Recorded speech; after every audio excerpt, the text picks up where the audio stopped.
We're trying to give you instructions on how to not reincarnate and come back to this material world and ascend your consciousness, your soul, to a higher plane that exists in the various dimensions of consciousness. This is Anubis, and this is his scales. You can find this image in the famous Book of the Dead, which is a famous Egyptian book and text talking about death, reincarnation, and the different things that go into death and how to prepare our mind, our souls for death. The Egyptians saw this as a massive thing in life. We must prepare our consciousness for the transition from a physical reality to a non-physical, tangible reality. The first thing we must understand in order to understand death is the term as above, so below. We die every single night. Consciousness goes to sleep, which is the withdrawal of consciousness from the material body into the inner realms of the mind. At nighttime becomes the darkness, and consciousness goes within itself. When the daytime comes around and the sun becomes more powerful, the rays of the sun increase the brain waves, and the body becomes active again, and consciousness manifests things externally. So the nighttime is the internal world, death or sleep, and the daytime is life, the external world. When we die, it's just a bigger version of sleep. We enter into our inner realms of consciousness. However, this transition needs some preparation. In order to understand the universe, understand what happens after we die, we have to understand that life is mental and the mind is not the brain. The brain is just a physical computer for the mind to operate the physical technology of the physical body. What you are seeing right now in your eyes is a simulation produced by your brain. Light waves entering in your eyes and the visual cortex at the back of the brain producing an image of what you call reality. Therefore, reality is not outside of you, it's a simulation produced by the body. The five senses are just electrical threads of light, all sending information back to your brain, and your brain is interpreting these electrical signals as senses: touch, taste, smell, and hear, and see. So everything you're experiencing right now is a simulation produced by the brain and the nervous system, but you are the observer of that reality, of that simulation produced by the technology of the body. So when you die, the technology,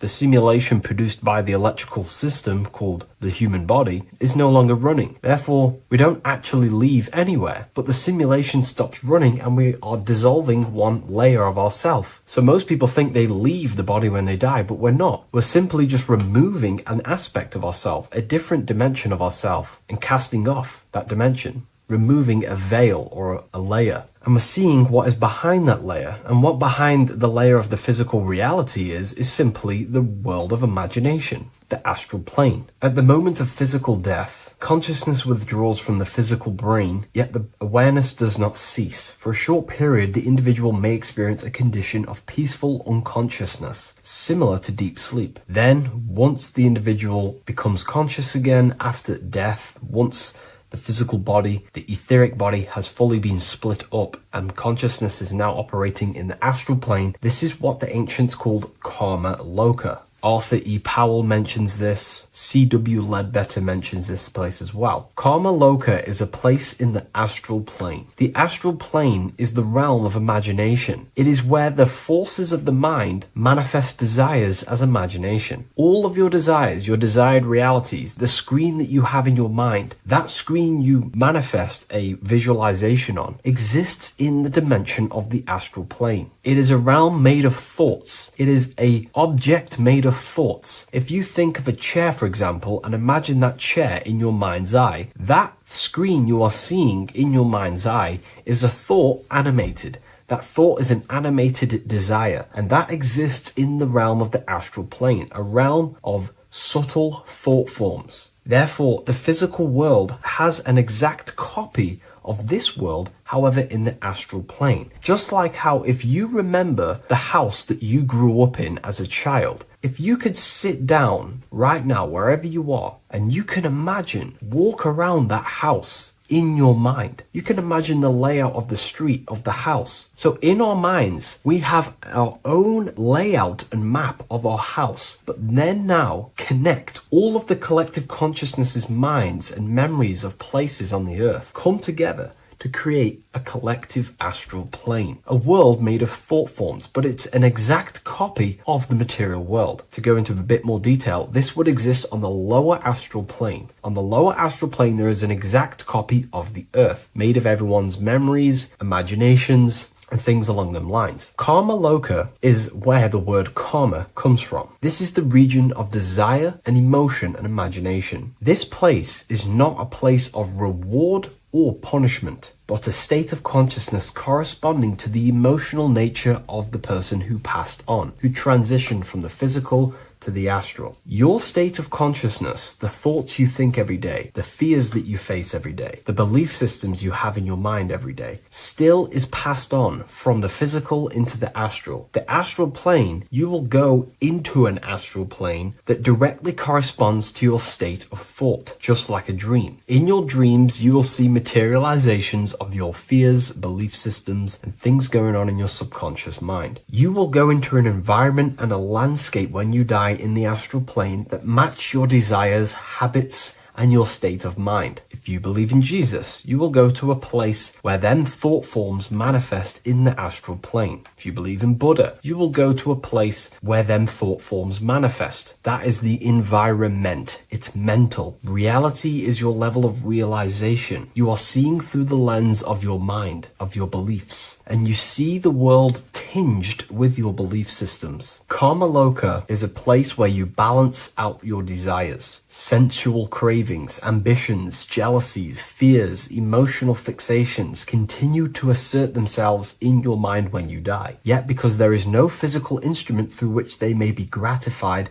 they gradually burn themselves out. These desires start to be balanced out again, and your mind becomes more balanced. The more refined the individual in physical life, the shorter and gentler this stage becomes. The more desires you have in material things, sex, whatever it is, the longer it will take to balance out the forces in your mind in Karma Loka. Desires weaken through repetition without fulfillment. Emotional attachments lose their magnetic hold. The astral body sheds its lower layers. It's like you're stripping away aspects of yourself. When that last personal desire dissolves eventually in the astral plane, consciousness can no longer maintain cohesion in the astral vehicle. The astral body disintegrates naturally and awareness withdraws into the mental body. The mental body is what the Christians call heaven. The mental plane is heaven, the realm of creative thought forms, the realm of pure mind, pure thought. The mental plane, also called the Devachanic plane, is a realm of blissful, creative, and luminous consciousness. The Devachanic plane is not an illusion, but subjective yet intensely real world, constructed by the individual's highest thoughts, ideas, loves, and aspirations. How does this link in with Anubis? Anubis is trying to give you instructions on how to prepare for life after death in this image. If we take a look at Anubis in this image, we have to understand this is symbolism. This is metaphorical. Anubis is known as the god of the underworld. He symbolizes the transition from awake to death. He is not a real god that you will meet when you die, but he represents the process of death, transitioning consciousness from physical to astral. He's giving you instructions in the Book of the Dead to make your heart as light as a feather, as this is a scale. So he represents death. Your heart needs to be as light and balanced as a feather. The heart is the emotional vehicle of consciousness, as I just explained that emotions are subjective to the astral plane or Karma Loka. We do not want a heavy heart before we die.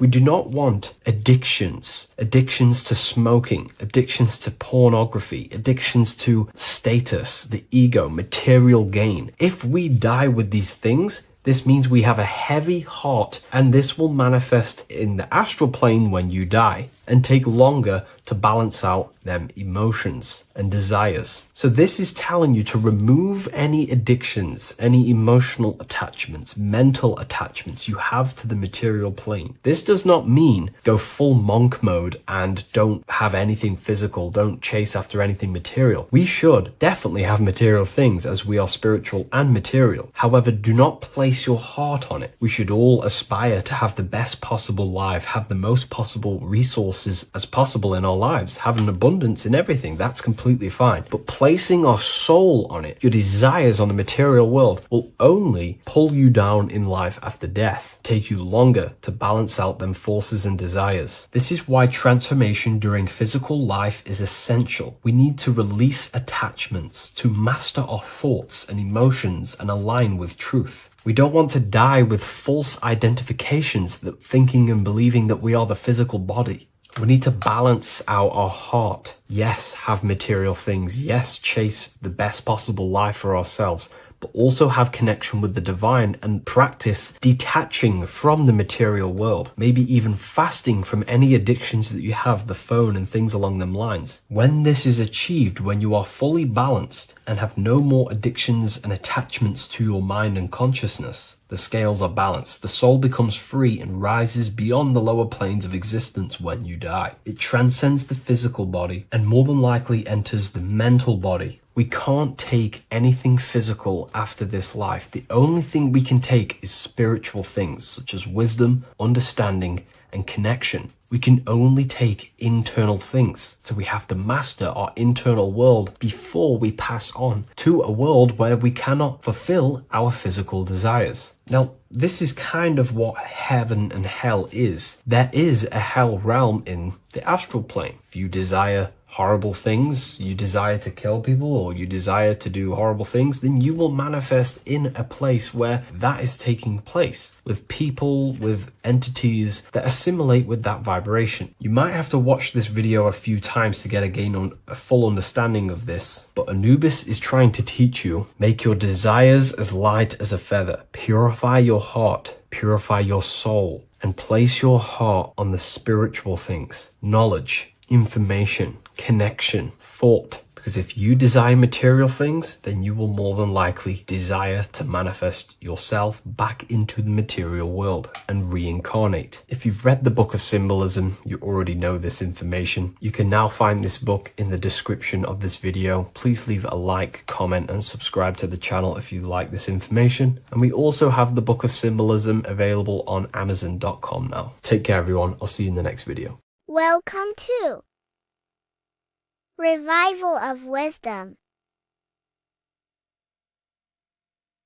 Today we're going to be breaking down Saturn worship and how the occult are linked in with Saturn. Okay, so first of all, let's start with the celebrities. All these celebrities are doing 666.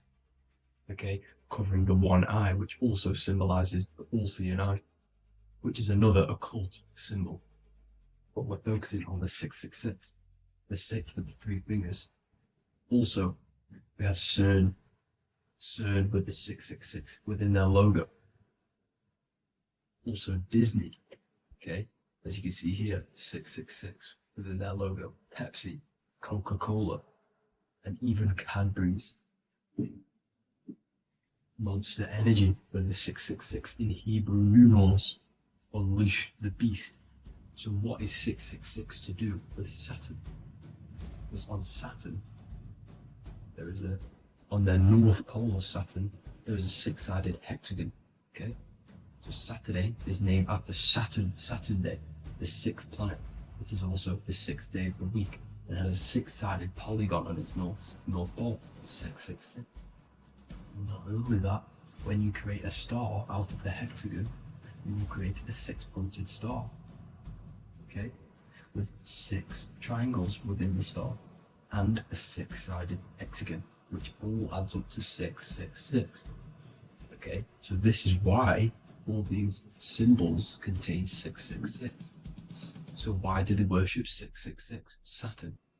Because Saturn is the god of time and death, okay, and order and lessons. Okay, Saturn is a very cold and dry being. That is the 6th planet from the sun. Okay, Saturn represents the winter, which symbolizes death.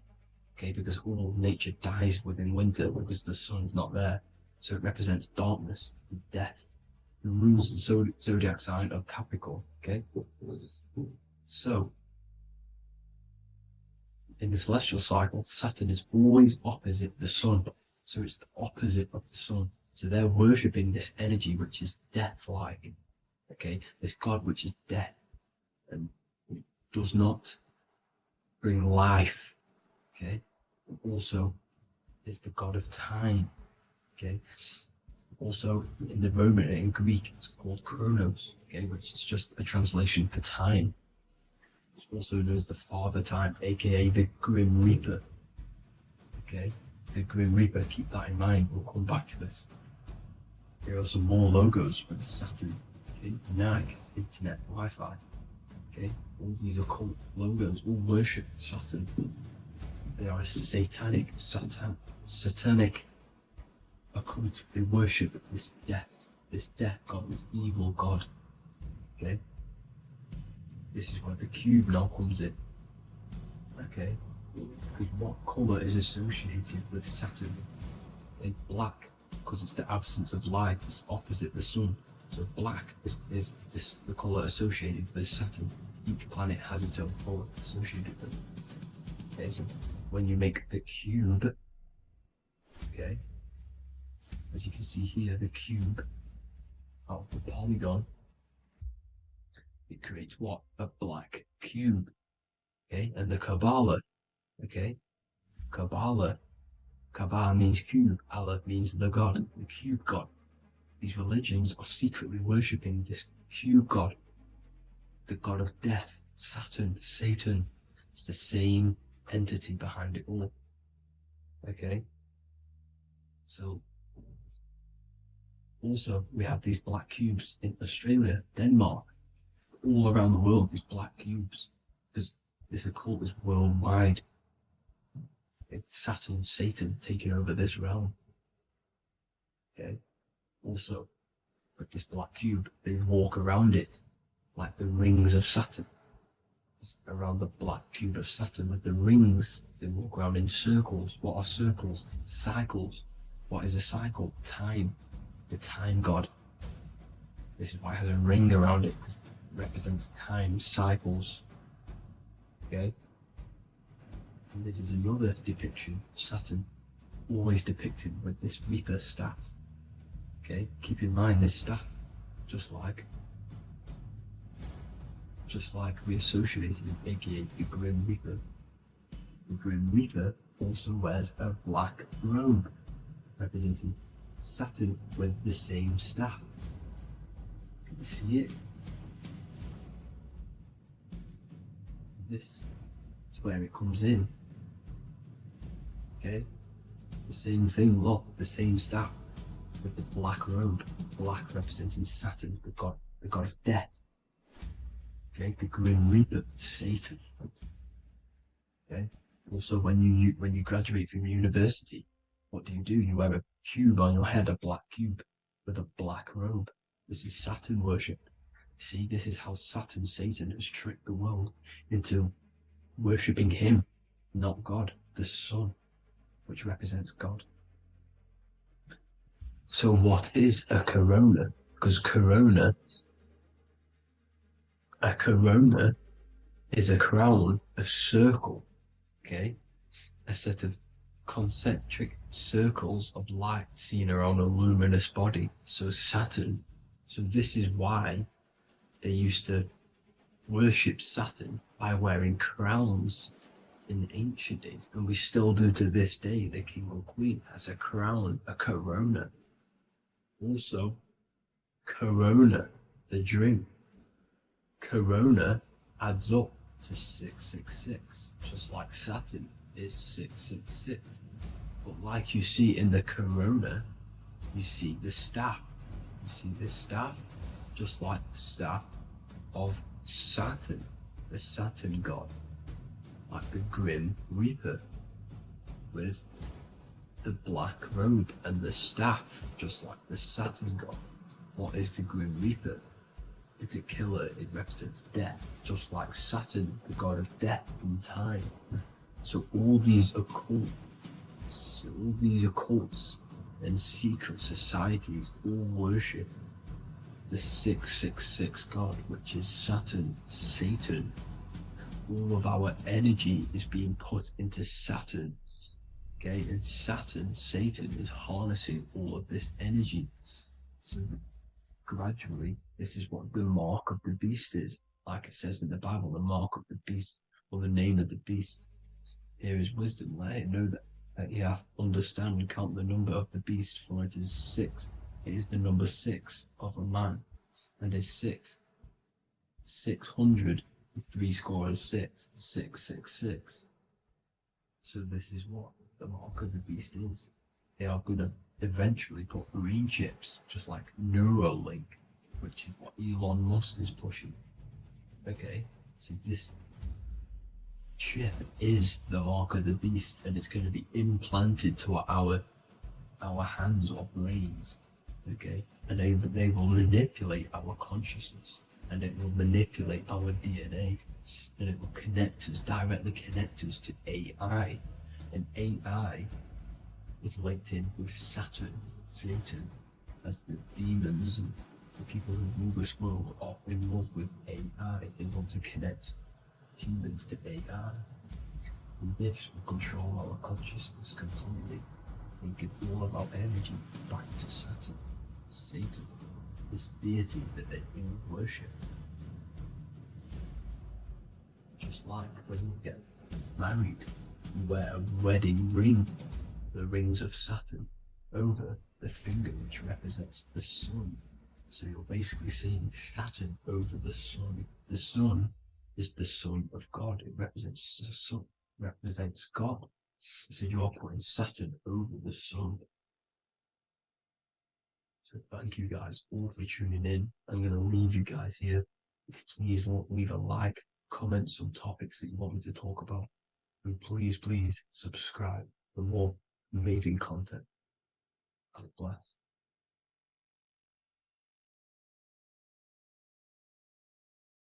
What if I told you that the pentagram can unlock the secrets of creation and make you manifest any reality you want? Hence why the pentagram is used heavily in magic and witchcraft. We have to understand that the pentagram has been heavily demonized. Religions, churches claim that this symbol is associated with Satanism and witchcraft. I personally believe this was intentionally done so that people do not gain their personal power over reality and their life. The pentagram reveals so much about you, and it is one of the most important symbols to understand inside the occult studies. It is one of the most common symbols that you will see across all occult esoteric orders and different occult traditions, such as Freemasonry, Kabbalah, Rosicrucianism, alchemy. You will see this symbol everywhere. And in fact, you even see this symbol, the pentagram, on old church buildings, statues of Jesus next to church buildings.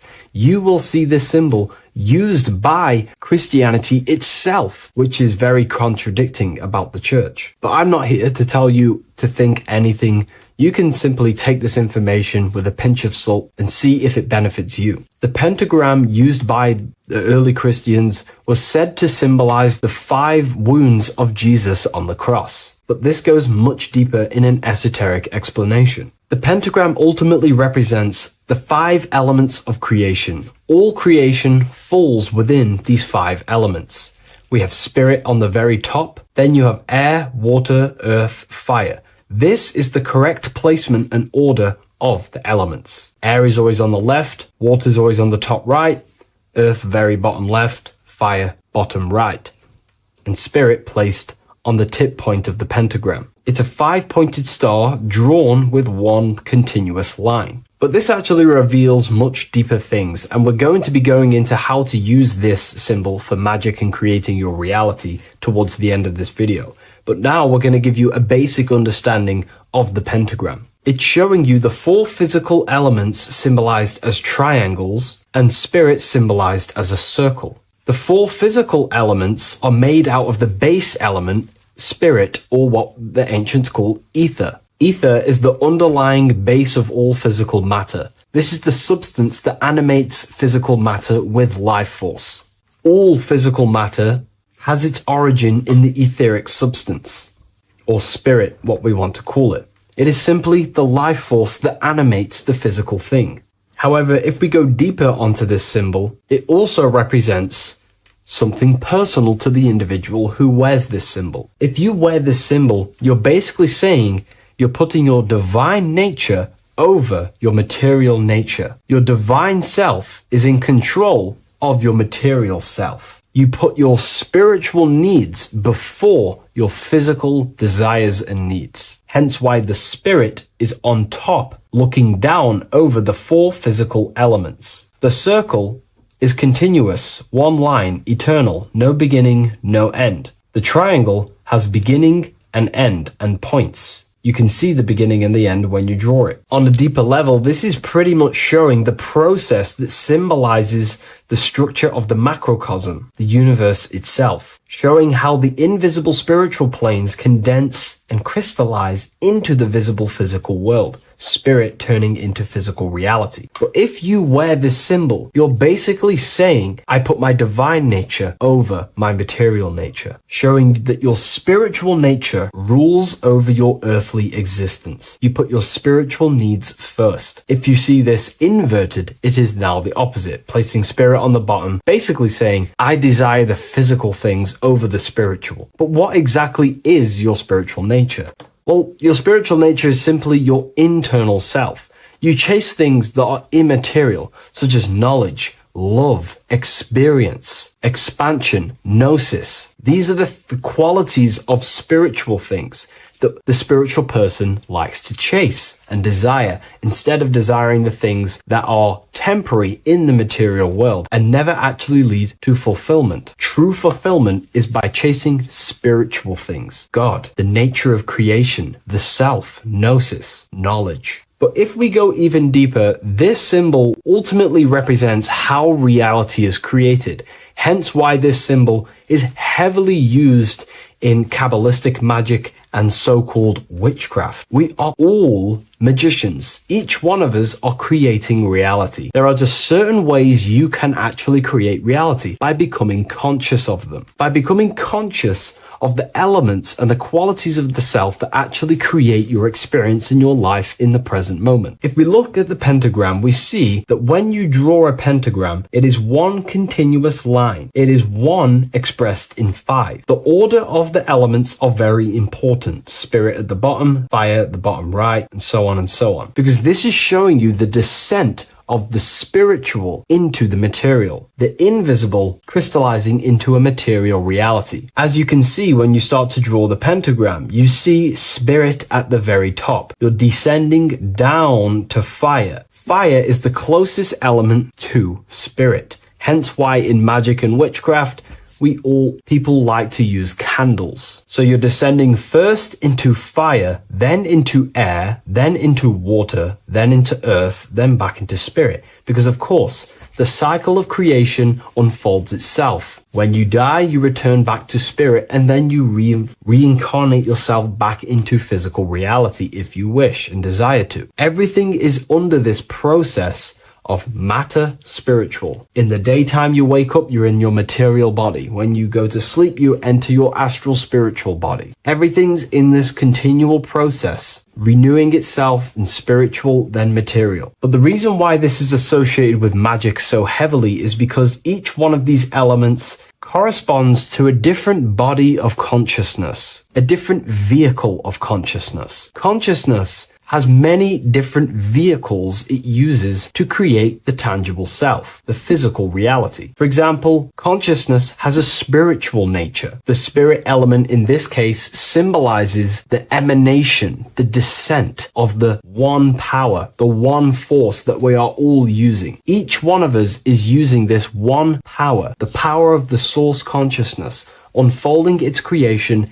in the present moment. This represents the source, the emanation, the descent of this continuous flow of energy through us that we are tapped into, like a live stream in the present moment. This descends first, the force descends into fire. Fire symbolizes the willpower, will. In this aspect or vehicle of consciousness, the will is the being that directs intention, initiates action, shapes reality through focus, determination. It sets direction, holds intention, projects a desire into form, and aligns your inner world with the outer creation. The will comes out of the force, spirit. Then the will goes with intention to air. Air symbolizes symbolizes the mental vehicle of consciousness, the mind, the psychic man. The psychic aspects of your consciousness is thinking, imagination, mental images, logic, using the thought or the mental vehicle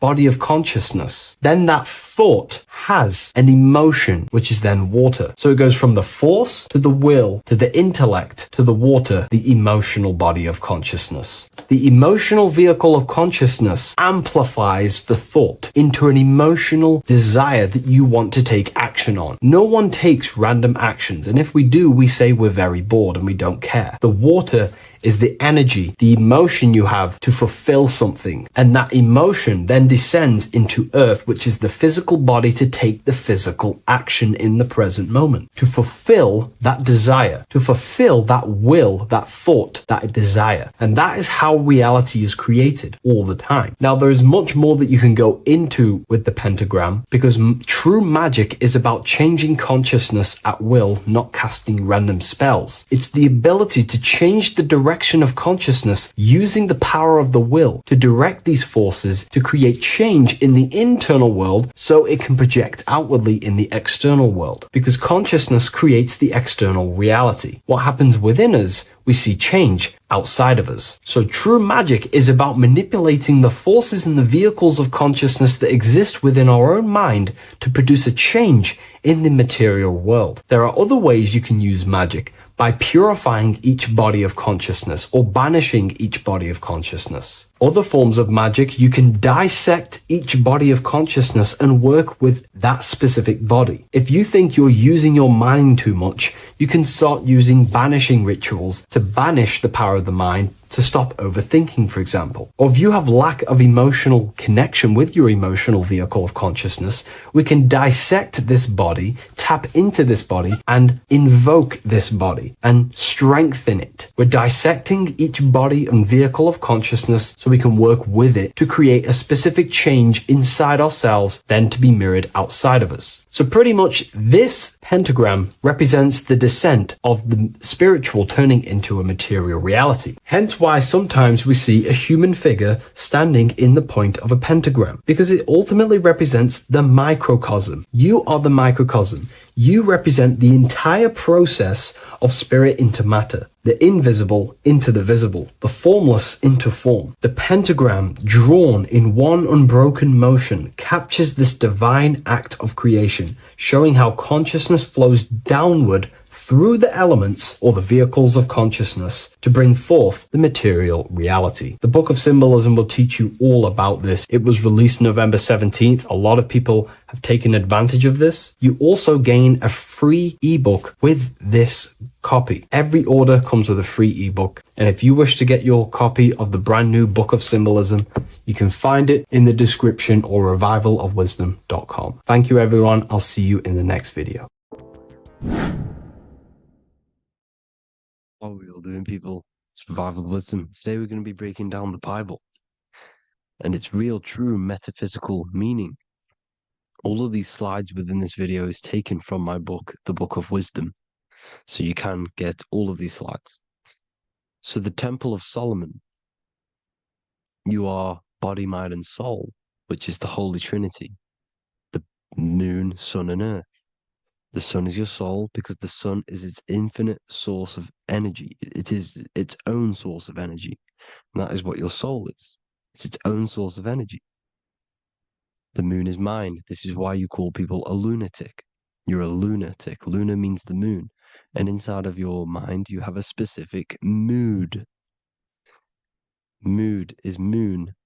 And mind in German is Mond. And the word Mon means moon.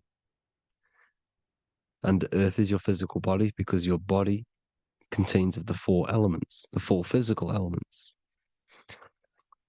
Well, the Temple of Solomon is the temple of the soul and the mon, the soul and the mon, the soul and the mind. And it's the temple of the Holy Spirit in the Bible.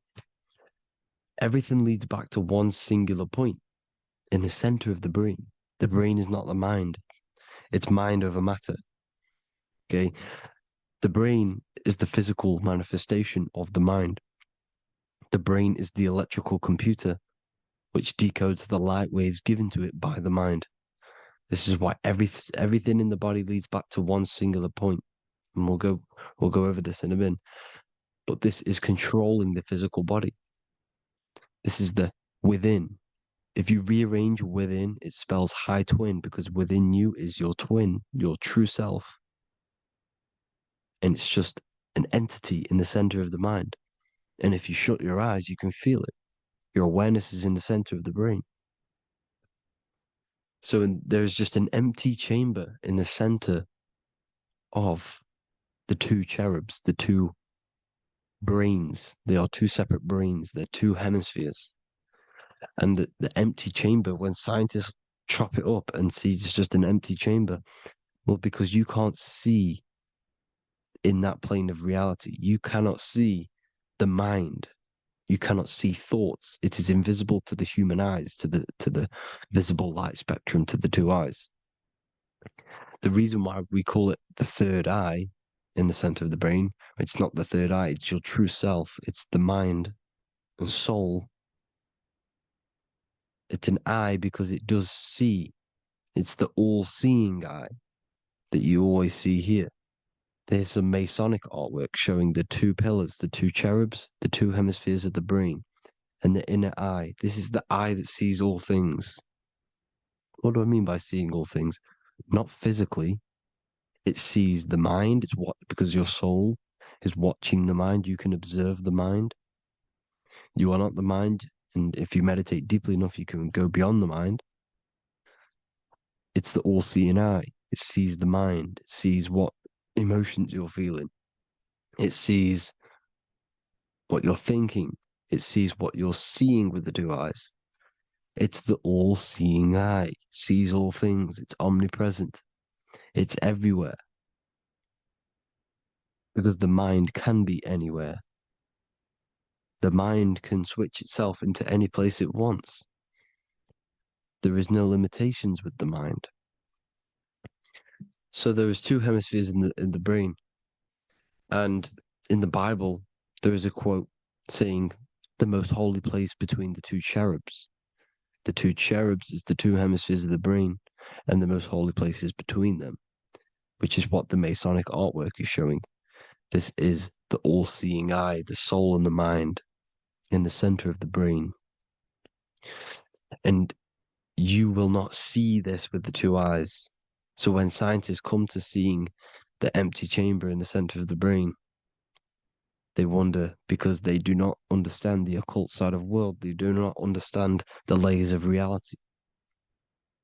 How the two eyes, everything physical comes from the unseen. Everything seen comes from the unseen. Now, the two hemispheres of the brain play a major role in our lives. The right hemisphere is the artist. The left hemisphere is the scientist. The right hemisphere controls the left side of the body. The left hemisphere controls the right side. So there's a crossover. Now, the right hemisphere is to do with your feminine energy, creativity, unification, metaphors, visualization, intuition.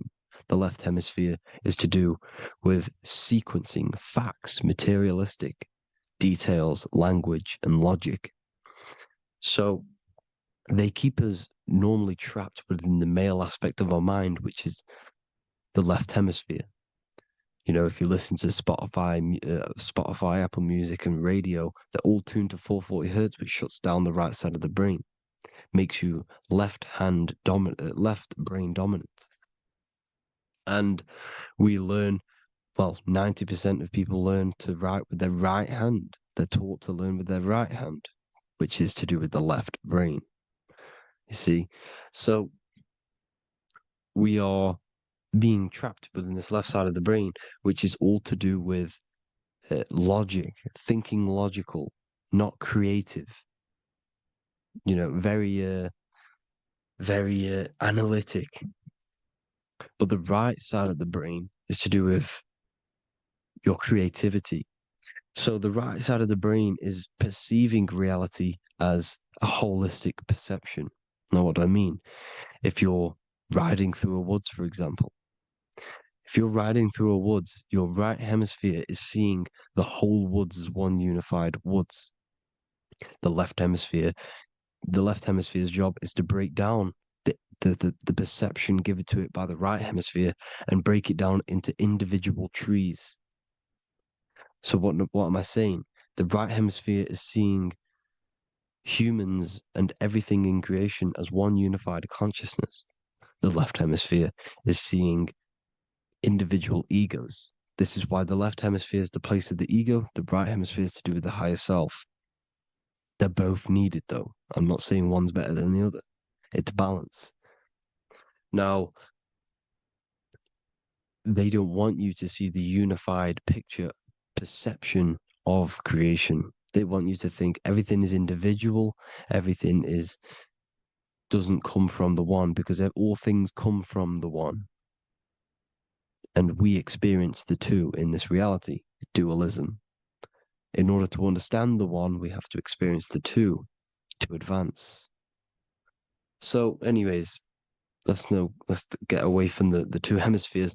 The right hemisphere, like I said, is to do with the higher self. And this is why in John 21:6, it says, cast the net onto the right-hand side of the boat and you will find fish. Meaning, cast your energy, cast your perception into the right hemisphere of the brain, and you will find God, unification, and higher self. You will see things from a unified perspective. How we are all one, because we are all the same consciousness. The same spark that is in me is in you. This is why I am you and you are me. We are all the all-seeing eyes of God, just split up into individual bodies. We are all made up of the same essence, consciousness. And that consciousness, that mind and soul, is in the center of the brain. You are just in different avatars. And until we see this, we'll forever be divided and conquered. Until we figure this out as a collective consciousness, we will forever be divided and conquered and ruled over. This is why the Bible says, ye are gods. You are the sons of the Most High, because we are. We are the Word made flesh. We are God made flesh. Mark 16:19. So then after the Lord had spoken unto them, he was received up into heaven, head is heaven, H-E-A, and sat on the right hand of God. God is the consciousness in the center of the brain. Heaven is the head, and the right hand of God is the right hemisphere of the brain, meaning he sees things in unification, creativity, intuition, the higher mind, the higher brain. When Moses crosses the Red Sea is the corpus callosum, moving from the left to the right hemisphere of the brain to see unified perception of reality. Head, H-E-A, heaven, same root word. This is why the ancients always depict God in the center of the brain. Here you see ancient Christian artwork showing God in the center of the brain, the light. Here you see it here. Here you see Ganesh, an Indian god, which is the brain. Here you see the Father, the Son, and the Holy Spirit in the dome, the brain. This is the brain, because you are God made flesh. That's what consciousness is. The upper room where Jesus meets the 12 disciples. It's the upper brain on the upper room. The upper room is the chamber, the empty chamber in the center of the brain. That's the room. And the 12 disciples are the 12 cranial nerves in the brain, which pretty much rule the body, all the cranial nerves. The tree of life, the cardiovascular system. This is why in Genesis it says the tree of life was in the midst of the garden. Midst meaning middle, because the middle of the body is the cardiovascular system, which is controlling all of the systems in the body. The tree of knowledge of good and evil is the nervous system. It's the spine and brain. This is what's detecting good and evil. The brain is the electrical computer with the left and the right hemisphere, decoding the dualistic world, decoding the light waves given to it by the external world. It is an electromagnetic computer. It is artificial intelligence. It is very intelligent, the brain and the nervous system, the human body as a whole. But the tree of knowledge of good and evil is the nervous system, because it is the tree that detects good and evil, makes you learn good and evil in this dualistic reality. Here you see Adam and Eve around the tree of knowledge of good and evil. Adam and Eve, male and female energies, with the serpent in the tree, and the tree of knowledge of good and evil. Well, this is the spine, the brain, and the serpent is the kundalini up the spine. The serpent is the S. That's why S, serpent, the letter S is the serpent. Sex and serpents make an S noise. You know, the Bible cursed the serpent. So we don't figure out the true religion. The true religion is raising the kundalini and becoming God-man and reaching our higher states, our true God self. Because once the kundalini is saved and hits the pineal gland, it activates 100% of the brain when we're only using around 20 to 10% as of right now without the kundalini awakening. So when you use it, you're activating 100% of the brain. You're activating all the dormant brain cells. You're regenerating the body. And this is the serpent in the tree of knowledge of good and evil. This is the spine, brain. This is Adam, Eve, the male and female energies. The light of the body is the eye. Therefore, if thine eye be single, thy whole body should be full of light. Matthew 6:22. This is the single eye in the center of the brain. It is not the pineal gland. It is what's inside the pineal gland. You have to go beyond the physical world, and there are no words to describe things that are not physical, metaphysics. And the whole body should be full of light. Well, this light is the same pyramid that you see. You are the pyramid with the all-seeing eye on top. This is why the ancients built the pyramids with the stairs in the middle symbolizing the spine, because once you open all the chakras and balance them and raise the kundalini, you activate all of the brain, which gives enlightenment. The word enlight in ment. Ment means mind, light in the mind. Enlighten the mind. And this is enlightenment. We are the temple. And Jacob called the name of the place Peniel, for I have seen God face to face. Within spells high twin. Within you is the God self, which you need to manifest into the external world. And he's seen God in Peniel, the consciousness. He's seen his true self consciousness in the pineal gland. Genesis 28:10, Jacob's ladder.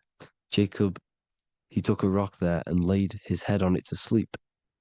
Jacob had a dream. He dreamed there was a ladder that was on the ground and reached up into heaven. Head is heaven. The rock he fell asleep on is the sacrum bone, because he's symbolizing the oil that comes down the spine, hits the sacrum bone and rests there, falls asleep, and it looks up and it sees the ladder to heaven. Because when you raise this oil, you become God man. You become God in heaven. You can leave the body at will. Do you not know that your body is the temple, that your body is the temple of the Holy Spirit? Corinthians 16:19-20. Or do you not know that your body is the temple of the Holy Spirit within you? Your body is the temple of the Holy Spirit, the soul and the mind within the center of the brain, the temple of Solomon, temple of the soul and the mind. Romans 8:10. Christ is in you. It's not external. When you give where attention goes, energy flows. When you give your energy to external things, your attention, your worship to external things, you're giving energy, meaning it's draining you, and you're feeding something within the astral plane, a mental thought within the astral plane. So with you realizing that the Christ is in you, that you don't have to worship anything outside of you, this means that you're internalizing your energy. You're not giving your energy, because where attention goes, energy flows, which means you become more present. You become healthier because you're not giving off all of your special electromagnetic energy that's charging you. This is why the religions run by the Vatican is all external. They're exoteric. Exoteric means external teachings. The esoteric is the internal, the hidden teachings. In Psalms 82, I have said, ye are gods, and all of you are children of the Most High, because we are the Most High, split up into individual bodies. That's what consciousness is. Consciousness is the Most High, and we have to raise ourselves to the Most High. Brahma, Vishnu, Shiva, the Father, the Son, and the Holy Spirit. Why is it always a trio? It's a trio because it symbolizes us, the soul, mind, and body. The mind is the bridge for the soul to be in the body. What is the soul? It's the life force. It's the watcher. It's the all-seeing eye. The soul sees into different realities, and it gives life to the body of every reality it goes in. This is why you always see light around the all-seeing eye, because it is the energy, the life force, the light, life, L-I. Life is light, and it's the eye because it sees into the different realities. It sees into the dream world. When you're going to sleep at night and you dream, it's not a dream. It's another reality. You're a multi-dimensional creature. We live in a multiverse. There's infinite amount of yous. And there is a version of you which is the highest self in a reality somewhere. And this eye has the ability to switch realities, which is exactly what astral travel is. Astral travel is the ability to switch reality beyond the 3D construct of this world. The Father, the Son, and the Holy Spirit, Brahma, Vishnu, Shiva. The Brahma, the soul, inhabits different bodies. This is why they have different heads. Vishnu, the mind, symbolizing gnosis, meaning knowledge. This is the serpent. The serpent symbolized knowledge. Shiva, the body. Father, the Son, and the Holy Spirit. The bird, the soul, because the bird symbolizes the soul. This is why you have here the Egyptians showing you the soul leaving the body. Here you see here with the twin head, the same head, and it's a bird. This is the soul self. This is the ego self. The Egyptians knew this. They knew all of this. Of course they did. Now the whole story of Jesus is all metaphorical for the process which goes on within your body. Your neck and head is the holy grail which the sun and the moon creates. Sorry, the sun and the moon creates the fluid within the holy grail, the brain, the skull. And the moon creates the milk. Sorry, the moon makes the milk. The sun makes the honey, the land flowing with milk and honey in the Bible. The land flowing with milk and honey is the center of the brain in the Holy Grail. Here you see the Masonic artwork showing you the sun and the moon creating the fluid in the spine. Here's the serpent. Serpent symbolizing the two Kundalini channels, the Ida Pingala up the spine. Here's the furnace raising the Kundalini, raising the oil, heating it up, and rising it to the crown. You see? So here you see more Masonic art, seeing the sun and the moon creating the holy fluid in the brain, in the cup, filling the cup. This is why it's a cup, because it's the Holy Grail. This is the holy oil in the center of the brain. that gets released down the spine, which is Jesus coming down from heaven. It comes down the spine, down the River Jordan in the Bible. This is when Jesus goes from Nazareth to Jerusalem. He comes down the River Jordan, and Joseph and Mary are in Nazareth waiting for Jesus' return. Joseph and Mary symbolize the pineal and pituitary gland, which produce the two oils created by the sun and the moon. And he returns. When he returns, he gets crucified at 33 because there's 33 vertebrae at the back of the spine, and it crosses the vagus nerve. The crucifixion of the oil past 33 vertebrae creates God-man, and it creates your higher self, and it activates 100% of the brain. And you turn into spirit, you turn to your spirit self. This is why Jesus dies. He didn't physically die, it metaphorically dies and becomes his higher self. The ego self is left behind. It's the same with the whole story of Jesus. Jesus comes down from heaven, which is the oil. He dies in a cave for 3 days, which is the oil hitting the cave. Here's the cave, and resurrects after 3 days. If you resurrect the oil, comes up and gets crucified at 33 in Golgotha. Golgotha translates to a place in the skull.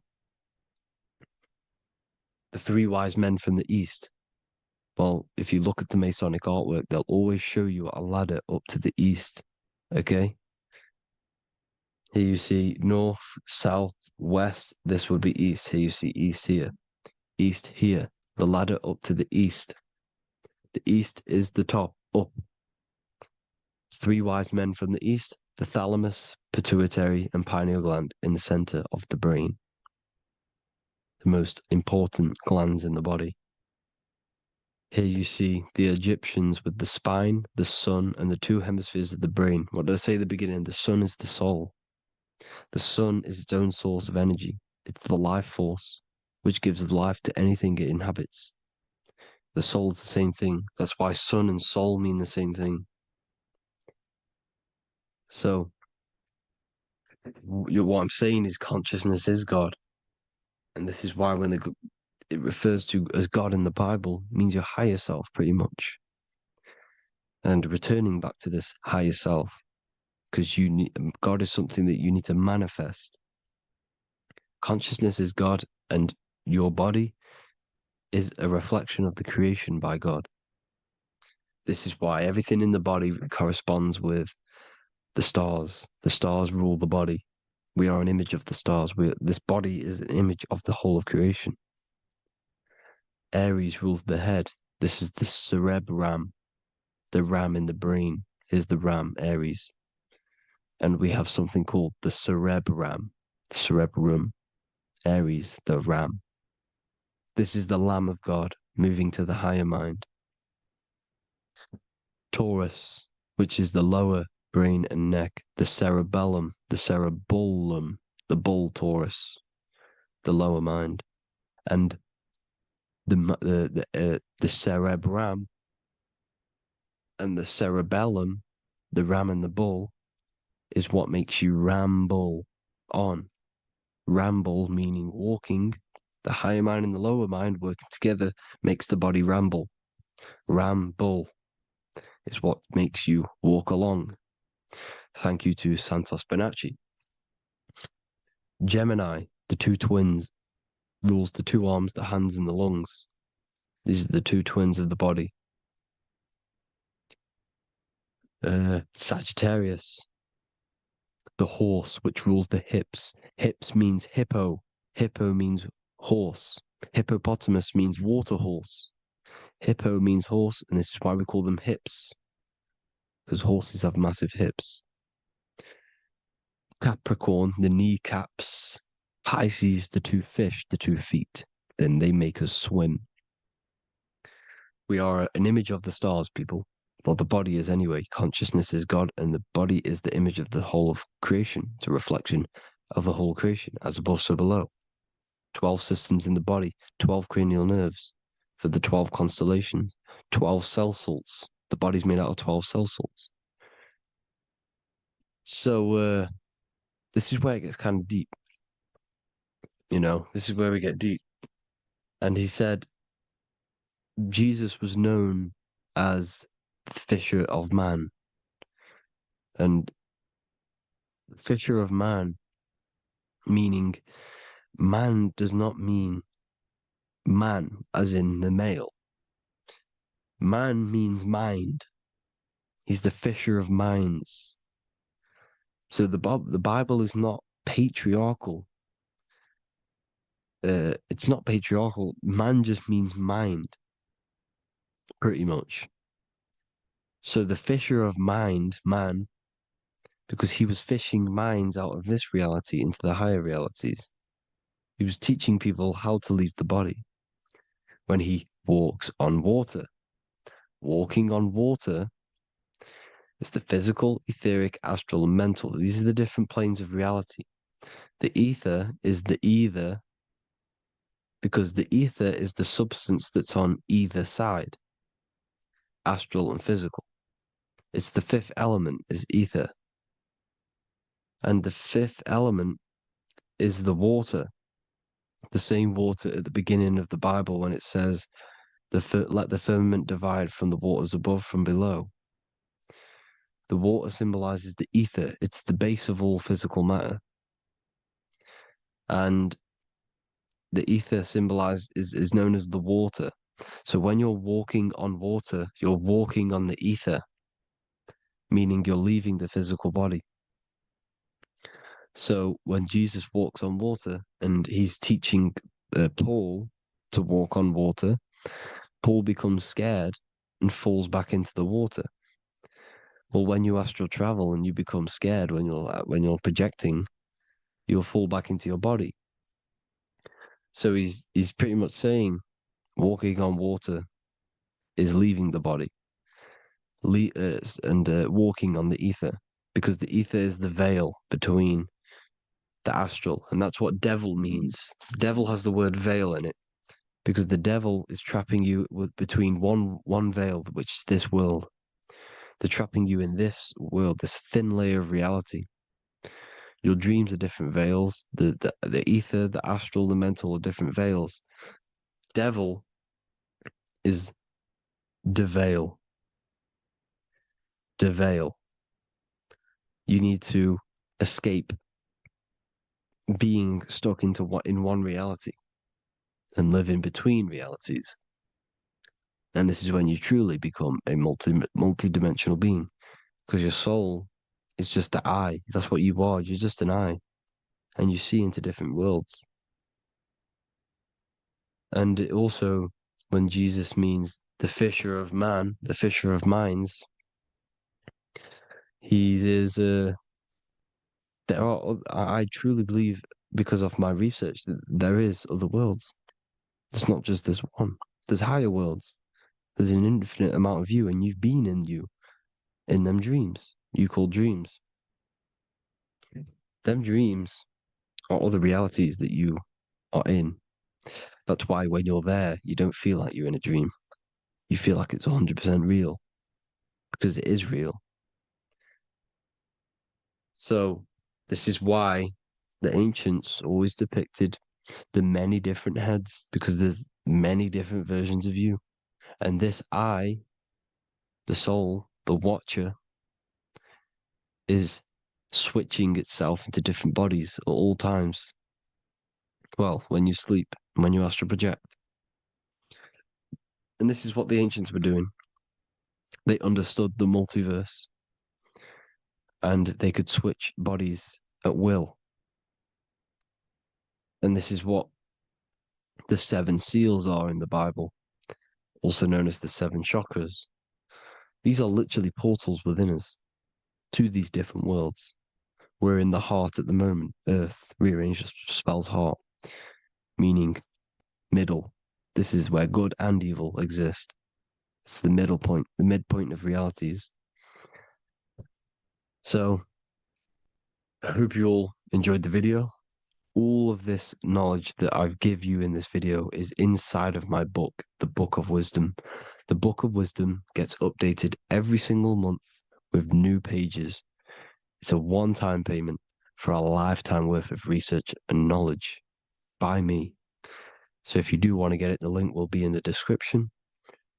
But I hope you will gain some amazing insight. Please like, comment, and share to help the algorithm, and drop a subscription. And for more lectures, every 2 days, I drop lectures and knowledge within the Patreon. If you want to support the channel, join the Patreon. Everything's in the description because we are not monetized on YouTube.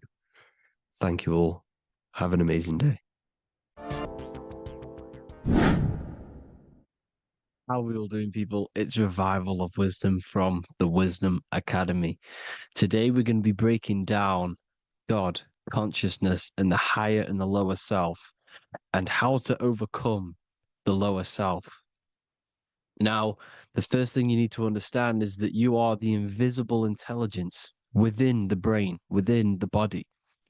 This invisible intelligence is known as the mind. But you are not the mind. You are the observer of the mind, which is the soul, the invisible entity. The mind is your intellect, your intelligence. Now, the mind is, it's hard to put this in words, but the mind is something that gives you the ability to explore the universe. And this inner self is the I am. It's the quiet, the inner self, the voice you see in you hear in your head. This is why within spells high twin, inside, internal. The I is also the number one, which is one line. Because the one and only, is the inner self, which is the I am. This is why you say, my name is Harry. You are not Harry, you are the I, the inner self, the intelligence. Okay, this is why Jesus in French is I am. You look with the two eyes and you see with the inner eye. I and I, the same thing. Okay, because the I inside is what gives you the perception of what you're looking at. So when someone's trying to explain something and then you catch on saying, I see now, it's because you're seeing with your inner eye, the one that gives you perception, gives you intelligence, gives you the ability to understand things. This is the internal eye, the invisible self, which the physical body is nowhere near as complicated as this inner self. Is in infinite potential, infinite potential. God, God, generator, operator, destroyer, soul, mind, and body. Brahma, Vishnu, Shiva, the Father, the Holy Spirit, and the Son. They're all the reason why you see God is always a triad is because it represents yourself. Your invisible intelligence is God. Me and you are the same invisible intelligence. We are the invisible intelligence experiencing the program being ran by the central nervous system and the brain. I always say this in my videos, but I have to, in order for you to understand the things that I'm going to say later on in the video, you need to understand this concept, is that you are the consciousness experiencing the nervous system, the tree of knowledge of good and evil, which is you here. You would be in this invisible intelligence right here in the center of the brain. Now, this is why the ancient Christians show God is in the brain. This is the brain stem. This is the brain. This is also the brain stem and the brain. The brain stem and the brain.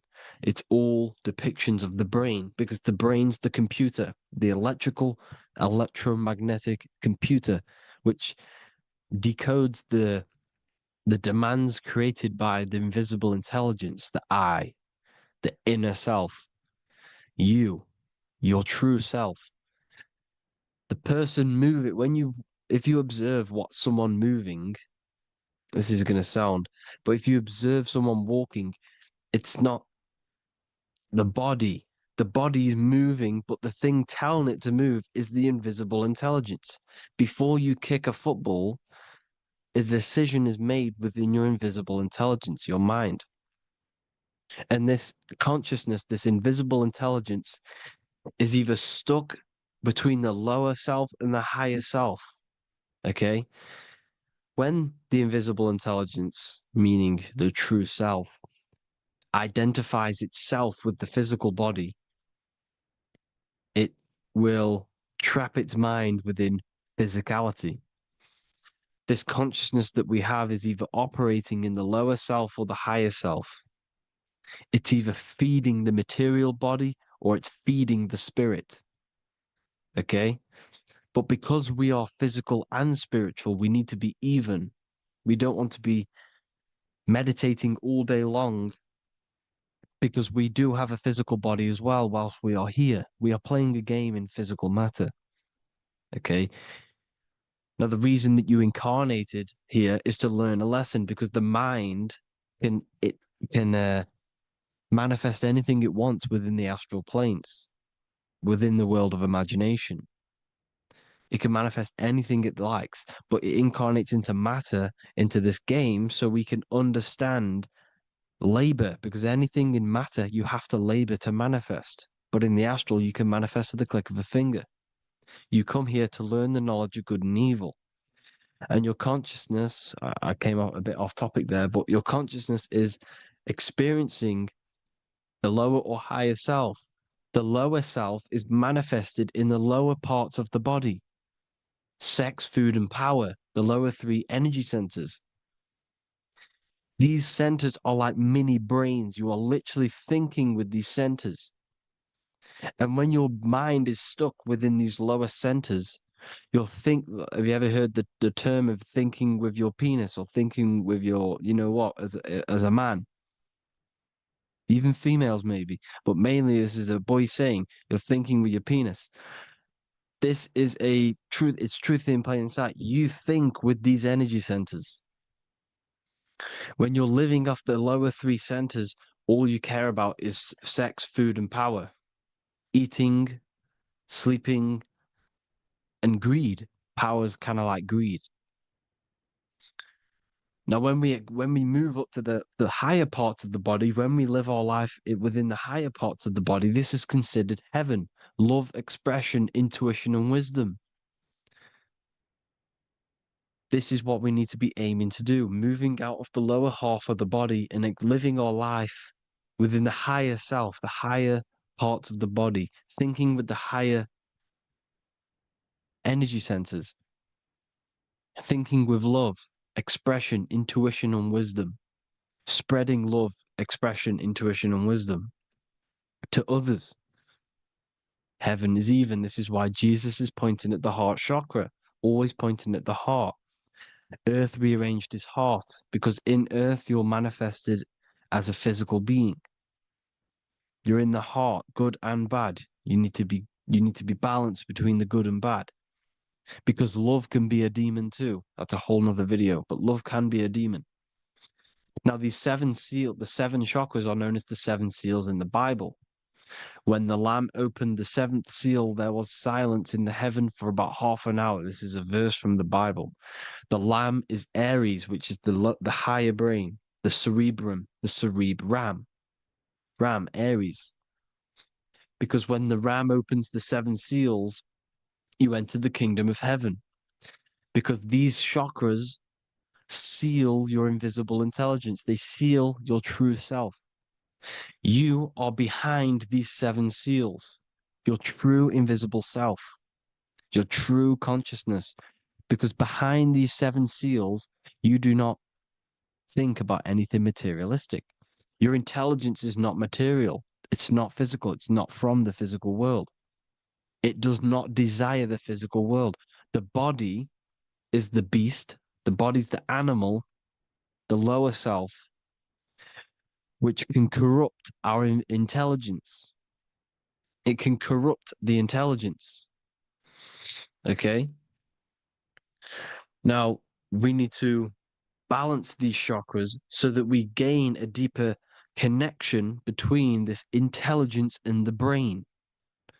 Because when there's a strong connection between the brain and the intelligence, your body and the intelligence, you have a strong connection. Therefore, you can manifest what the intelligence is saying at all times. Meaning, when, for example, your higher self, this is intelligence, the higher intelligence is always speaking to you. It's always guiding you. It's always telling you the right thing to do. You can feel it when you're doing something wrong. You can feel that you're doing something wrong because this higher self, this intelligence knows what it needs to do here. And when there's no connection between the body and this our intelligence, our true self, when we strip away, when you close your eyes for long periods of time, you will figure out you are this invisible, infinite, creative being. There's no words that I can't describe what it is, but it's the voice inside of your head that you can feel when you close your eyes. You are this being inside of the heaven, because this is heaven, this intelligence. And when there's a strong connection between the body, you can manifest everything it's saying. When everything is balanced, when you're no longer thinking with the lower centers, when they're all balanced, you're not thinking in particular with every center, you balance them all, you can manifest everything it says. Your body will act out what the intelligence is always saying. This is God in the brain, the intelligence, trying to touch Adam, representing the lower self. This is why they're not touching. Notice how Adam is resting, but the intelligence is always reaching out, stretching, symbolizing metaphorically saying it's guiding. I'm always reaching out. The intelligence, your intelligence is always guiding you. It's always reaching out to you. But Adam is ignorant of it. The lower self is ignorant of it. And that's why he's so relaxed and God is so stretching out. Because at our highest self, that when you think of when you want to better your life, that highest true version of yourself is God. When you're manifesting this, your highest self, this is God.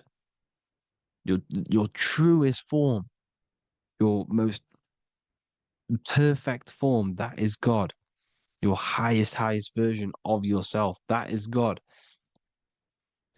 Emotions are not what you've been taught. Emotions are not something that should be reactive, okay? You should not let the emotion be you, except that you should experience them instead of letting them become you. You need to understand there's a separation in our consciousness. You have the soul, which is the person who is observing your thoughts. When you think a thought, who's the one observing that thought? The soul, you, the I am, the I, the inner self, the one and only. And inside of every single body, inside of me, inside of you watching this video, there is this same intelligence that is inside of me, inside of you. And it's the exact same intelligence, experiencing a different body. And this is what we mean by the universe is mental. We all are all sharing the same ball of consciousness in a different body. The animals, the fish, the cells, all expressing this one consciousness. Me and you are the same. This is why the golden rule is treat others like others should be treated, because I am you and you are me in a different body. Now, going back, you need to identify that there's different levels of consciousness: soul, mind, emotion, and body. Okay? Your emotions are on a separate layer than the body, the mind, and the soul. So when you identify there's a difference between all of these, you do not let them become you. You do not let your mind rule you, because your mind can be corrupted.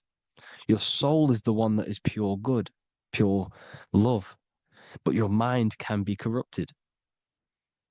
Okay, your emotions can be corrupted, the body can be corrupted, but the soul can never be corrupted, only layered on top. You can only throw piles of programs within the subconscious, layering the soul down, but deep down inside of every single one of you, there is a loving being. Because love comes from the heart. Love is the universal emotion, expression. Now, your thoughts can become bondage, your emotions can become bondage. Now, what do I mean by bondage? By conquering the lower self, we need to conquer our own mind, because the mind is what's manifesting the lower self. When you're thinking with the lower half of the body, when you're becoming your emotions, you need to experience the emotion, not become the emotion. Do not let the emotion become you.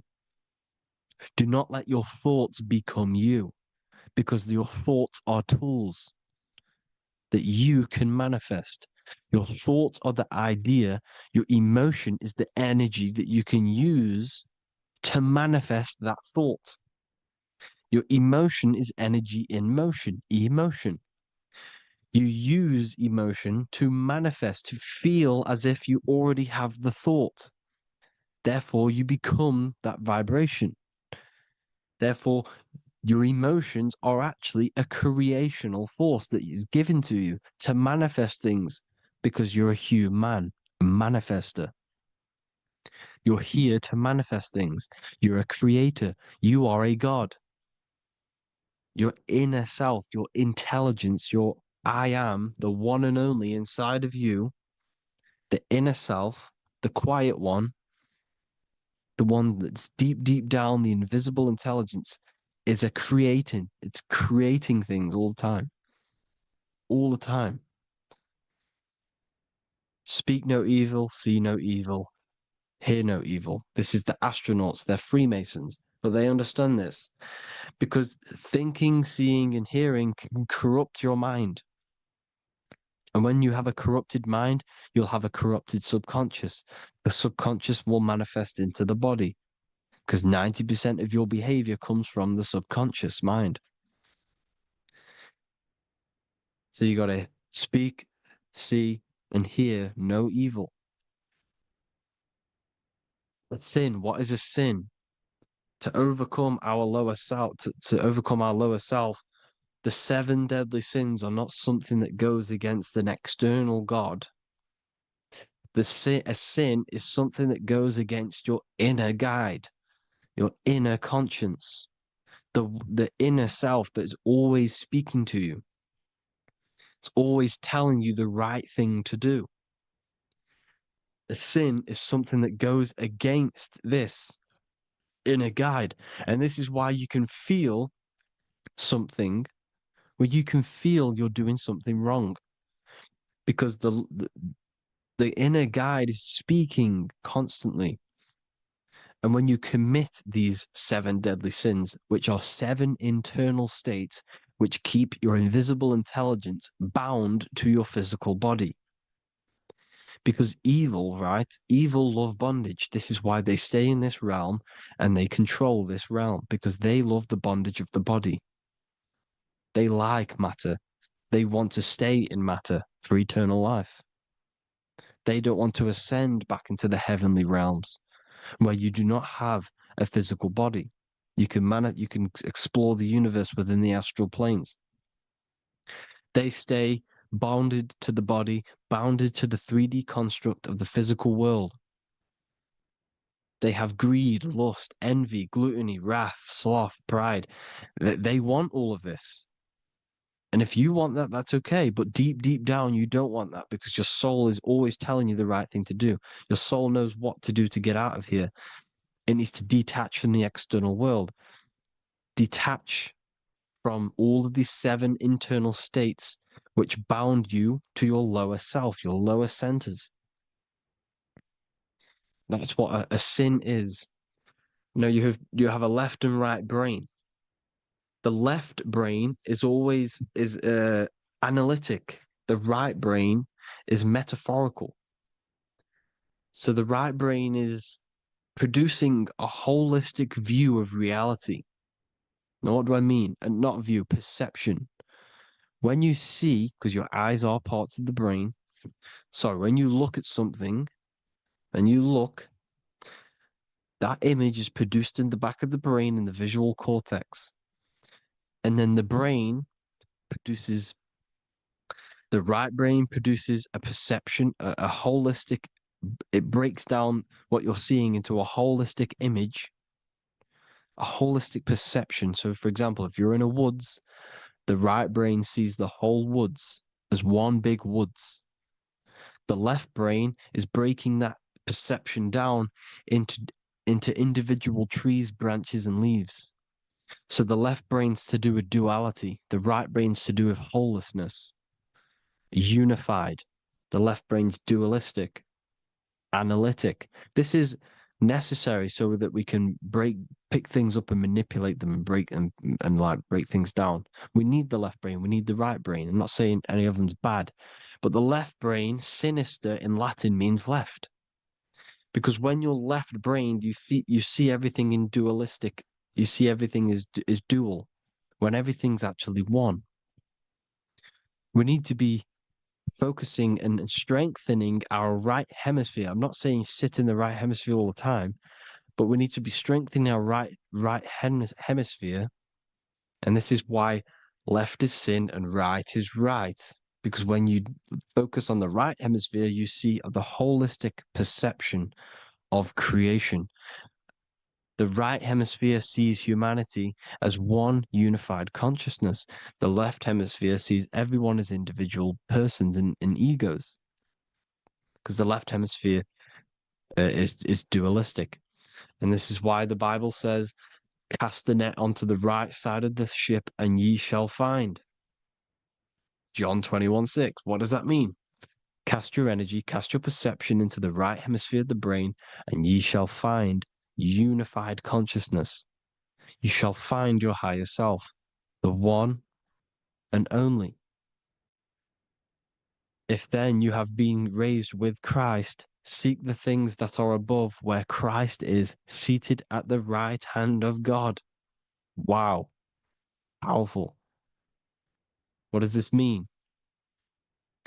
Seek the things that are above, where the Christ is seated at the right hand of God.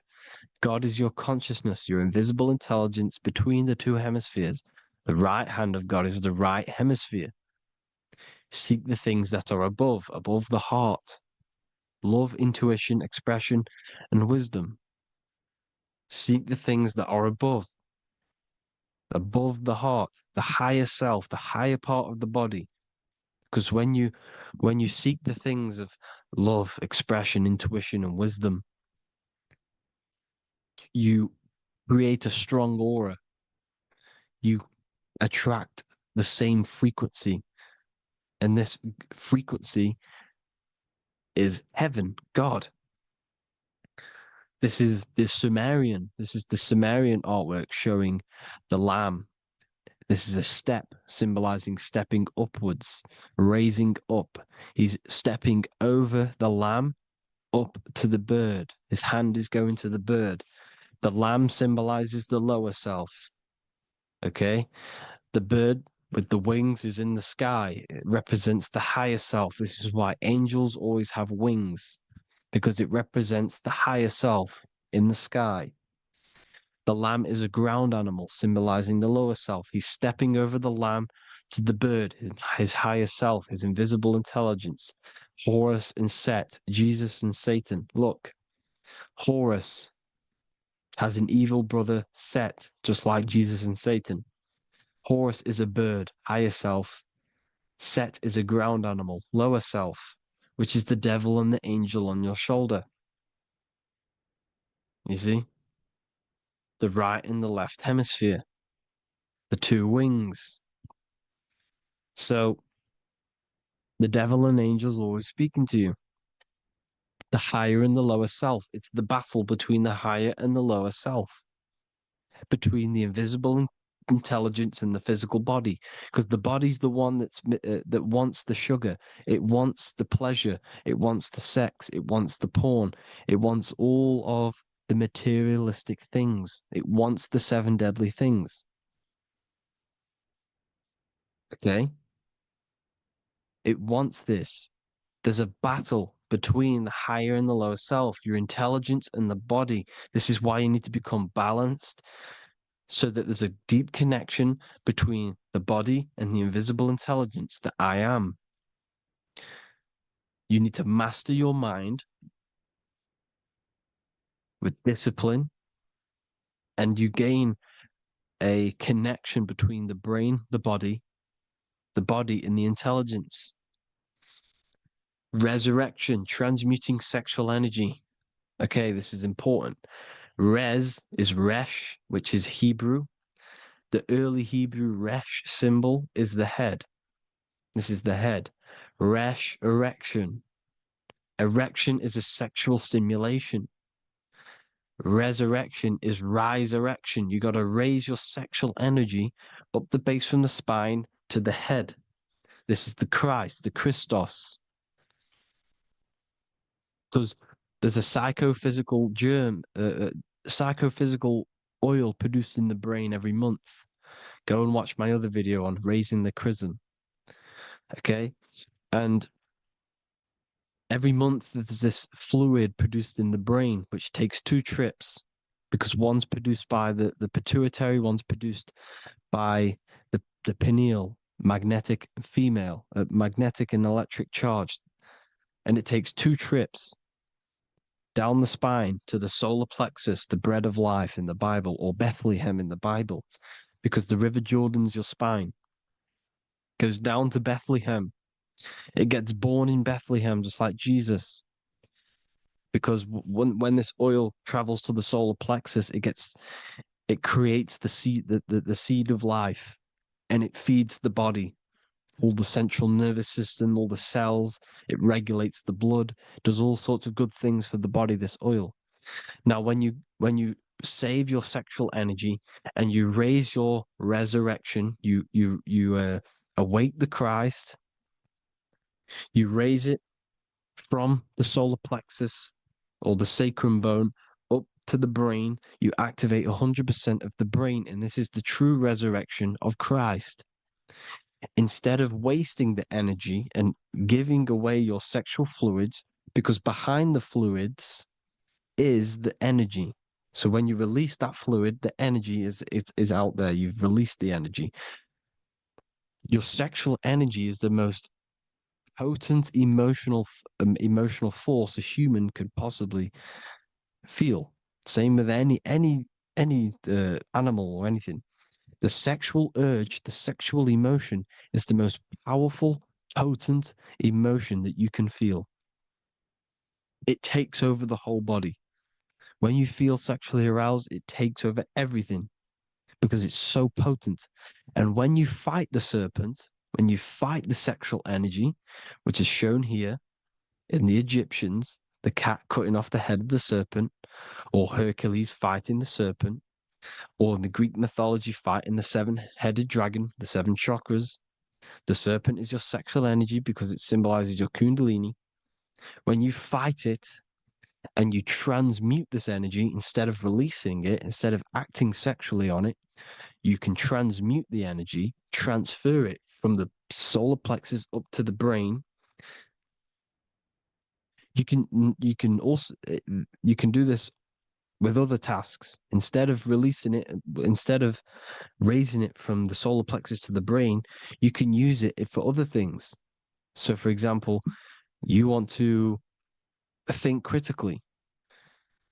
You can use it for critical thinking. You can use it for going to do exercise. You can transmute sexual energy into anything.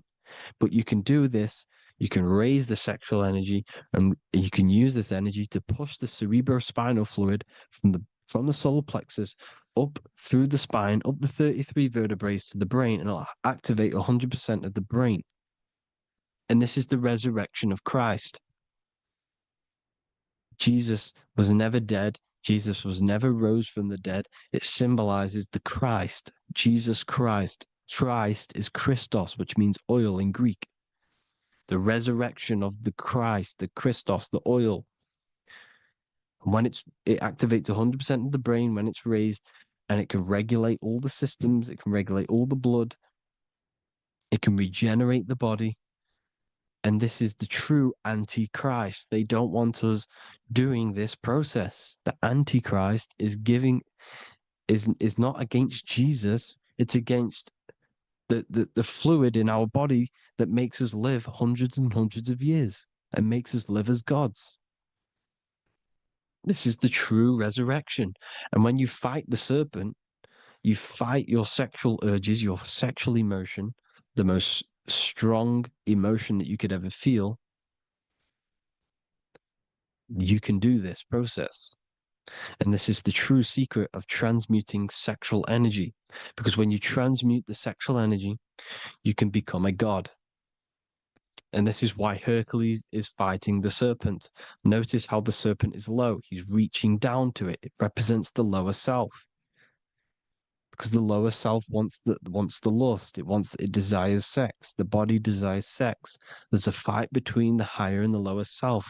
But when there's balance, there's even. Heaven is even. When there's evenness between these, this is the kingdom of heaven. This is when heaven is on earth. So at our highest levels of ourselves, the highest level of our intelligence, this is God. God is something that we manifest. We need to achieve Christ consciousness by battling the body. There is no battle outside of the physical body. It's an internal battle. Jesus and Satan have been externalized. Nothing exists outside of you, because I explained in the beginning how you are the consciousness experiencing the central nervous system. Therefore, there is nothing outside of you. It's all internal. Jesus and Satan have been externalized. Why? Because it's business. The church is a business. It's all a business. They've created these figures to be historical when they're not historical. The Bible's not historical. It's all externalized. It's called exoteric, when the truth is esoteric, internal teachings. So, anyways, people, balance the chakras, balance the two hemispheres of the brain, balance the conscious and the subconscious. Balance is perfect, the yin and yang. You are spiritual and physical. You live in day and night. You need to be balanced. Oneness. Seek oneness. And this is the true kingdom of heaven. And when we all realize that we are all the same intelligence, the same consciousness expressed in different bodies, when we all realize this, we all realize we're all one. Doesn't matter what race you are. It doesn't matter what race you are, where you're from, your nationality, because none of you are actually from here. None of you are from the physical world. You're manipulating the physical world through the physical body. You are the I am. We all have a soul. Every single one of you has a soul. We all have souls. The reason why they say some people don't have souls is because they're trying to suppress your mind. They don't want you to know that you have a mind. That sounds crazy, I know. But a lot of people haven't realized that they have an infinite intelligence called a mind. And behind that mind, if you can observe your thoughts, the person who is observing the thoughts, you have a soul. Everyone has a soul. Don't listen to all these people saying some people don't have a soul, some people do. We all have a soul. Every single one of us. So anyway, you need to break the lower nature of yourself. At our highest levels, we are gods. Our intelligence, our universal intelligence, the I am, the intelligence that's inside of the brain, is God. Our minds are being corrupted within believing that you are the body, and the result of this is a society like today, because everyone thinks they're the body. And everyone's living in the lower nature of self, where everyone only cares about themselves. But when we realize we're all one big consciousness ball, we're all the same consciousness expressed in different bodies, there will be peace. So thank you all, people. If you do want to learn more, if you do want to read my book, it's called The Book of Wisdom. I'll put it in the description. It's an amazing book, people. It's going to give you the best understanding possible about creation, yourself, and the world. It's amazing. The Bible, everything. I have just launched a new cymatic library. A friend of mine has just added this to the website. He creates beats and he creates the purest beats. So they are actually the frequency that it tells you. Most of the stuff on YouTube and Spotify and Apple Music is all, it says it's a certain frequency, but we know these major platforms are all playing with the frequencies of the app. So if you want a real binaural beats, solfeggio scale frequencies to meditate on or listen to throughout the day, join the Occult Library. You can get a 2-day free trial. I'll put the link in the description. Thank you all, people. Hope you all enjoyed this video. We're going to be discussing the esoteric and occult meaning behind the story inside of Genesis, the story of Adam and Eve. This is a widely known story, but not many people know the true esoteric meaning behind it. Okay. So today we're going to be breaking this symbolism down. Before we get into this, please leave a like and a subscribe on the channel. I would greatly appreciate it. And please comment below any lectures or anything you wish to know, and I could maybe make it in the future. The first thing we must understand about the Bible is that it is an esoteric and occult book. It is written in allegory. It is written in such a way that we understand the book compared to our level of perception. Now, what do I mean? If a child read the Bible, they would gain a standard meaning and story behind it. They would gain a normal interpretation of the book, of being good, praise God, and be a good person. However, me, who have studied the occult and esoteric and symbolism for a very long time, when I read the Bible, I see a deeper meaning. I can read between the lines of the allegories, which means the Bible is written in such a genius way that it speaks to your level of intelligence. Depending on how advanced you are mentally and with knowledge, will depend on how you decipher this book and how the parables inside the book can speak to you in your personal life. Okay. So the Bible is the greatest psychological book ever written in history. This is why it's known as the greatest story ever told. It's a story. What we must understand with the Bible is that the Bible creates on the surface a logical way of thinking, which is what we call religion. We read the Bible and if we think logically and we take that book literally, then we gain a religion. But if we look beyond the surface, this is what we call esoteric, metaphorical, symbolic.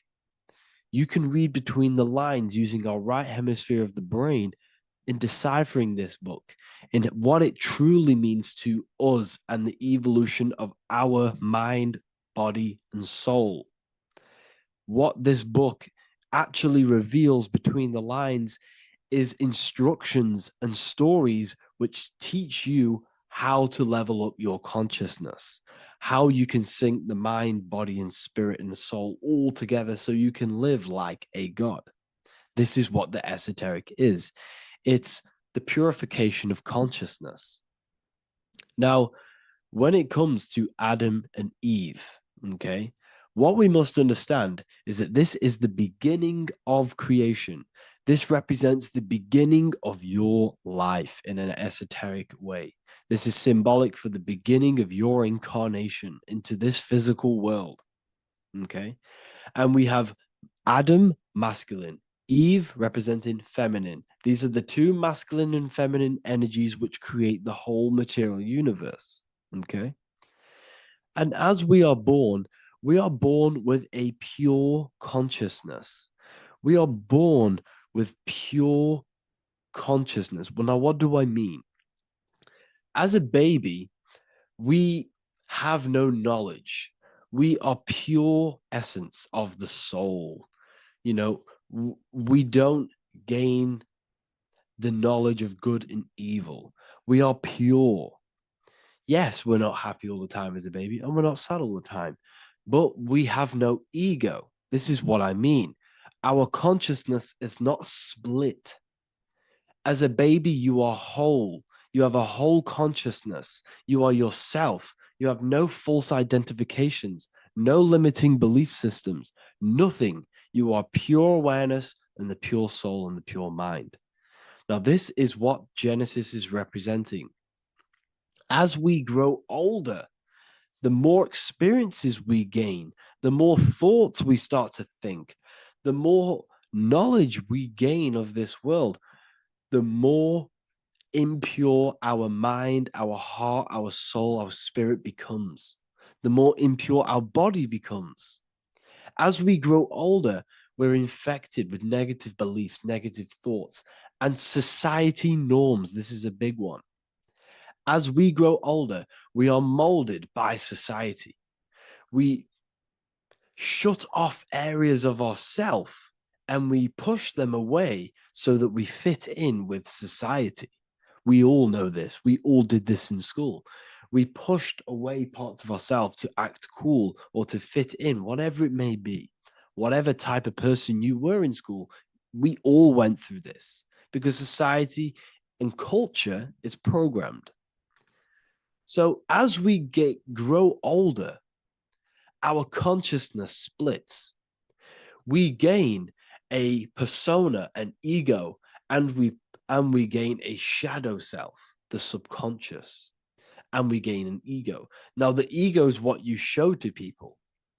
It's that character that you show, that you put on to your culture, to your family, to your friends. This is a false identification. And we also gain a shadow self. The shadow self is gained through experience. This is the subconscious. Our ego is created through experience. And so is the subconscious and the shadow self. Okay. So as we gain age in this material body, we fall from the Garden of Eden. We gain the knowledge of good and evil. This is what the symbolism represents of us leaving the garden, us eating from the fruit. Now, the fruit represents the knowledge, it represents the insight, the experience, which splits our pure consciousness. Our soul splits. Okay. We lose connection with the divine. We lose connection with our pure self through material experiences. We may lose ourselves in material experiences. We may lose ourselves in lust and material gain, wealth, and all of these lovely things that the material world offers. We lose ourselves in this. Okay. And not only that, there's another symbolic thing that we're missing with being a child. There's another symbolic meaning behind this tree in this story of Adam and Eve. And this is sexual energy. Okay. As we are a baby, we have no ability to create another human life. We have no sexual urges. We have no desire for the material things as a baby. Nothing.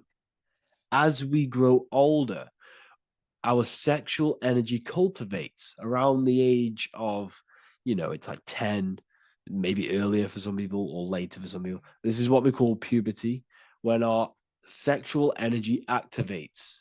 This is when the masculine and feminine energies are present within the body. And we are now given the ability to create human life. We're now given the ability to bring in a soul into the material world. Now, this is what we believe and know in the esoteric world. That is what sex is. You're bringing a soul from the astral into the physical. Okay. So as you grow older, you gain this ability to use the power of creation. you gain this force within you that allows you to open a portal in the astral and bring in a soul to the material. Now, this power can be misused. This power is very powerful and should not be misused. In occult and esoteric teachings, we teach and learn sexual transmutation, how we transmute sexual energy into different areas of our life so we can grow and create. Because sexual energy is creative energy. It creates a whole new human being. So if we retain it, we can transmute it into creativity. So this energy is kind of corrupting us as well. And now I'm not saying growing up is evil, all this thing is evil. This is a natural cycle that we must go through. The soul of us must go through this cycle so that we learn, so that we overcome it, so that we gain mastery of ourselves, so that we expand ourselves. I recommend you watch the Evolution of Consciousness lecture that I did on my YouTube. An amazing lecture. Talks about the evolution of consciousness and how we're on a never-ending cycle of life and death and expansion. So leaving the Garden of Eden is symbolic. You see, Eve represents emotion. She's feminine. Adam represents action. That's why he bit the apple. You see, Eve takes the apple and tempts Adam because she's the emotion. She's the sexual desire. And Adam eats it. He releases, he misuses the power of his creation. He misuses his consciousness because of material illusions and material desires. This is natural, okay? As we grow older in this life, our soul has to experience sin. We have to experience negativity. We have to experience evil, okay? And we have to misuse this power within us to learn about it so we can overcome it and gain control over it. Now, this is why the Bible says in Genesis 3:6, for God doth know that in the day ye eat thereof, then your eyes shall be opened. Ye shall be as gods, knowing good and evil. This is very, very, very symbolic. We come into this world to experience a dualistic way of reality. We come into this world to challenge ourselves so the soul can grow, because the soul comes from pure love from God. But we come into this world so the soul may know what it's like to be evil. You see, we are like a seed. Our soul's like a seed. And when that seed grows, okay, and it's planted, them roots must grow to hell in order for the top of the tree and the roots to grow to heaven. In order for the soul to reach the highest states, it must descend down into the lowest states. Good and evil. This is the story of good and evil, okay? And this is the story, a psychological story of how the human mind has functioned in this life. This is what this story is representing of how our soul and mind is functioning, how our consciousness is splitting and growing up and evoluting. Okay. Like I said, snakes represent sexual energy. They represent, snake, when you've been snaked. This is why we say you've been snaked, because it represents a temptation of sexual energy. This is why the Kundalini is symbolized as a snake. This is the serpent within us that we can rise to activate dormant brain cells in our brain. Now that's called the Kundalini awakening. I'm not going to get into that into this video, but this is what it symbolizes, the tree and the knowledge of good and evil, because our body is the tree. Our central nervous system is the tree. The snake is our sexual urges and this false temptation that tempts us to interact with sin, the material world, okay, and go against our higher divine self. This is what it represents. Now, it's very, very symbolic. Not everyone is going to agree with this, but this is my interpretation of Genesis based on my research of occultism, symbolism, metaphors, and me studying the Bible. This is my interpretation, and I hope it resonates with you. It might not resonate with you, but this is what makes sense to me, and this is what has made sense to many other occult researchers who are in this space as well. Okay. So please leave a like, leave a comment, leave a subscribe. I'd greatly appreciate if you could, just give me some support on this channel. We're nearly at 100,000 subscribers, which is insane. I just want to say thank you all. And yeah, I will see you inside the university if you join. I'll look forward to mentoring you, connecting with you on the live calls. There's a new symbolism course which is going to be available very, very soon. And yeah, if you join the university, you also get a 30% discount on all of my products, astrology readings, one-on-one calls, all of my books. Yeah, so I hope you gain some insight on this video, and I'll see you in the next video, and I'll see you inside the university. Have an amazing day. Geometry. This is the study of nature, of the codes, the mathematical codes behind physical reality. So today we're going to be going deep into geometry and the true esoteric internal geometry, the geometry that no one really talks about, and how geometry relates to human consciousness. So essentially, what we must understand when it comes to geometry, the basics of geometry is everything is vibration. And this vibration is vibrating on a certain frequency. And this certain frequency creates a geometric shape, which is why in nature we see all of these different geometric shapes. All matter takes form in shapes.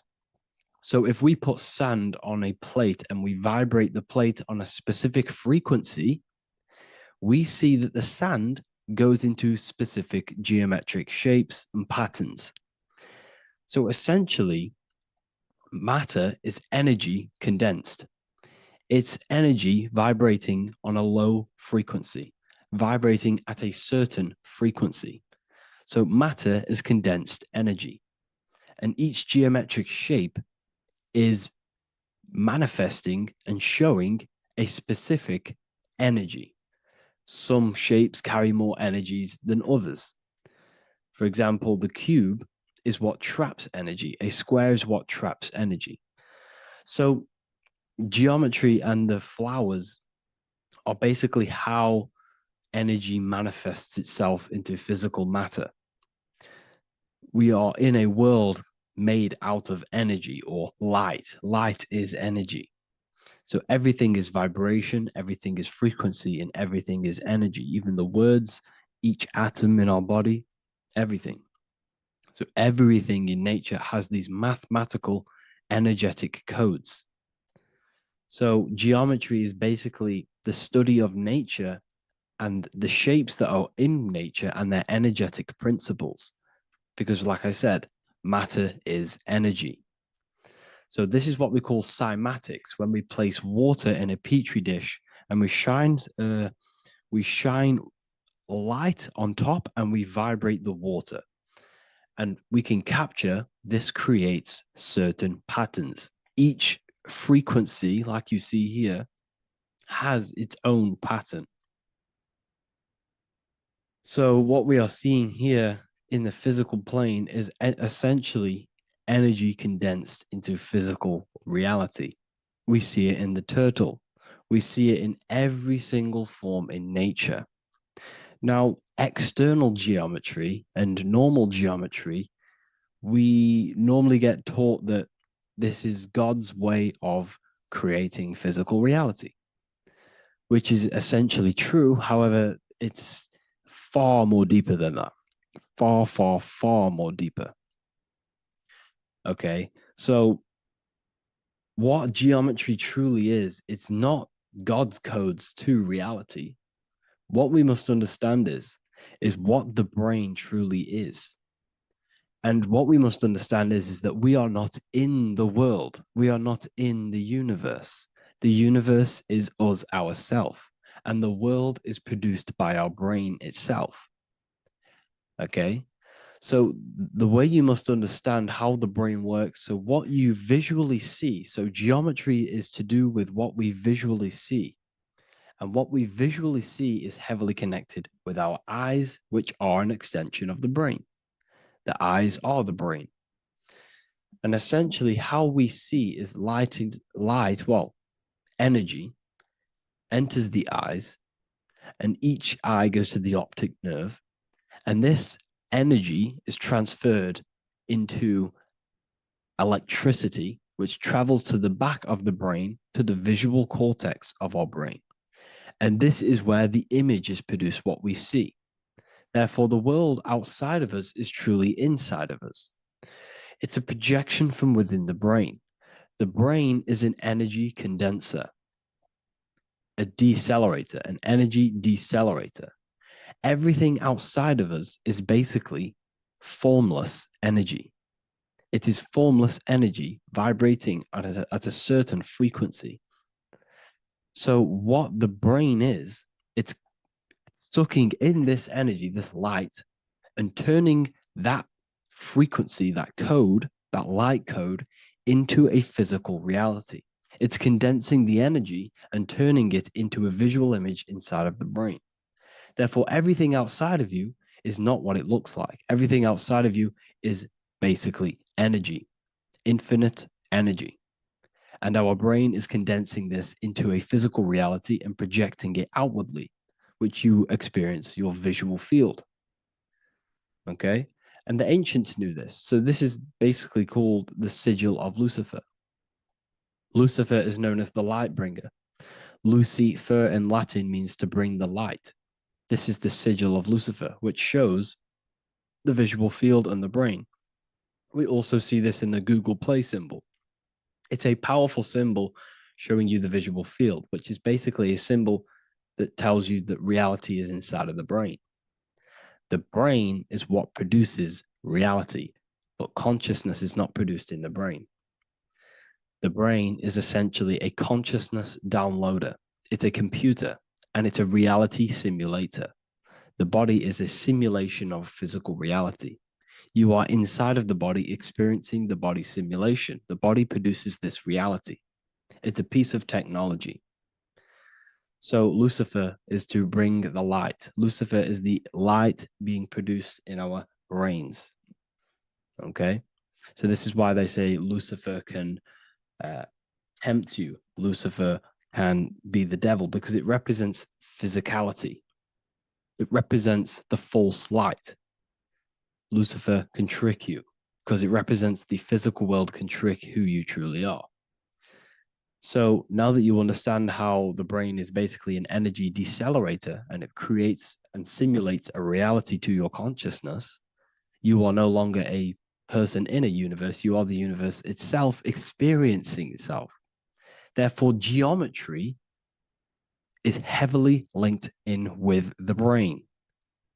Geometry is essentially how your brain and how your eyes decode energy. So what you are seeing is the mathematical codes of your brain creating reality. So what they teach you is the external is that geometry is God's way of creating this world, and these are the mathematical codes God's created. But now I'm telling you the internal. This is the truth. Geometry is how your brain mathematically condenses energy and light into a physical reality. So therefore, your brain is a computer program. So now geometry is nothing outside of you. Geometry is not something created by something else. It's created by your brain. Your brain produces these patterns through mathematical codes by breaking down energy into physical reality. And this is why you see geometry in everything around you. This completely changes your view on geometry. It's in your ear, it's in your face, it's in everything. Geometry is everything. Okay. So now that you understand this, now, as we were talking about the visual field earlier, the ancients knew about this. The ancient Egyptians knew about this. We can see this symbolism inside of the casket, the Egyptian casket. See, this crossover represents the visual field. This represents the back of the brain. This is the left hemisphere, the right hemisphere. And now some of the most simplest teachings in geometry is that straight lines are masculine and curved lines are feminine. And we even see this in the human body. The feminine human body is curvy and the masculine human body is liney. And even with the genital reproductive area, we have a line and a curve, 0 and 1, the binary code of all creation, 0 and 1, because that's basically all that exists. Nothingness and one, nothingness and God, nothingness and consciousness. That's all that exists. Now that I've told you that, the basics of geometry and the line and the curve and the feminine and the masculine, what do we have here? You see this stick here? This is a curve. And what's the right hemisphere? The right hemisphere is the feminine, the feminine energy, the feminine aspect of our brain. Then we have a straight line. This is straight lines. Now this represents the left brain. So the Egyptians are showing you the left masculine brain and the right feminine brain because of the curve and the straight line. And this is the visual field, the crossover. So there's a crossover in the brain. The left eye is connected to the right brain. The right eye is connected to the left brain.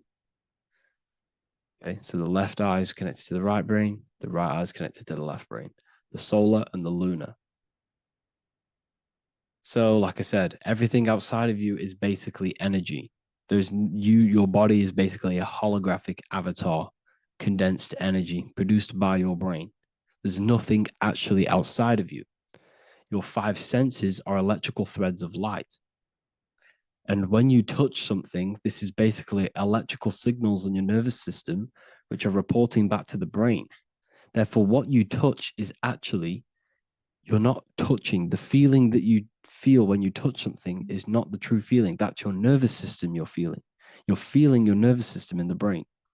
It's electrical signals to your brain. So the five senses do not decode, well, what you're experiencing as the five senses is not outside of you. This is your brain interpreting electrical signals. You don't experience the world, you experience your nervous system and your brain.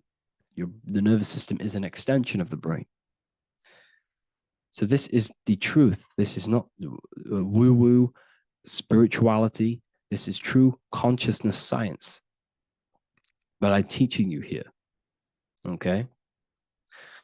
So nothing is truly outside of you. It is a universe. You yourself are the universe, the fabric of the universe itself. The only thing that exists outside of you is essentially energy. That is it. And your body and your brain condenses this energy into reality. So when we look into architecture, why is architecture, the ancient architecture, so important? Because what did I tell you at the beginning? Shapes and physical matter is condensed energy. Each shape holds specific energy. Some shapes hold more energy, emit more energy. Some shapes condense energy. Some shapes transfer energy.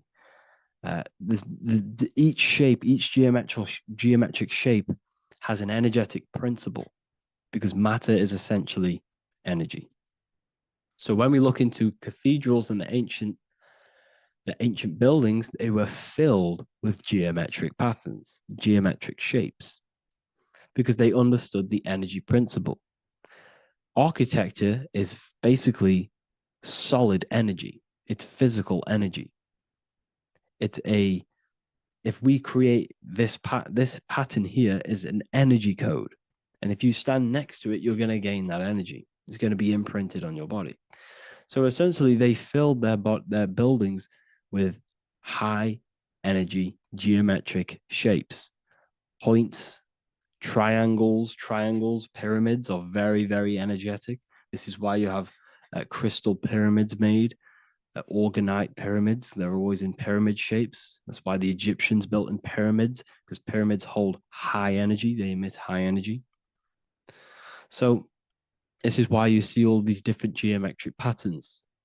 Okay. So in the real reality, in the energetic plane, this building would basically look like this: lines and grids of energy. Okay, this is what it would look like in the energetic plane, a blueprint of the energy body. So, as you see here, these are the different frequencies in a petri dish, of water in a petri dish. And you can see they are specifically aligned up with these specific patterns. You can see geometry even within geometry. It's fractal. So essentially, when you would stand inside of these buildings, they would imprint the energy of the building in your body, because your body is healed through energy. You have an electromagnetic field around your body. So by creating buildings with geometric patterns, we are essentially increasing the energy of the building, because the building itself is energy. Okay. So when we fill it with geometric patterns, we're increasing the energy. We're giving it a certain energetic imprint. So when you stand inside of that building, you're being imprinted with that energy. Okay. So especially with these windows, these stained glass windows. Well, why are they stained glass? Well, color is frequency. So when you have all of these different colors, and not only were they just painted, some of these colors are specific gemstones, crystals, natural stones, which all hold energetic principles. Each crystal is vibrating on a certain frequency. Wood has its own frequency, metal has its own frequency. What you must understand is that everything in nature is not just a piece of matter. It's vibrating. The atoms of wood are vibrating on a certain level, which give it a certain energetic principle. Each crystal is vibrating. The atoms of the crystal are vibrating on a certain frequency, which give it a certain energetic principle, quality. So each thing, this is why the ancients were obsessed with natural stones, natural things, crystals, natural metals, and they wore different metals, different things like copper on their bodies, because they understood the atoms of these natural things are vibrating, which give certain qualities to you if you wear them. So you're not wearing it, you're basically putting that frequency onto your body, because they understood this is energy. If I put copper on my body, I'm not putting copper on the body. I'm putting the frequency and the energy of the atoms onto my skin. And that frequency of them atoms are going to vibrate my skin, that frequency, and heal my body. So this is why this is so important. So each building is an energetic code. Okay. So when you stand in these buildings, it can heal your body. This is why when people walk into these ancient churches, they feel like they've met God. They feel a certain way. They feel so amazing when they enter these churches. They feel holy, for example. It's not because God's there. It's not because these man in the sky dwells in these holy places. It's because the energy of these buildings affect our consciousness. They increase your energy. They raise your vibration. They heal your body. They heal your cells. They imprint the water in your body, especially with these stained glass windows. Like I went a bit on a tangent there, but these stained glass windows were encoded. Well, they use different gemstones, different lights, different colors. And when the sun would shine through this window, well, what's the sun? The sun is light. Light is energy. The sun's light would go through this filter of the window of the crystals and the different gemstones and the different colors, and the sun's light would be encoded, imprinted with these crystals, with these colors and these natural glasses, which have healing energetic principles. And when you are inside that building, the sun's encoded energy of the window would be imprinted into your body, into your energy field, and it will heal your energy field, and it would heal your body, your cells on a cellular level. Because your body is what? 60 to 70 to 80, some people say 80% water. And water is encoded with vibration. If you say certain things into water, it gives it a specific geometric pattern. like I broke down in the beginning. If you say love to a water and then freeze it, it will go to this. If you say hate, it will go to a distorted pattern. So when you are in these buildings, you're being imprinted by the energetic codes of these buildings, the energetic principles of the windows, of the structure itself. The ancients never used to build in squares. Their buildings, their insides were never square rooms because they understood squares trap energy. They always had pointed roofs so energy can escape. So there's many little things that we need to look into geometry. For example, when you see magicians, when you look at ancient magic, why do they stand in circles with different geometric patterns? They use different geometric shapes. Why? Because shapes are energy. They hold specific energy. So when the magician stands in a circle with a pentacle, they're working with the energy of that pentacle. You can work with different energies based upon the different geometric shapes that you draw. And you can use this in your structure, in your architecture, in your work, and it can influence everything. So this is the true geometry. I hope you gained a deeper understanding on geometry and how it relates with you and your consciousness. Like I said earlier, your brain produces geometry. It's basically how your brain decodes energy. It's not God, how God creates this reality. And no, you're in this reality. You are the reality itself. Your body produces the reality. Therefore, geometry is one with you. So therefore, if I play with the geometry of the buildings, for example, like the government have, everything's in squares. If you look outside, everything's a square, everything's a rectangle. You go to a city, every window is a rectangle, every building is a rectangle. You live in a box room, everything is boxed and squared off in this reality, in this modern society. Why? Because they're trapping energy. The cube is the most simple geometric shape, which basically condenses energy and it traps energy. And if you subconsciously see squares all the time, your phone's a square, your TV screen, everything's a square, your keyboard, your desk. Go and look at the ancients. They never used to build in squares and cubes. And if you go into nature, you'll never see squares and cubes. Nature doesn't create squares and cubes. Everything in the modern society is squares and cubes to simple your consciousness down, to dumb your brain down. So the ancients built very, very complex structures. Why? Because they understood what we see affects our brains, because our brains decodes reality and creates reality. If you see a sophisticated building, this is going to give you a sophisticated mind and raise your IQ levels over time, subconsciously. I'm not saying if you look at this building, you're going to become smart. I'm saying if every single building in your environment, ment is mind, mental, every single building in your environment was this complex and complicated, it would increase your IQ on a subconscious level. It'd make you more complex, make you more intelligent. So they've dumbed everything down. They've dulled everything down. Look at everything. Everything is being dulled down. So anyways, I hope you all gained a better understanding on this. If you want to gain more occult knowledge and esoteric knowledge, make sure to read the Book of Wisdom, Volume 2. If you're inside the university, you can get this book for free. Go to the general chat area and follow the instructions, and you can order yours for free. Truly life-changing stuff. Because the issue is with the world is that no one really understands who they are, what they are, and why we are here. That is the issue for people's depression, for people's wrongdoings. They don't understand who they are, what their emotions are, what their mind is, what their body is, what reality is. This book gives you that. This book gives you the sense of understanding, the sense of well-being that will give you a better life because you understand life and what life is. And if you truly want to take your studies to the next level, we have the Ethereal University.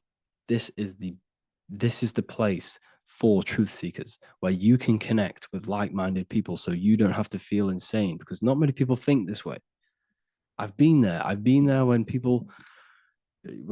you wake up and not many people around you are thinking the same way, and you start to feel a bit insane and you can't really talk to people about these things. That's why I created this, so you can connect with people and learn at the same time and become the best version of yourself by understanding truth and knowledge. We do If you join, you'll gain access to free live calls every single week, every single Saturday morning. We do live calls. You can ask me questions and all sorts. So make sure to leave a like and a comment. And thank you all for tapping in. Hello and welcome to another video, people. Before we start, please like, comment, and subscribe if you wish to see more content. Today we're going to be talking about the mental universe and how everything is mental. This is the number one law on the Kabbalion. If you've never read that book, it's called The Kabbalion. A very good book. It's the first law because this is the most important thing you need to understand, is how everything exists within the mind. Behind every single one of these eyes is the same consciousness expressed in different bodies. The mind is what gives perception to what you're experiencing. Behind every single one of these eyes is the exact same consciousness, but the brain that they inhabit is giving them a different perception, a different being, a different body. Now, this is the difference between humans and animals. Humans possess a advanced consciousness, an advanced mind that gives us the ability to be aware of ourselves mentally, physically, and spiritually. We can reflect on ourselves. When a dog looks in the mirror or an animal looks in the mirror, it doesn't know what it's looking at. It doesn't realize it has a consciousness. It can't reflect on itself. It can't say, I want to improve in this area. It doesn't have that consciousness. We have a divine consciousness. Take away the N for divine, and you get with a D, put it with a D, you get divide, because we have a divided two-way consciousness. An animal only has one. However, it's still the same mind.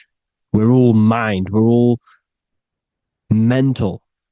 We all exist within the mental plane. Look at this person walking.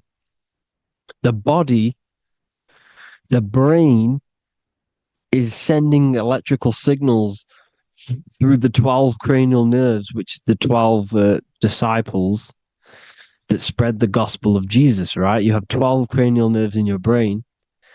There are 12 disciples which spread the gospel of Jesus. Jesus represents the mind, the intelligence, the invisible intelligence that we all are, the same intelligence, the same exact consciousness, which then sends a command into the brain. Then the brain sends these 12 electrical signals through the 12 cranial nerves to control the rest of the body through the nervous system. This person walking is not, the body is not walking. The mind is telling it to walk. And the brain is it's a supercomputer which is decoding these demands given to it by the mind. Because the pineal gland will have something to do with the ether, because the ether is physical and non-physical. The mind is sending the commands through the ether to the pineal gland, which is then getting broken down into electrical codes within the brain and sent throughout the nervous system to control the body. And this is why in the Sims simulation, because the body's the simulation, it's a false reality. It's the fake reality. It's not the real you. You are formless. There is no form, but the third dimension is a dimension within your mind. Matter, mind, light is all a product of your mind. It's all in the mind.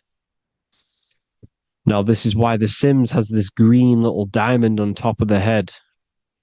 Because this is you. This is your invisible intelligence controlling the character. Okay? It's controlling the character. And this character is in the world. Your consciousness isn't in the world. The world exists within you, but the body is a vehicle for that realm that you land in. When you have a dream, your mind transcends this body into another body, duplicates your body into another universe, unite, unite is one. We're all one. It's all one universe, expressed in many different ways, infinitely. And the vehicle that you land in is the body to operate in that realm. This is the all-seeing eye, as you see here. The I, this is all the intelligence. This is the ball of consciousness, God, expressed in different bodies. We're all this same one in different bodies, as you can see here. And this intelligence is expressing infinitely throughout the universe, an infinite universe. There's no beginning, no end. There was no beginning of the universe. There is no end. It's infinite, always has and always will. But the mind is what gives you the ability to explore the universe, to make perception of it. We are God in disguise. We are God in disguise. We are God in flesh. But the body can become attached to the mind, can become attached to the body if the mind is not aware of itself. When the mind is that blinded by matter, and we lack knowledge and understanding of what we truly are, a formless, infinite being, a traveler. This is why Freemasons are called Freemasons. Mason means traveler, free. You're a free traveler because your consciousness is a traveler of the universe. When we lack understanding, our mind bounds to the body because we don't separate the body with our different layers of consciousness. When we separate them and identify that we are mind, body, emotion, you then can apply this knowledge to when you want to astral travel and explore the different realms of your mind, because the mind is the universe. People, this is what we need to understand. The mind is the universe. I am you and you are me. This is the Egyptians showing you this. The Ankh is the symbol of life. This is the one ball of consciousness, mind, giving it the Ankh life to all the different life forms. The cows, the birds, the snakes, and the big Ankh given to the humans, because the humans are the most intelligent. We have the most advanced consciousness. We have the most advanced consciousness. This is why the one is giving a big Ankh to the humans here. Here you see it again. This is not the sun. This is also showing Ankh giving out its life to all things infinitely.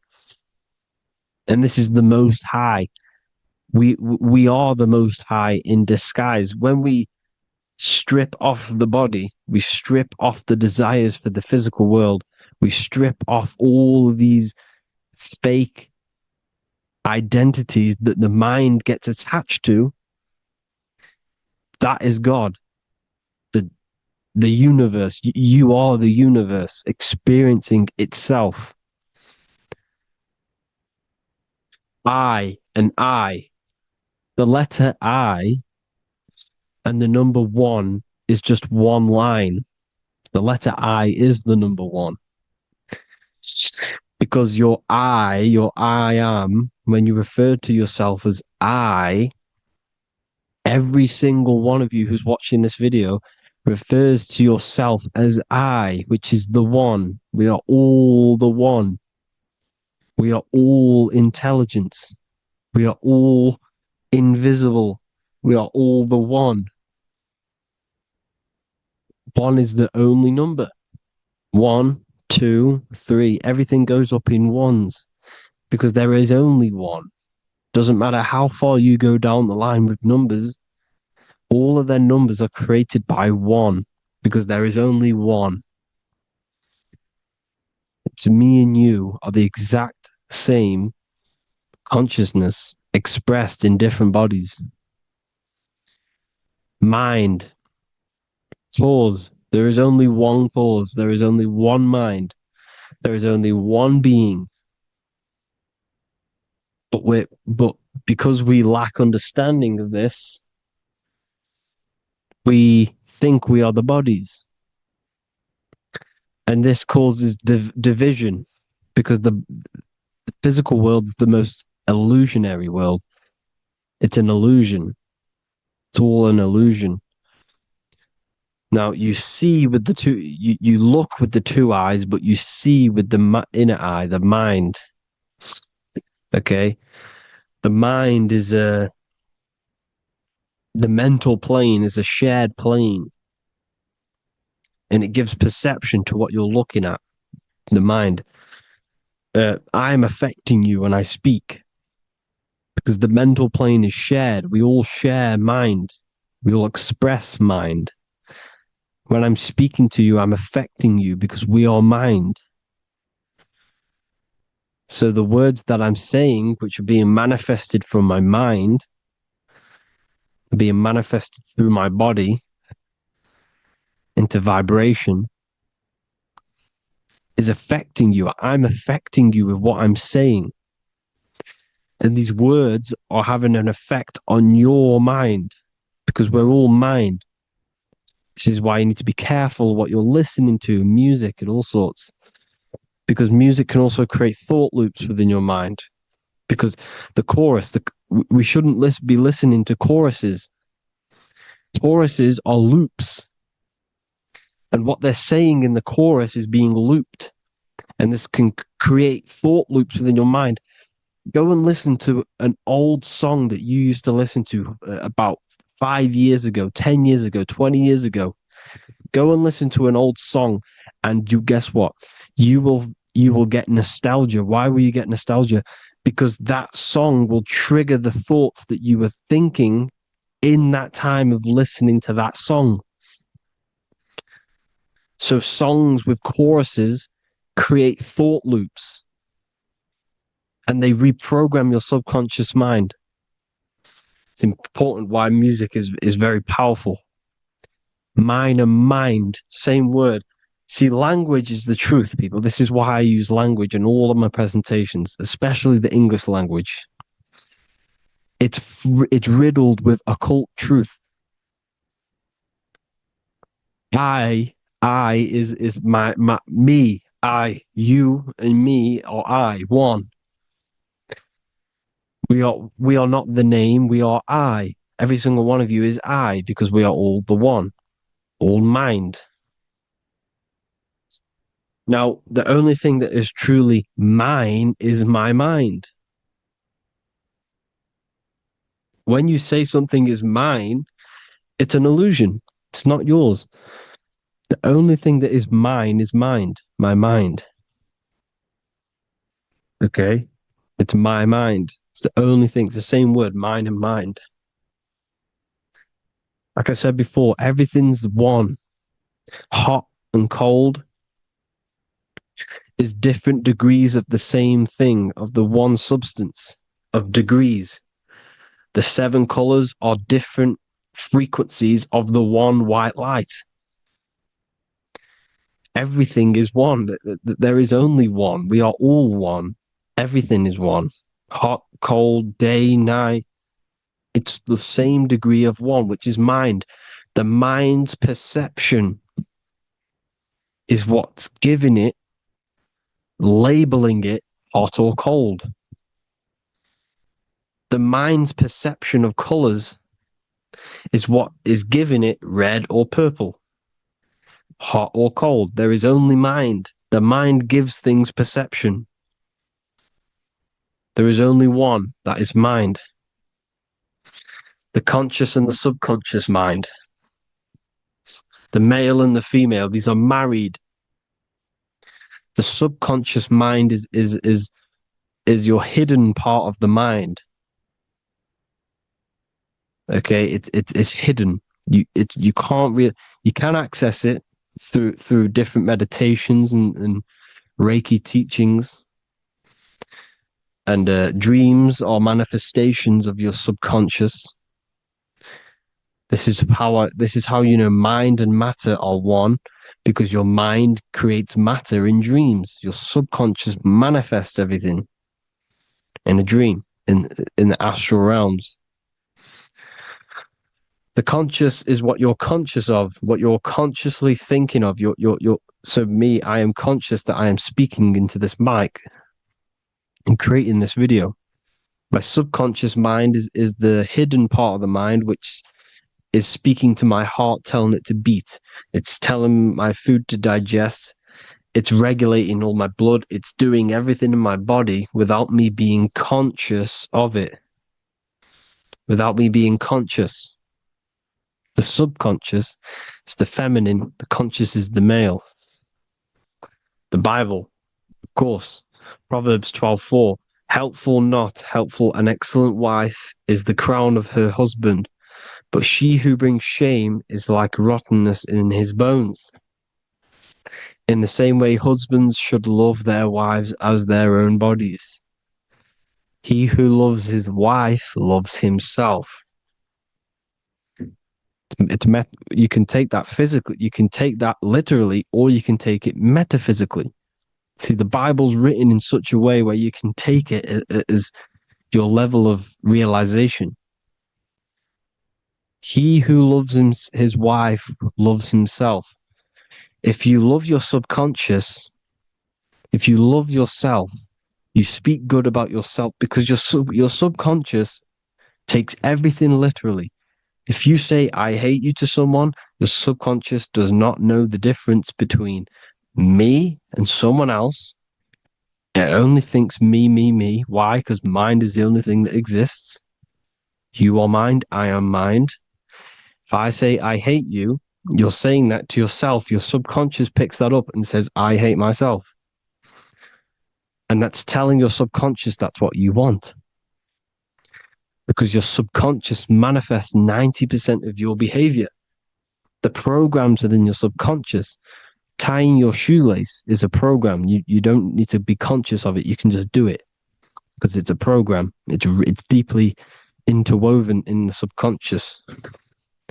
Driving your car, texting on your phone. You don't have to think about what letter. You just do it because you know where the letters are. It's a program.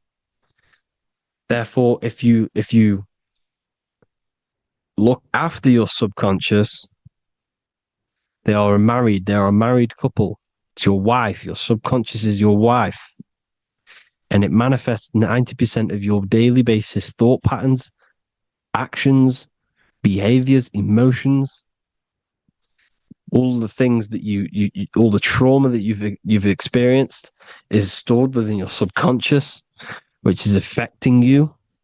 So let's say you were in a car crash 10 years ago and you had a really traumatic event, you really hurt yourself, and you had a very, very, very strong emotion that you felt of pain. That will still affect you today. And why? Because it will manifest into your behavior. How? Well, you'll be cautious of what cars to go in and who. You'll be cautious because of that event that stored within your subconscious, because of that feeling you felt was so painful and so strong. It's still manifesting into your behavior today. For example, you won't go in certain cars, you won't go with certain drivers. The subconscious stores everything, all your memories, the programs, and everything. So if you trick your subconscious, that's how you manifest your life. If you trick the subconscious, you already have something. And therefore, it will manifest into your life, into your behavior, thoughts, and actions. This is why the golden rule is to treat others like you want to be treated. Because I am you and you are me. We are all subconscious. We all have subconscious. Whatever I do to you, I do to me. Because my subconscious picks that up and thinks I'm speaking to me. Mind is very powerful. Whatever I do to you, I do to me. Treat others like you want to be treated. The golden rule. That is the only rule we need in this realm, in the universe. If everyone understood this rule and how the subconscious works and how karma works, we'd live in heaven on earth, the Garden of Eden, the golden age. As a man thinketh in his heart, so is he. Proverbs 23:7. Where your heart is, there will be your treasure. Your heart's the emotions. This is the storehouse of emotions. This is where you feel emotions. You have to let your emotions move through you, not become you. You can't let your emotions become you. Or except be like the sky and let them pass through you. Be like the clouds and the stars passing over. Let them pass through you. Do not let them become you. And this is how emotions can take over your mind. We are driven by, when a man is driven by emotions, he has no self to control. You must control the mind, because the mind can be corrupted. Because your thoughts are electrical in the brain. Your thoughts come from the mental plane. So how the mind works is that you place your attentions on something in the mind, and infinite information just flows in. Think about it. When you think of a certain topic, as soon as you think of that topic, information comes flying into your mind. Different ideas, ping, ping, ping. It's all connected. It's why we call it a mindset, because your mind sets itself to frequencies. And when we think of something, we tap into that frequency, and just the universe, the mind, the mental plane just flows in information based on that frequency and that thought. The universe is just information. All of the information out there, nothing is new. It's all there. You just have to tap into it. You can tap into these different thoughts, and it's all there. Everything already exists within the mental plane. You don't think anything. You receive thoughts. We all share the mental plane. We affect each other. I'm affecting you. Listening to me is affecting your mental plane, your mind. The physical plane is the lowest plane. It's the world of effect. Everything you see in the physical plane is the effect of mind. Like I said, the person walking is the effect of their mind telling the body to walk. The physical plane is the lowest dimension of your mind. Mother Earth, we are in a mother. We're in the womb still. The Earth is feminine. It looks after you. It provides you with food for free. It grows on trees with water. It's Mother Earth. It's the womb. The dome above your head is your mother's belly. Okay? Is your mother's belly. You're in the womb still. You're forever in the womb because your mind's constantly expanding. Because when the baby's mind figures out that there is a reality outside of its mother, it starts to hear the people on outside of its mother, what does it do? It figures a way out of the mother, and it becomes born again in the water, in a hospital, into the other world. It's the same with our minds. When our minds figure out there is other worlds beyond this physical, we explore them. The astral plane, for example. You figure a way out of the body. Because when you're the firmament, look at the word firmament, meant at the end. Firm is firm, something strong, something like a rock is firm. If your mind is firm like a rock, you will be stuck under the firmament. So, for example, people who are very programmed and can't think outside the box, they have a firm mind and they'll be stuck under the firmament because your mind is the only thing that's keeping you under the firmament. It's the only thing. When you're doomed, doom is dome. This is the dome, which is your head. Your head is the dome. Above your head, above the earth is the dome, the ethereal barrier. But that's just an external manifestation of your head. You don't leave the earth, you leave your body to leave the earth because your body is the earth. It's a dimension within your mind. So when you're doomed, you're domed. Your reality is your level of realization. You realize something, or when you have an idea, the mind, and the EYE or I. Same thing, mind. It's all mind. Reality is your level of realization. You realize there's other worlds. That's your reality. Your perception's your reality. Mind in Latin is mens. Jesus was known as the fisher of men, which is the fisher of minds. He was fishing minds worthy of knowing the higher truth, the deeper occult knowledge. Jesus figured out that we are all God. And he got killed for it because in that age they were trying to suppress this information. Jesus figured out he was God because we are all God, every single one of you, and they killed him because we're all mind. We are not the body. We're the invisible intelligence, which is God.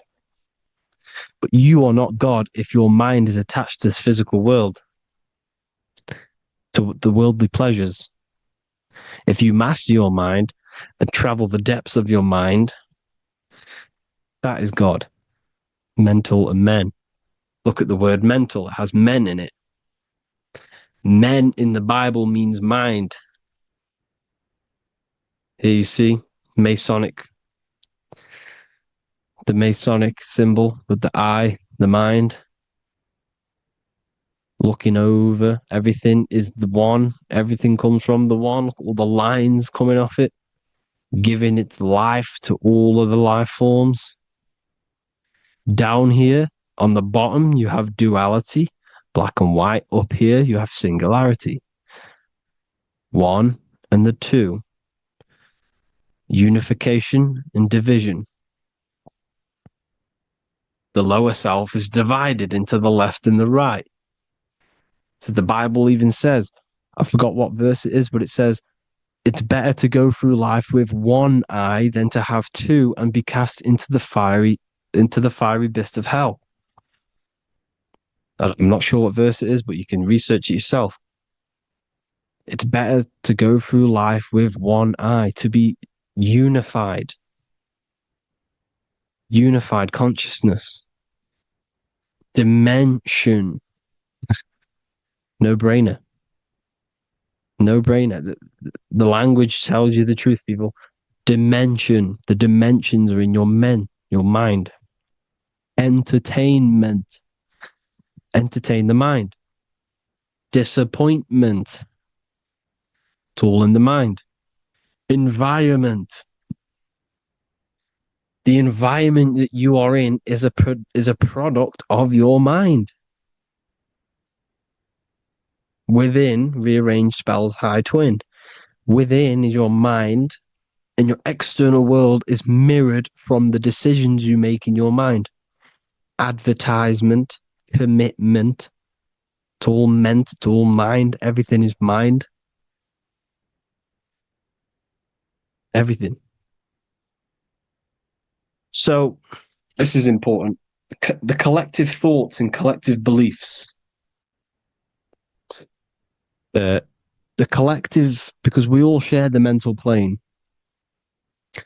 And because of this, this is why we are in a weakened state of consciousness at the moment. Because the collective thoughts and the collective minds overall are asleep.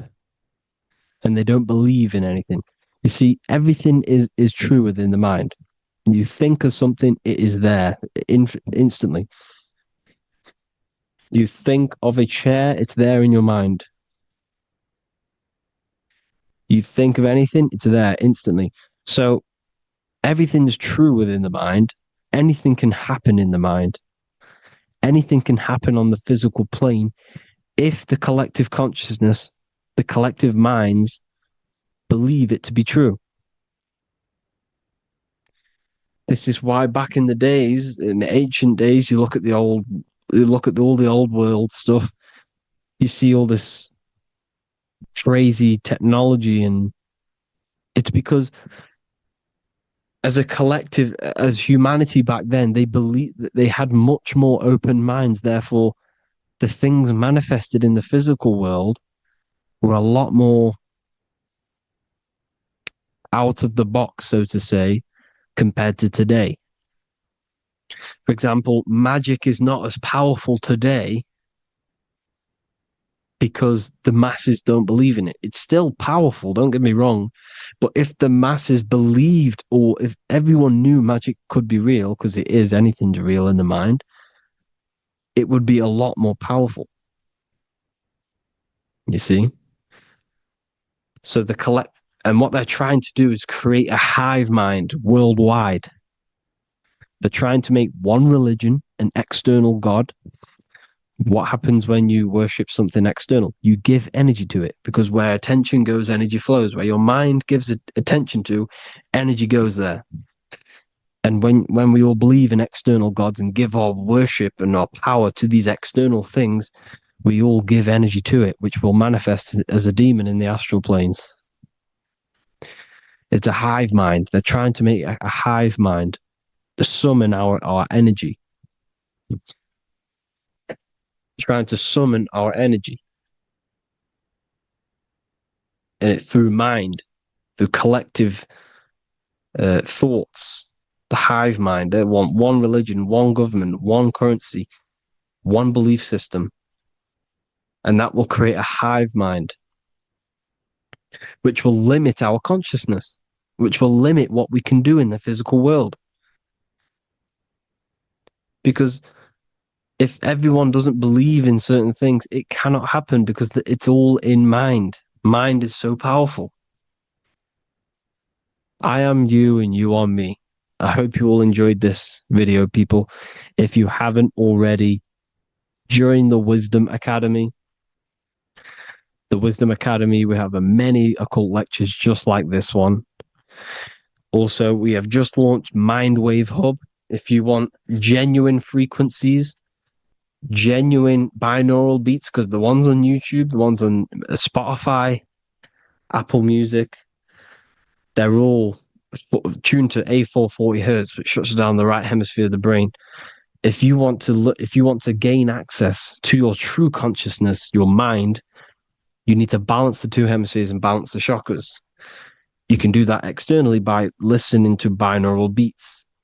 If you want true frequencies, true binaural beats to hemisync the chakras, hemisync the brain, to gain access to the different dimensions of your mind, well, you can gain access anyway, but it's going to help you if you're trying to learn this. Join Mindwave Hub. The link will be in the description. Listen to the binaural beats, meditate to them, listen to when you go to sleep. They'll massively benefit you. Thank you all, people. Hope you had an amazing, lesson. Hope you learned a lot. And please subscribe. God bless you all. Revival of wisdom. Welcome people. We're back with another video. Please make sure to hit the like, the subscribe button, and turn on notifications to never miss a video. The Vatican is a giant key from a bird's eye view, and it also contains an 8-pointed star. The Anunnaki Sumerian gods also depicted this 8-pointed star. The sky god Anu from the Anunnaki also uses the 8-pointed star for his symbol. And even Freemasons depict an 8-pointed luminary with a ladder and a key. This is symbolizing the key to ascension up to the 8-pointed star, which is Polaris. Polaris is always depicted as an 8-pointed star. Polaris is the standstill star at the very center of our realm, which is perfectly aligned with the North Pole. The Earth is a giant torus field, and at the center is where the most electromagnetic energy is stored. This is why all compasses point to the north. Hence why a compass is an 8-pointed star, because it points you to Polaris, which is the North Pole, the center of this realm. The 8 points of the 8-pointed star symbolize the 8 points in space and time. So yes, Polaris is the portal which you ascend through if you outgrow this consciousness by aligning your chakras. Our earthly realm is a macrocosmic reflection of us, and we as humans are the micro reflection, with the earth containing its 7 chakras as well as us. The North Pole is the 7th chakra, which is the crown chakra. So the key to ascension is held by the Vatican, hence why it's a giant key, because they mislead the masses through their religions, which teaches the masses to look outside of themselves. As stated in the 20,000-year-old emerald tablets, written by the Egyptian god Thoth. On Earth, man is in bondage, bound by space and time to the Earth plane. Encircling each planet, a wave of vibration binds him to his plane of unfoldment. Yet within man is the key to releasement.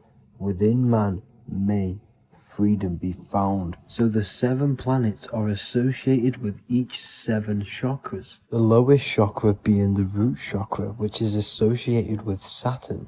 This is why the elites love Saturn and reflect it in all of their symbols. Because the chakras are an ascension of spiritual principles, starting from the material and ascending up to the spiritual, the crown chakra. However, evil love bondage, and they are trapping souls in the physical realm by stopping and provoking the ascension process. They do this by abusing the energy of Saturn, and Saturn is associated with the lowest chakra. The lower 3 chakras are associated with survival mode, which keeps the consciousness in a constant state of fear and only aware of its surroundings. Once you start to ascend up your chakras, you become more consciously aware of spiritual deeds. And this is the process of returning back to your true spiritual form. Going back to Polaris and its connection to ascension, Kanye West symbolizes this on his music video 24. As you see him rise up into the sky, you see an 8-pointed shape around him, which symbolizes the 8-pointed star, as you see the beam of light. And even NASA symbolize this in their Space Delta logos, a bear holding a key with an arrow up to Polaris, the 8-pointed star. Here's another NASA logo of an arrow from the Earth to Polaris. The series Lock and Key on Netflix is all about portals and doorways, and they have the Kundalini energy as one of their keys. Kundalini energy is the energy which rises up the spine, the 33 vertebrae, and activates the third eye. The third eye is the spiritual gland which connects humans to other spiritual realms. We are not the body. Our spirit, our soul inhabits the body. We exist physically, spiritually, and mentally. Therefore, we are multidimensional. The intellectual and spiritual inhabit the body. Therefore, this is just an avatar within this timeline. However, within each and every one of us, we all have the key to releasement, as says in the Emerald tablets. This releasement is ascension up until higher states of consciousness. As stated in the Emerald tablets, man is in process of changing to forms that are not of this world. Grows he in time to the formless, a plane on a cycle above, and another one saying, man is a flame bound to a mountain, but we in our cycle shall ever be free.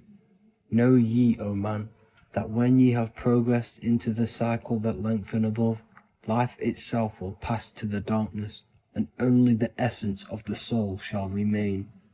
That's it for this video. I hope you all enjoyed. Please feel free to leave a like, subscribe, and comment any subjects you want me to talk about. God bless you all.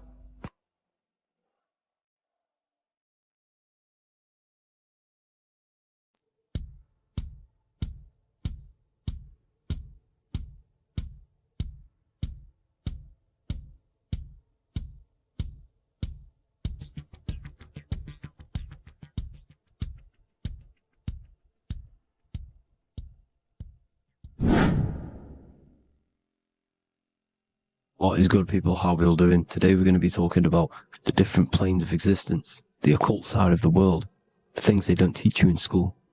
And of course, you can only find that on this channel, so welcome. So you need to understand is that your consciousness moves through these different planes of existence, these different states of consciousness, which make up all of you. Okay?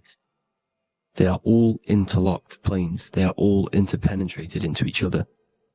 They are all one. They melt into the plane above and below. You see, each plane is a product of each plane. As above, so below. Now, the higher you go, the more fluid, the more dreamy, the less dense it becomes. The lower you go, the more denser it becomes, the more solid it becomes. The lowest plane is the physical plane, which you are obviously aware of. You are inside of the physical plane now. But while you are in this inside of this physical plane, you are indeed inside of all these other bodies which you have not awakened yet. You have to awaken these different bodies. You have these bodies. Okay? It's like a ripple effect. And the center is the most dense, the most solid. This is earth, heart, the heart of the ripple. And the further you go out from the center, the more dreamy, the less fluid, the more fluid, the more less dense it gets until you're one with the all. You see? And this is what it's like. This is what this system is. It's like a ripple effect. Now, let's jump straight into the planes. First, you have the physical plane, made out of 4 elements. 5 elements. The ether is the mother of the elements. It's the womb of the elements. It's the 5th element. And it gives birth to the 4 other elements. 4 is stability. Tables have 4 legs, and this is why the ether gives birth to 4, because it's the foundation of the physical world. Fire, earth, water, air. They are not pure. Each one of the elements melts into the other one. For example, earth and water both share cold. Water and air both share wet. You see? They compose of each other. They melt, they mold into each other based off the vibrational state of the ether. That's what it is. The 4 elements are the vibrational states of the ether. Okay? So you have the 4 physical elements making this, physical world. It's the lowest world. It's the world of effect. This world, whatever you see, whatever you experience, it's the effect. You can't change anything by manipulating this world. You got to manipulate the higher worlds to affect this world, you see? As above, so below. This is the lowest plane. It has three-dimensional. It's the third dimension. Space, height, and thickness. That's all it is. Front, backwards, upwards. You see, it's three-dimensional. We cannot perceive the hidden side, which is the interior of this existence. We cannot perceive the interior from our exterior view. We are looking into this world. Okay, this is the exterior view. We can't see what's inside of that. That's the fourth dimension, which is the next one. It's the most gross and dense plane. Four states of matter, the most slowest vibrational molecules, exist in this plane. Above this plane, you have the ether. Okay, the word ether and either are the same thing, because either connects two scenarios in languages. I either support Manchester United or Liverpool. Either is connecting them two scenarios. The ether is doing the exact same, as you can see here on the planes of existence. It connects the astral world, which is very important, to the physical world. It's connecting these two worlds. So it's the ether. It's the ether. The ether is pure potential. Energy flows through the ether. It is pure energy, pure potential. Okay? The physical body is an exact copy of the etheric counterpart body. So every physical object has an etheric energy double. It's like a blueprint of that object. Every single object has an energy double, and that's the etheric double. Okay? The etheric body determines the shape of our physical body through its lines of force. All through life, it rebuilds and restores the physical body. Physical problems show up first in the etheric body, because as above, so below. You manipulate the higher planes, it will manipulate this plane. And this is why sorcery works. You know, contact with astral plane entities. We'll get into that a bit later. So, the reason why we can't see this plane, this energy world, which is all around us, which we are inside of right now as we speak, is that the molecules that compose it are further apart than those of the physical plane, making it invisible to the two eyes. That we can't perceive it. Our eyes cannot physically suck in that sort of information, and our brain cannot decode it. This is why, you know, they brainwash us with all these programs to keep us asleep, to keep these other bodies we have asleep, so we don't find out about these other bodies, and is to make you believe that everything's just a material. Only the material world exists. They don't want you to know is that everything that you see is a result of something you cannot see. As above, so below. There are realities within this reality. This is what I'm breaking down now, these different planes, on how this reality works. So your etheric double is your energy body. You can see here the physical, etheric, astral. Astral is your spirit. The ether is a part of the physical plane. It's like just above the physical plane, but it's still part. But then the astral plane is completely separate. It's another plane, but they're all interlocked. Don't think they're apart. They're all interlocked. They're all one. They all melt into each other. The chakras that we have are inside of our etheric body. They are our sense of organs which tune us to the fourth dimension. These 7 chakras connect us to the astral world, the fourth dimension. Okay? They are points for the flow of energy from the universe / 7 planets, because the 7 chakras are your 7 planets, and the 7 planets are connected to the astral world. They are feeding these 7 senses in our body. They connect us to the universe, to our etheric counterpart, and then to us, supplying the physical body. Because the energy comes from above. As above, so below. These 7 senses, these 7 etheric chakras, are being supplied with energy from the universe, the 7 planets, the solar system. Then it supplies the physical body. You see? So, the ether is very important. And this is, you know, that the ancients understood the science of the ether, and they could, you know, harness free electricity from it, because it's all around us. The ether is all around us. And this is what they were doing. They were harnessing free energy using the ether.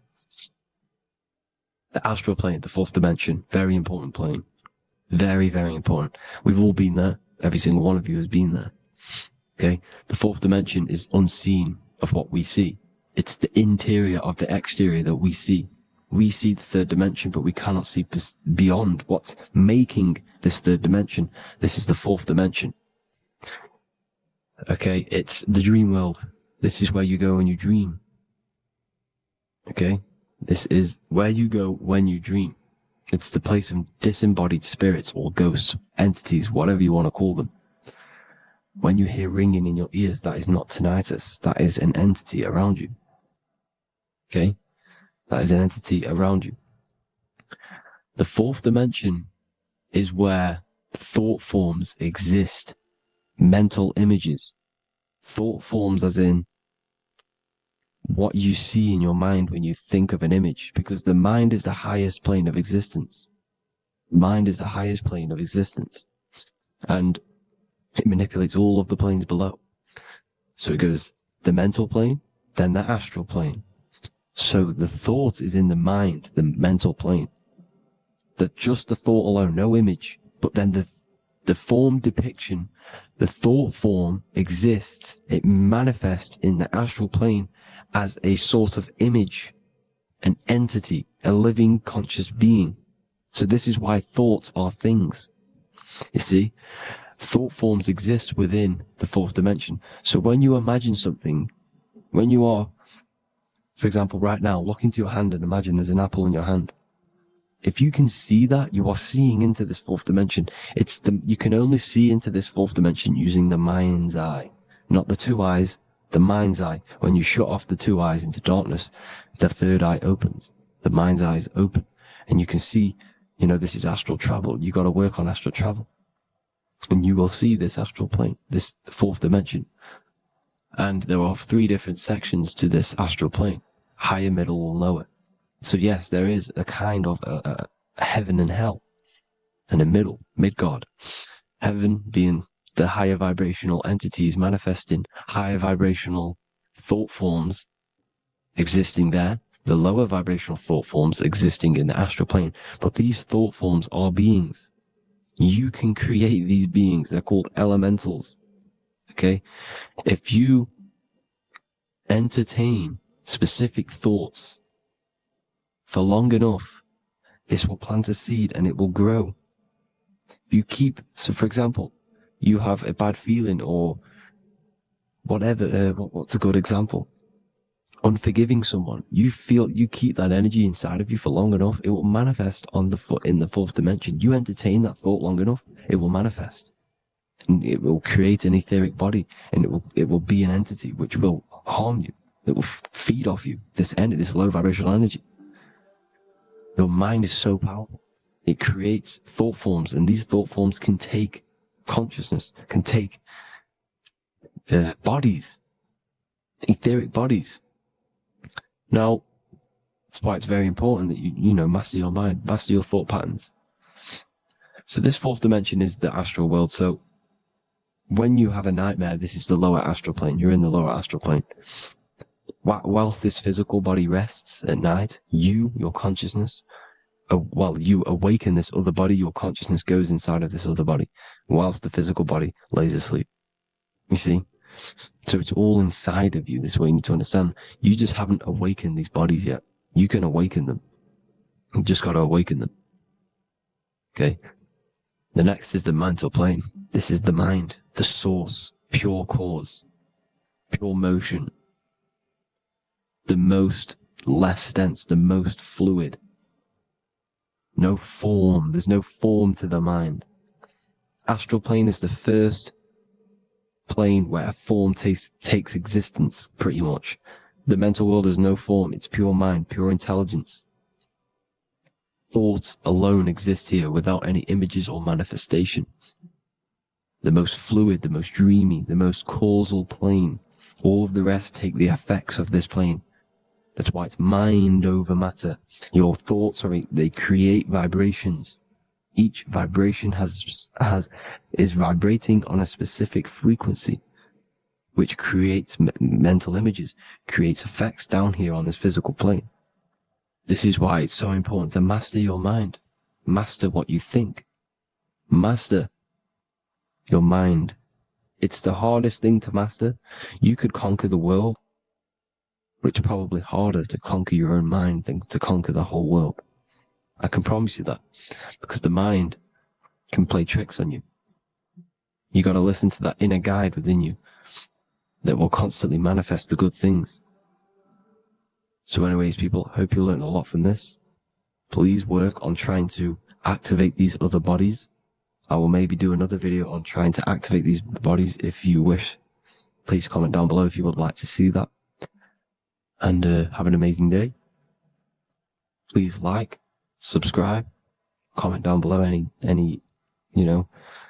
video ideas you want me to do, any information you want me to spit. Thank you all. Have an amazing day.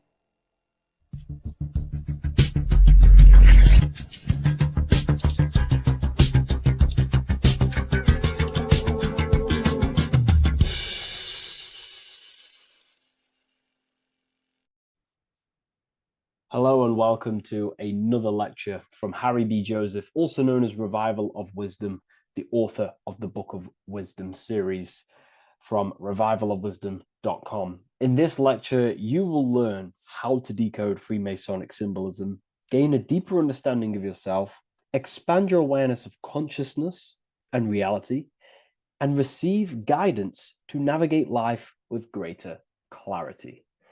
So today we're going to be breaking down this particular piece of artwork, this Freemasonic artwork, and how this relates to you and reaching a higher consciousness. As ultimately, this is what it's about, okay? Freemasonry is considered a craft, and this craft is crafting a better brain and heart, crafting a higher consciousness, crafting a better self. Why? So we can operate in the world at a higher degree, operate in the world more efficiently, live a better experience in the world, and getting to know thyself. Okay? So we're going to start from bottom to top because this is important. Every placement of this symbolism is on purpose, has meaning, especially the placements of the symbols. Okay, so we're going to start from the very bottom of the artwork, which represents lower down. When we're looking at symbolism, especially occult symbolism, that's what the word occult means. The word occult means hidden, hidden from the eyes. It has its roots in the word oculus. I'm pretty sure that's Latin, which means eye. So the word occult comes from oculus, which means eye. And the word occult means hidden, from the eye, the unseen, studying the unseen aspects of self. We're studying the brain, we're studying consciousness, we're studying the body, the heart, we're studying the self, the hidden aspects of the human psyche and the hidden aspects of self. Okay? Because ultimately, this is what gives you power in the world, depending on how you use that power, whether for good or bad, depending on the consciousness wielding that power. This is why we say knowledge is power. But I would actually say knowledge of self is power. Because when you know how you function, you gain power, you gain personal power, you gain mastery. Ultimately, this is what Masonry is about, self-mastery, crafting a higher consciousness. So at the very bottom of this artwork, we have a checkered board with a coffin. The coffin is the beginning of the artwork, the very base. This is the foundation of consciousness. The coffin symbolizes unconsciousness, the state that myself was in, maybe yourself, before we woke up and before we came conscious of our spirit, before we came conscious of ourselves. That ignorant state of acting without purpose, acting unconsciously, experiencing the world and not actively living in the world, simply reacting to external circumstances. This is an unconscious state where one is ignorant. 80% of the world is in this unconscious state. And this is symbolized as the darkness, the tomb.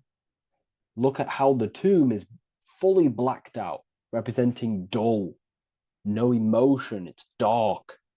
This represents the darkness of self. The spirit is buried. The spirit is in the tomb. They're not even aware that they possess consciousness. They think they're the material body flying on a ball millions of miles per hour through space, and the sun is, they think they're a monkey evoluted.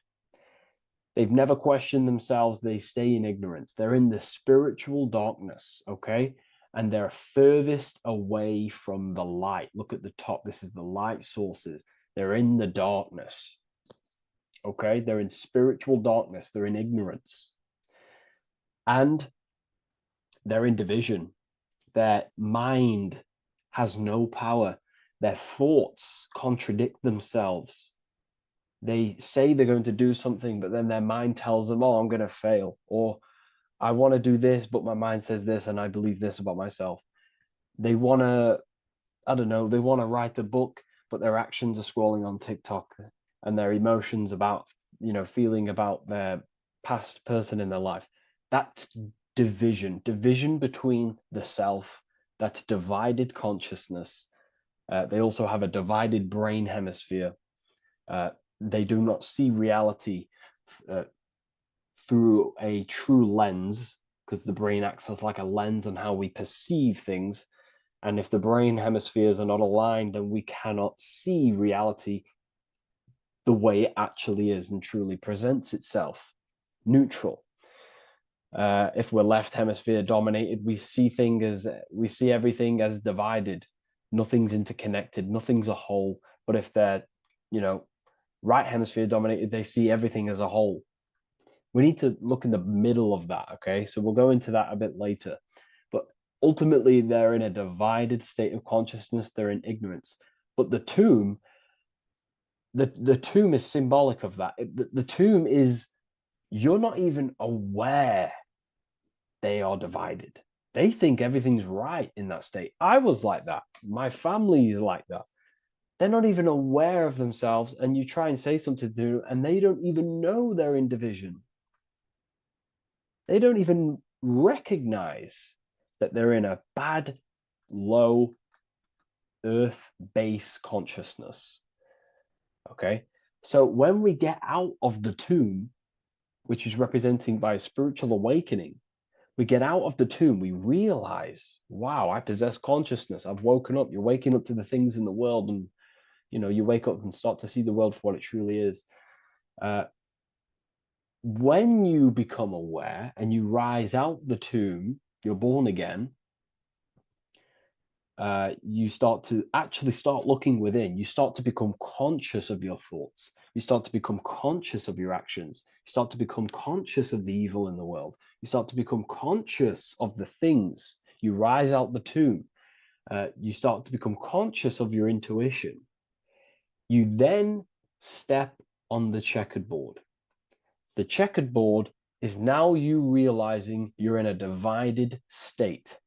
Okay, so you're now putting down the ego, because remember, when you're in the tomb, the ego is fully in domination over consciousness, over your consciousness. It doesn't allow you to say that you are wrong. It doesn't allow you to think that there's evil in the world. It doesn't allow you to believe you have a spirit. It doesn't allow you to see that there is maniacs running the world and trying to control you. The ego is so stuck. But when we start to realize this is part of our awakening, we start to realize that the ego is trying to keep us safe at all times and keep us locked in that state of thinking and believing that we were in before. It's always seeking safety. Okay? So when we come out the tomb, we start to put down the ego and start to, how do I say this? We start to acknowledge that we were wrong about the world. And that is a lot about awakening. you have to acknowledge that you do not know everything. There are people with such higher knowledge. Okay, so when we come out the tomb, we put down the ego, we start to actually say, I was wrong about the world. I was a victim of mind control. I was in ignorance. I was in darkness. Spiritual dark. I'm divided. My thoughts, emotions, and actions are not aligned. My, my intuition and my action are not aligned. I'm not taking action on I'm not taking action on what I know is good. I'm taking actions against what I know is good. That's a sin. That's a sin against the spirit. Okay, so when you acknowledge this, you acknowledge you're in division, you then take the first 3 steps, which is the Freemasonic Blue Lodge degrees, these 3 steps. Okay. Ultimately, this checkerboard represents illusions as well. You're in an illusion. Okay, this is why we see it heavily used in the music industry. It represents base consciousness, base level awareness, 5 sense thinking. It represents you versus me thinking, walking down the street and thinking everyone's trying to hurt you, and it's always you versus me, judging people in your own mind. That's low thinking, lower thought. And not to notice squares.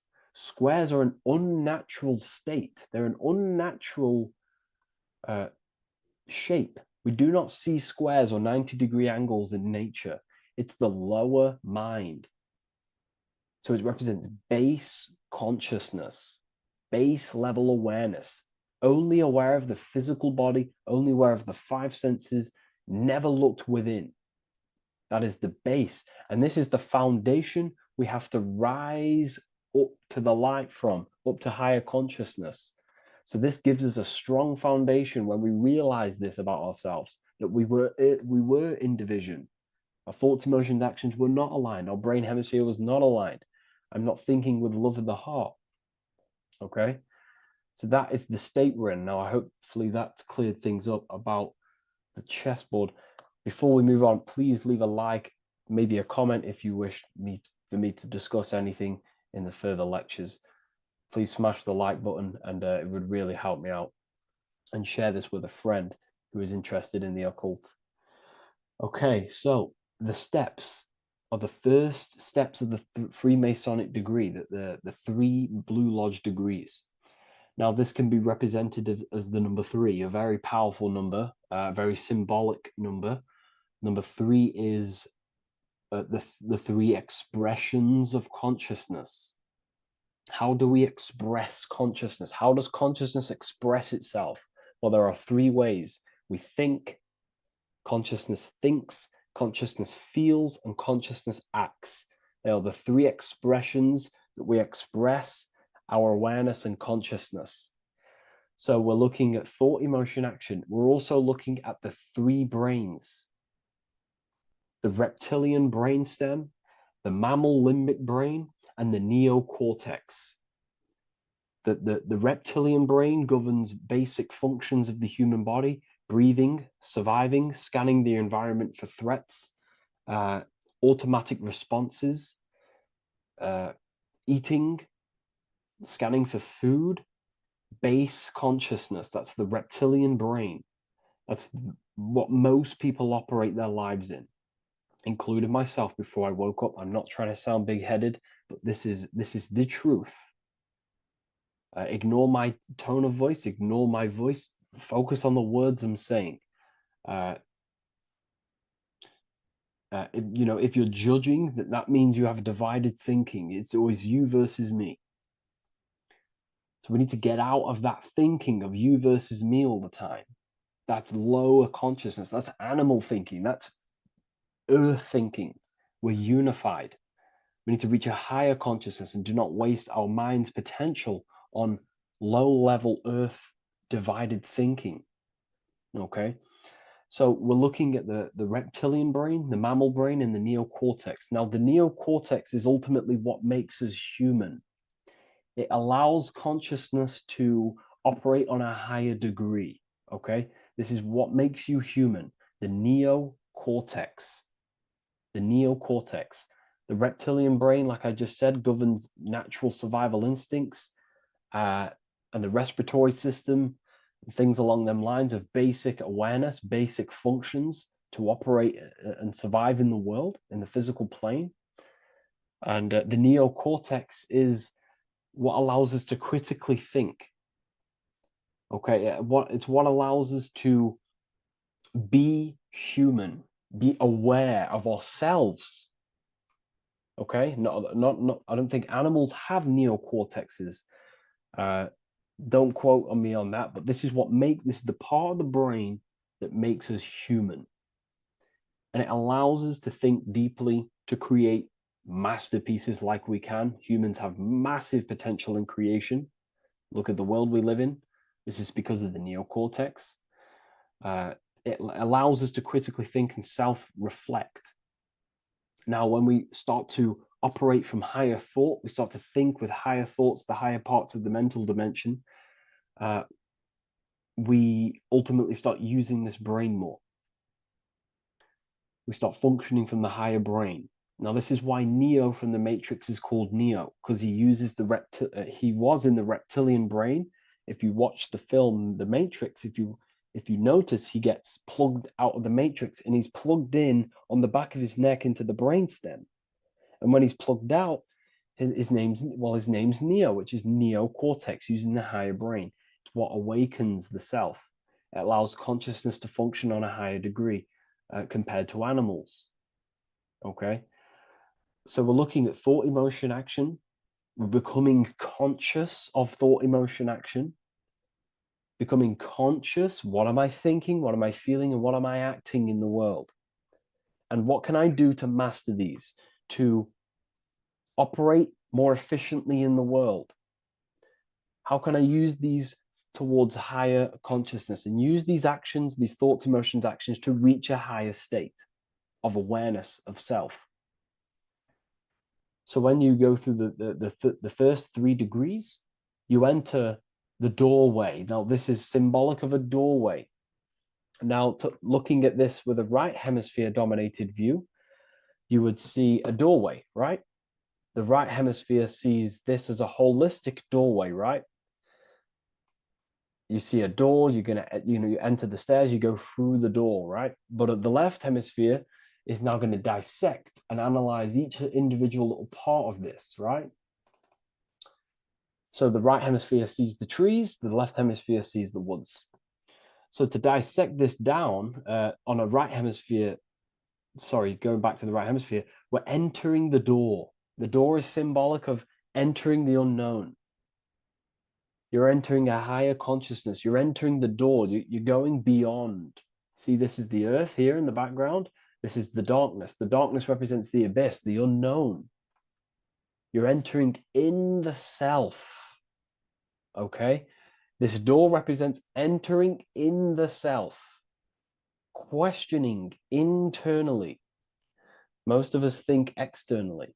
We have to, obviously, to operate in the world, but we never give time to think and question and reflect internally. What do I mean? Closing the eyes and questioning the self. Who am I? Where am I from? What's the voice in my head?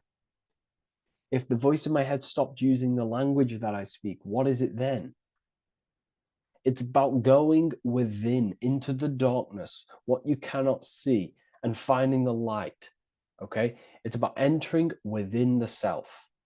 This is a doorway to higher knowledge, higher consciousness, higher self, and really digging deep for what you truly are beyond your human form. Okay? So we have, most importantly, I'm not going to go over every single one of these symbols here. I'm going to go over this on a basic, well, not a basic level, a very detailed level, but it's not going to go over every single symbol. We have a left pillar and a right pillar. The left pillar has the sun next to it. The sun is more electrical energy. It's very dominant. It's a very powerful, masculine force. This represents the masculine quality of consciousness. The masculine qualities. We have many masculine qualities, such as actions, physical actions with the body. We have thinking thinking is a very masculine force. We have the left brain, analyzing brain, the brain that's very logical, that's trying to figure things out. That's the masculine pillar, okay? So this is the masculine qualities of consciousness. It also represents what we can see, the sun. The sun allows us to see, to visually see in the world. So the sun represents the external world, the world outside the self.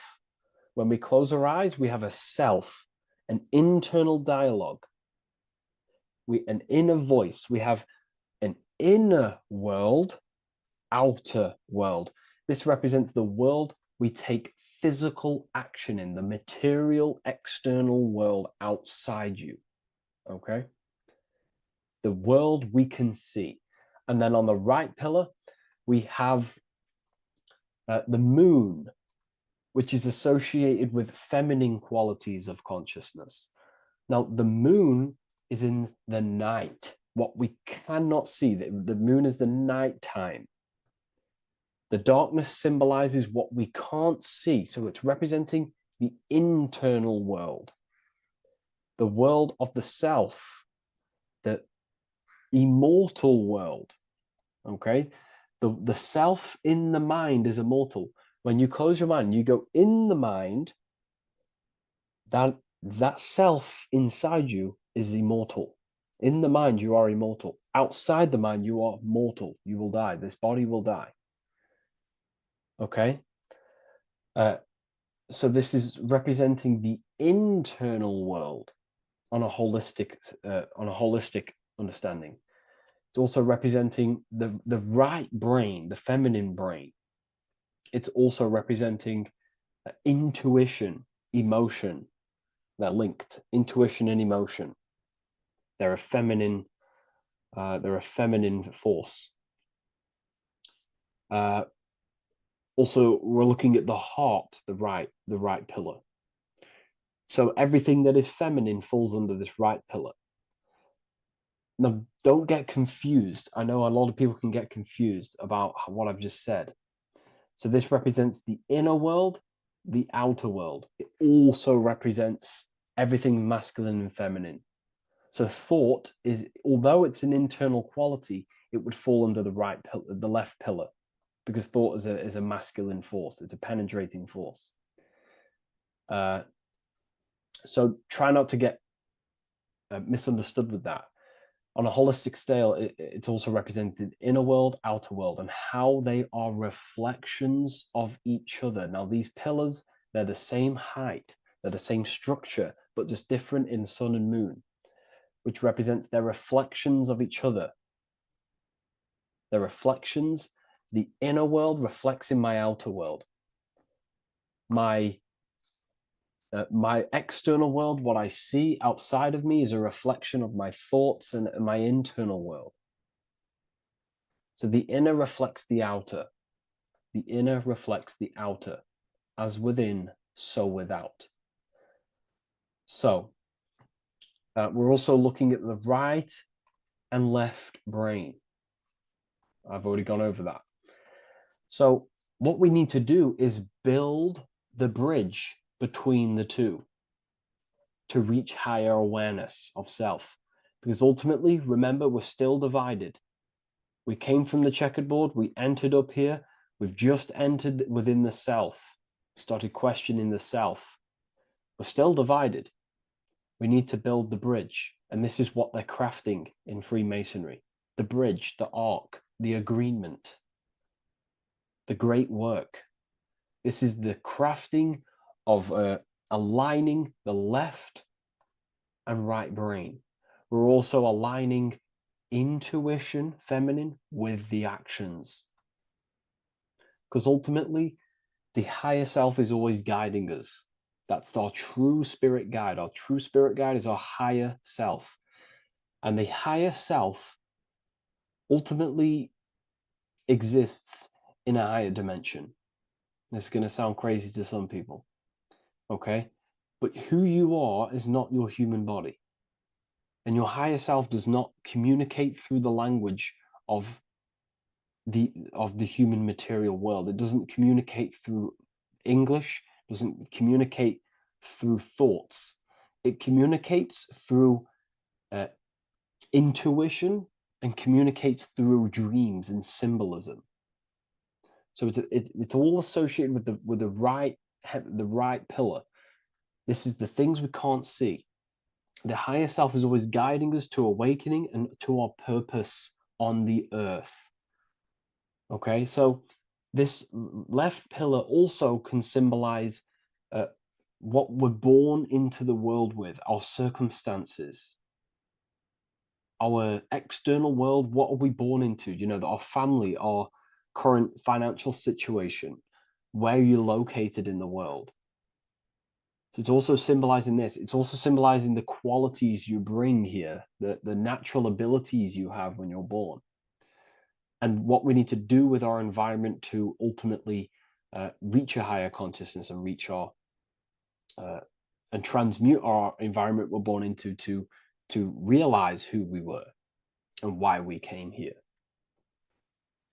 Okay, so we need to build the bridge between intuition and action, and always take action on what we know and feeling is right at all times. That's unity consciousness. And when we do this, we gain the light.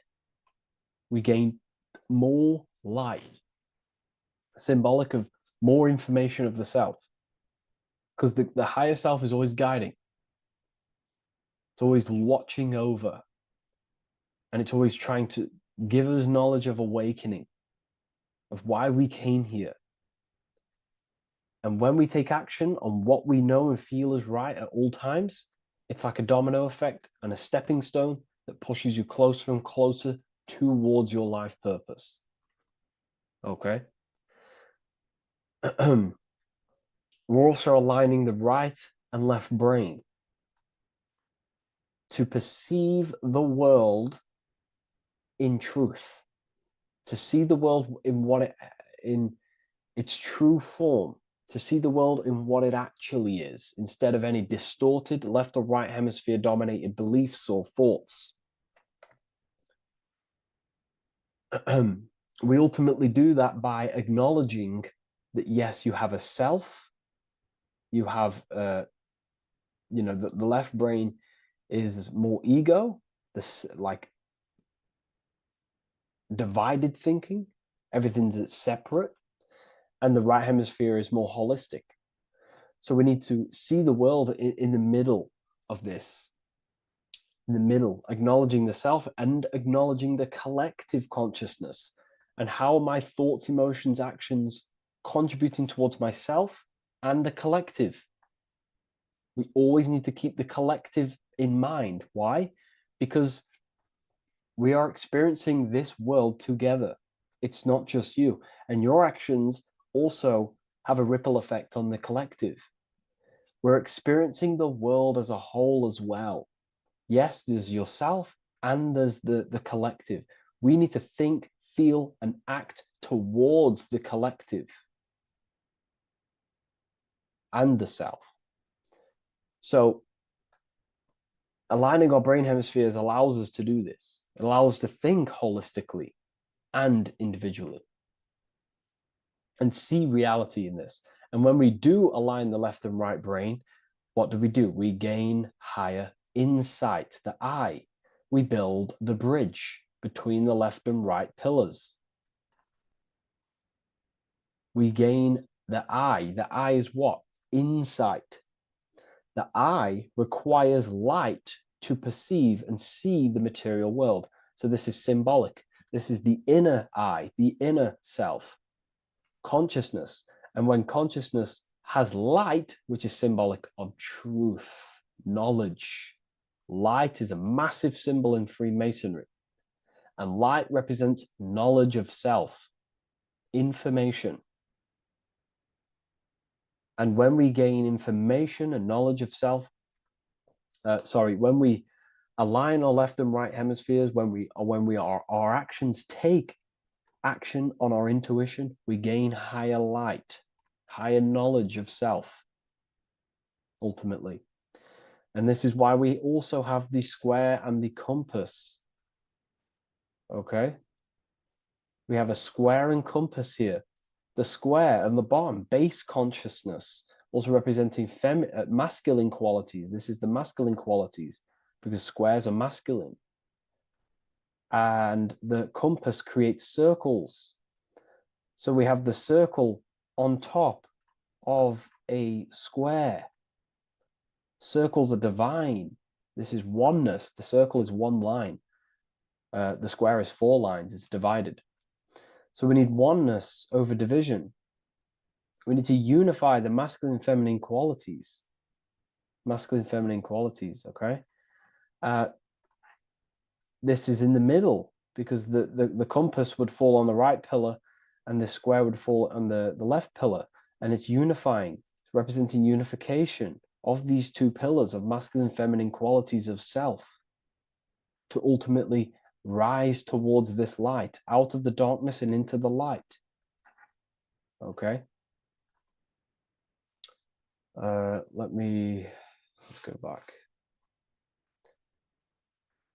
The G.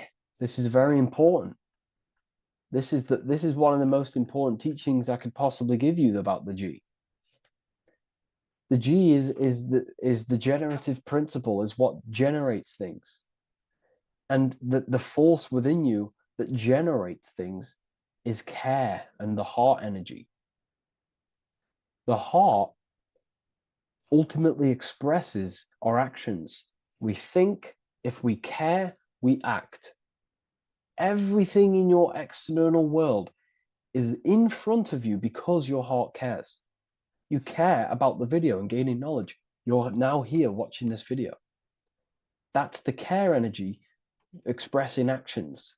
So in order for us to truly get out of this divided consciousness, we have to go through the G.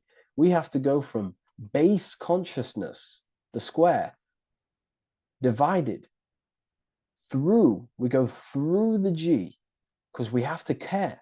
And if we care, we'll reach the higher mind and gain higher self-knowledge and master the self. You cannot do this if you do not care. And if you do care, you will take action towards it. If you're watching this and you don't actually truly deeply care, you won't take the action. You'll just gain the knowledge, which is ultimately useless. You have to take action on this knowledge. And if you do not, there's no point watching the video. It's difficult. It's difficult. It's not easy. And things, throw us off our path sometimes. I understand. I'm not saying I'm perfect, but we ultimately have to give care towards reaching higher knowledge. Seek and you shall find. If you have the care about reaching higher knowledge of self, you will seek it and you will take actions towards it. Okay?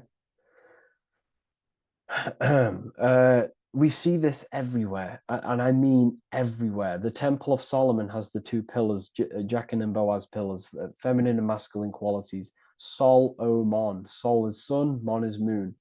It's building the temple, which is the temple is the inner self, ultimately. It's symbolic. The temple's not a real place. The temple of self, building the Temple of Solomon and reconstructing the Temple of Solomon, is about reconstructing the self through masculine and feminine qualities. We see it everywhere. And this is very symbolic, like very symbolic. We have the 2 pillars, we have building the bridge, and we have a stairway that goes to what you can't see because it's going to the unknown. You have to have faith. Okay? What I'm about to say is very important. You don't know what higher consciousness is, okay, until you get a little bit higher. This is hard to explain, but I didn't know what everyone talks about, what higher consciousness is. I can't give you my higher consciousness. It doesn't work like that. You have to enter in and go within and have faith going into the unknown, because you're ultimately going into something you do not understand. Higher consciousness, I cannot give it you. You have to enter the door and take action and think, feel, and act towards it, and you will go to the place, and then you will understand what higher consciousness is. Ultimately, what higher consciousness is higher knowledge and understanding of self, what you actually are. Okay, that is what's being symbolized here. It's again in the Masonic art. We have the darkness. We have to have faith to leap into the darkness, into the unknown. We see this everywhere. Like, you know, you'll see, when I say this everywhere, and I mean everywhere, you'll see this. Every doorway has this symbolism in the ancient world, because ultimately this is what it's about, people. The door represents going within, into a new light, a new room, a new level of understanding of self. Okay. Here we have Astro World. Now, this is obviously a darker aspect of this, but again, we have the two pillars. See you on the other side. That's the doorway. The other side.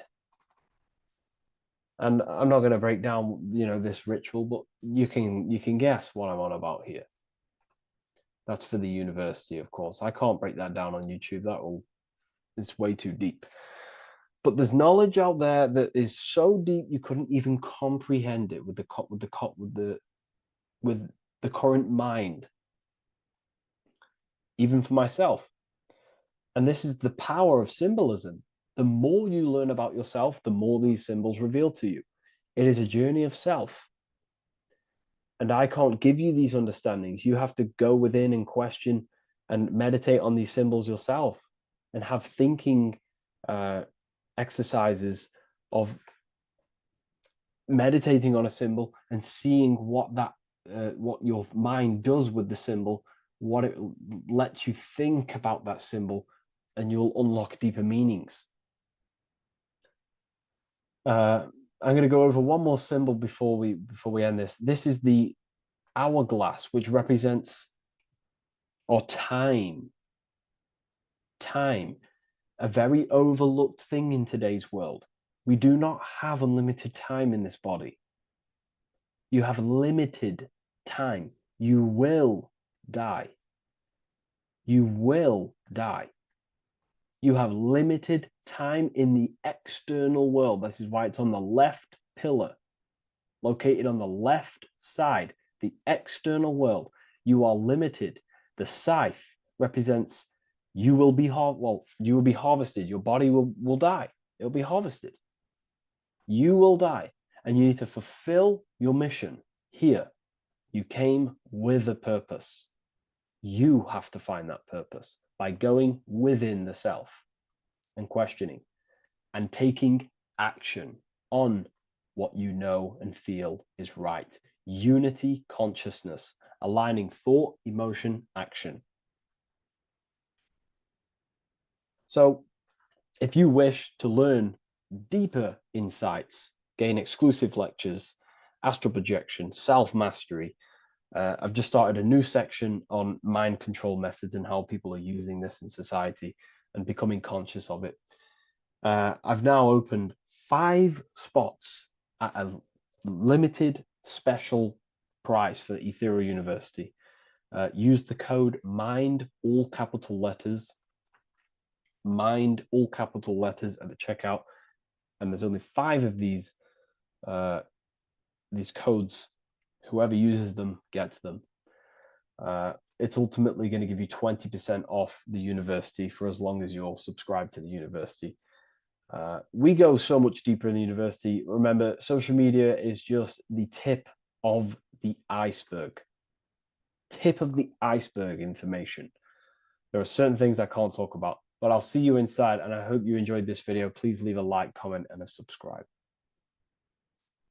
What if I told you the devil is closer than you think, and it's not actually a real person, force, or spiritual entity outside of you, but a being and an aspect of your own mind and psyche? In this video, you will learn exactly what the devil is and the true esoteric meaning of the devil. The first thing we need to understand is that the universe is a mental universe. Look around you. Every action, every building, everything you see around you was begun first as thought in the mind, then manifested. We use the mind to build and shape our reality. The universe, the world, only exists inside of our mind. Therefore, God and the devil exist inside of our own psyche. So first of all, the devil is not a literal being, but a symbol of the lower self. It represents the unmastered, ego-driven part of the human mind, a symbol of destructive thoughts, emotions, behaviors, lives in realms of chaos, fear, hatred, lust, and ignorance. This is why we see the devil as red, because red is the lowest vibrational color on the color spectrum. It also corresponds with the root chakra, which is all to do with survival instincts. Red represents chaotic and intense emotions like hatred and anger. When we are angry, our face turns red. The devil represents our animalistic fundamental needs, our instinctual needs, our survival state of consciousness. We have a survival state of consciousness and a godly state of consciousness. Our godly state of consciousness is creating, not just experiencing in the animal state, but consciously creating reality. This is why we see the devil with a goat head, an animalistic head, and the head is where the brain is. The animal head represents living off instinct, the part of our mind that lives on urges, impulses, and instincts, eating, sex, power, ego-driven actions, and ego-driven thoughts. Animals are only aware of themselves. Animals live on instinct. They have no ability to consciously create like humans. This is our lower desires for the material world. That's not to say the material world is evil. However, when our consciousness is only seeking material things, this leads us down a path of self-destruction, because nothing material can ever satisfy our soul. Everything material is temporary. Therefore, the devil represents the part of us that seeks only material desires, only material fulfillment, the ways of thinking where we only think about ourselves and ego-driven thoughts. It also represents the unchecked, unconscious self, where we have no mastery over our thoughts, over our emotional impulses, and no mastery over our actions. We are living in instinct and impulsive states, which causes chaos, selfishness, destruction, and keeps us bound to our lower material 3D state of consciousness. It's important to recognize that the word devil was never present in the earliest Gospels. Instead, what was mentioned was a spirit of evil. This distinction is crucial because it underscores that the idea of the devil, as popularly conceived, does not actually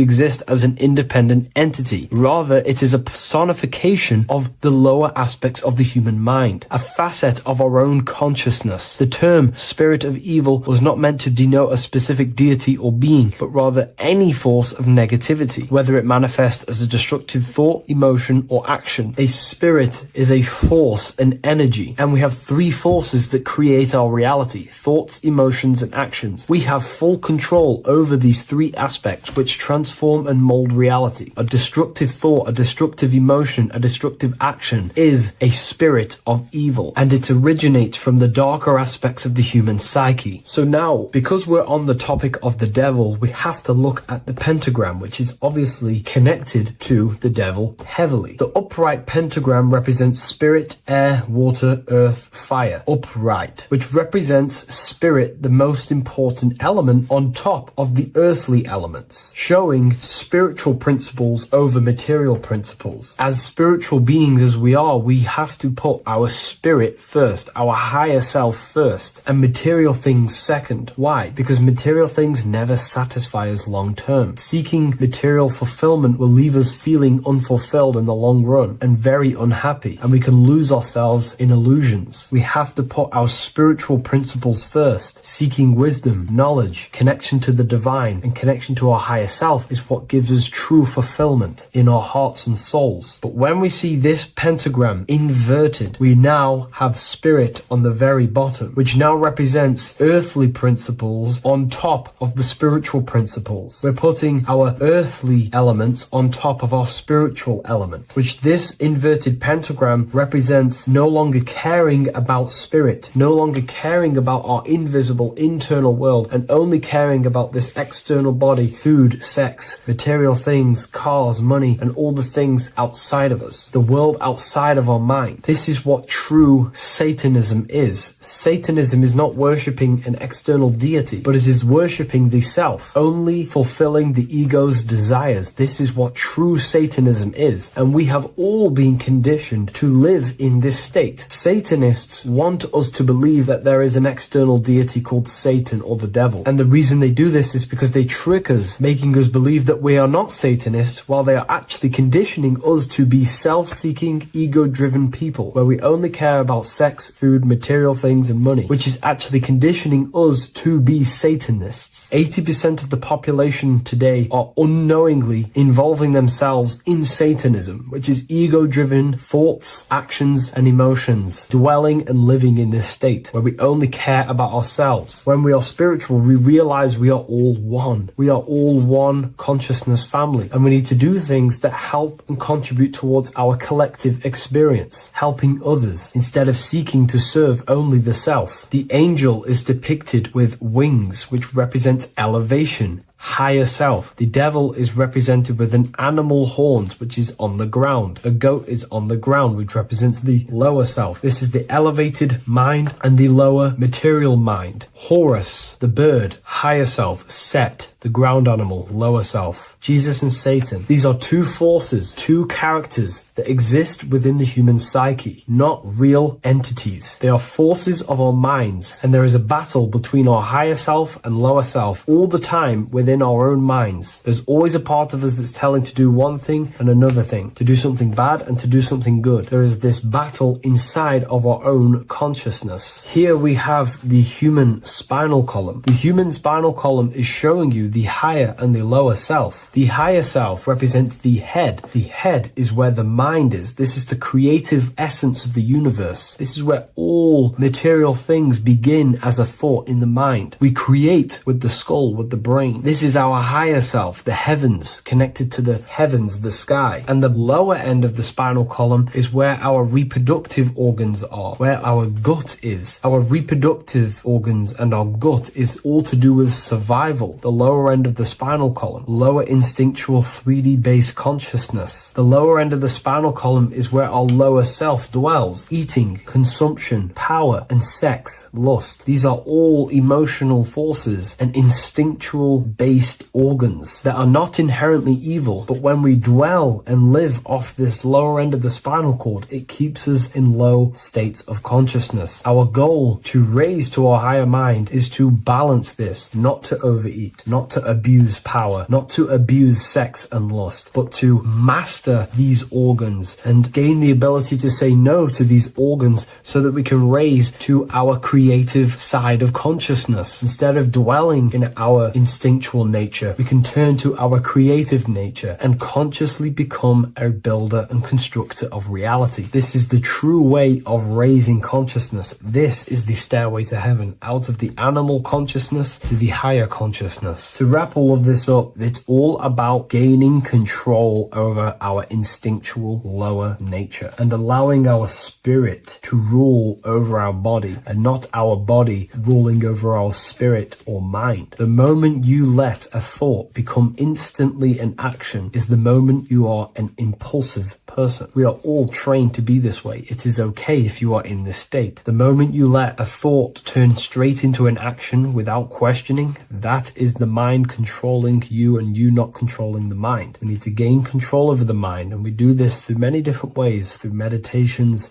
affirmations, and discipline, we slowly gain control over our minds. And once we gain control over our minds, we gain control over our thoughts, and we gain control over the attention that we give certain thoughts. We can then start to uplift our mind, our thoughts, out of our instinctual state to the higher mind. If you wish to learn more about consciousness, I'll leave a link in the description for the Book of Wisdom, Volume 2. What if I told you many people around you have probably sold their souls? It's more popular than you think, and it's very easy to do. Selling your soul is not something that you can just go and meet the devil and do it. It doesn't work like that.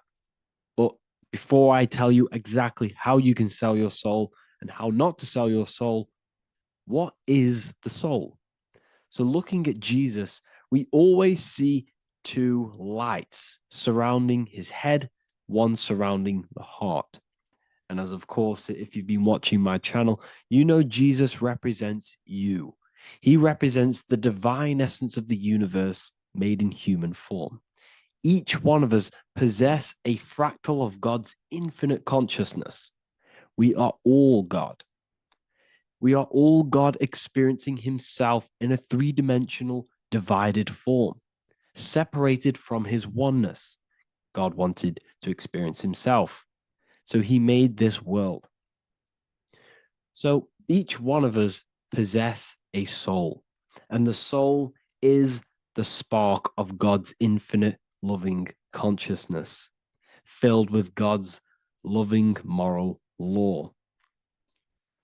So the reason why Jesus is always have a light above his head and a light on his heart is because this represents the brain and the heart. The brain is not the mind. The heart is not the soul. The brain is the physical manifestation of the mind. It is the physical mechanical computer for the spiritual mind. The heart is the physical manifestation of the soul. The heart is a brain. In fact, it contains 40,000 specialized cells, which are the exact same cells found in your cranial brain. Yes, your heart is an emotional brain. Your cranial brain is a thought brain. It's a computer. Okay? Everything that exists physically exists non-physically. This is what the ancients called spirit. Just means invisible force. The mind, the thoughts are not made of atoms. You can't touch, you can't find tangible thoughts, imaginations. These things exist spiritually in metaphysical counterspace. It's the same with your emotions. The emotions are spiritual. They are not physical. You can't touch them. So thoughts are the language of the mind. Emotions are the language of the soul. Sometimes we can become eluded by thought and we can become eluded by emotion. If we are led purely by emotion, we can create illusions in our perception. The same if we rely only on thought. We must balance these two. Okay? So the mind is the creator. The soul is the operator. Every thought we think is being judged by our soul. The soul is the judge. The soul tells you what is right, what is wrong. And even the Freemasons depict this spirit and matter in their black and white checkered boards. White is spirit, black is matter. Matter is dead, spirit is life. This is what this represents. Physical reality is not just physical. For every physical object, for every physical manifestation, there is a spiritual force bringing it into existence. Consciousness brings everything into existence.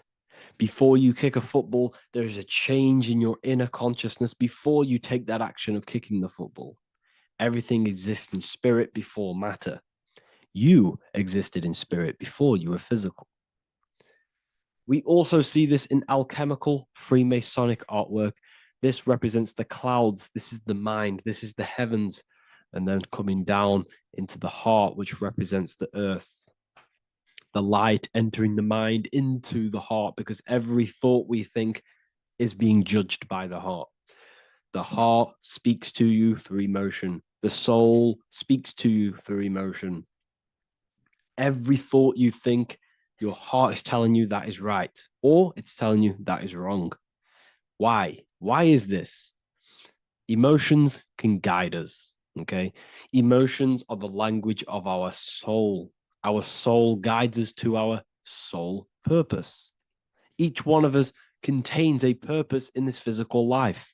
There is a reason you are alive. There is a reason why you came from spirit into a material reality. Your jealousy reveals where you need to be in life. If you are jealous of someone, this is your soul saying you need to be there. That's where you need to be. Your fear reveals your greatest growth in order for you to reach your life's purpose. If you fear something, this is your soul telling you you need to overcome this in order to reach your life purpose. This is the next obstacle. The soul, your life purpose is not found in your passion. It's found on the other side of your greatest fear. The soul's always seeking, it's always seeking truth. It's always seeking to expand, to learn. The soul must go through pain in order to overcome, in order to grow. That's why we are here, to grow and expand and create. We also see this in alchemical artwork. Again, the mind in the clouds, the heart and the soul. They must work in unity. Each one of us contains the spark of the divine, which is the soul. Okay? Which is the soul. This is the operator. God, generator, operator, destroyer. The generator is the mind. The operator is the soul. The destroyer is the body. Everything will generate, everything will operate, and everything will die. That's the Trinity, the Father, the Son, the Holy Spirit. There's always a Trinity, Brahma, Vishnu, Shiva. Okay, so each one of us contains God's law, and it's encoded within our consciousness, within our soul, within our heart. That is what's judging everything you do. Every time you hurt someone, you can feel it. If you've ever punched someone, you can feel it. You know it's wrong. If you've ever stole something from someone, it doesn't matter what you've learned in the past. If you steal something, you know deep down within your soul it's wrong. This is because each one of us are encoded with God's law of love and integrity. I don't care how tough you think you are and how hard you think you are and what you've done in your life. I don't care. You know what is right, what is wrong, because you are encoded with love. Does not matter how far your mind can take you away, how corrupt your mind can become. There is always a spark of love and empathy in your heart, in your soul. You know this when a child. When you're a child, you're not racist. You don't want to hurt anyone. You don't want to steal. As a child, you're pure love, you're pure awareness, you're pure. You would never think about being racist. It's the corruption of the mind that leads us to corruption. Our soul always wants to do good.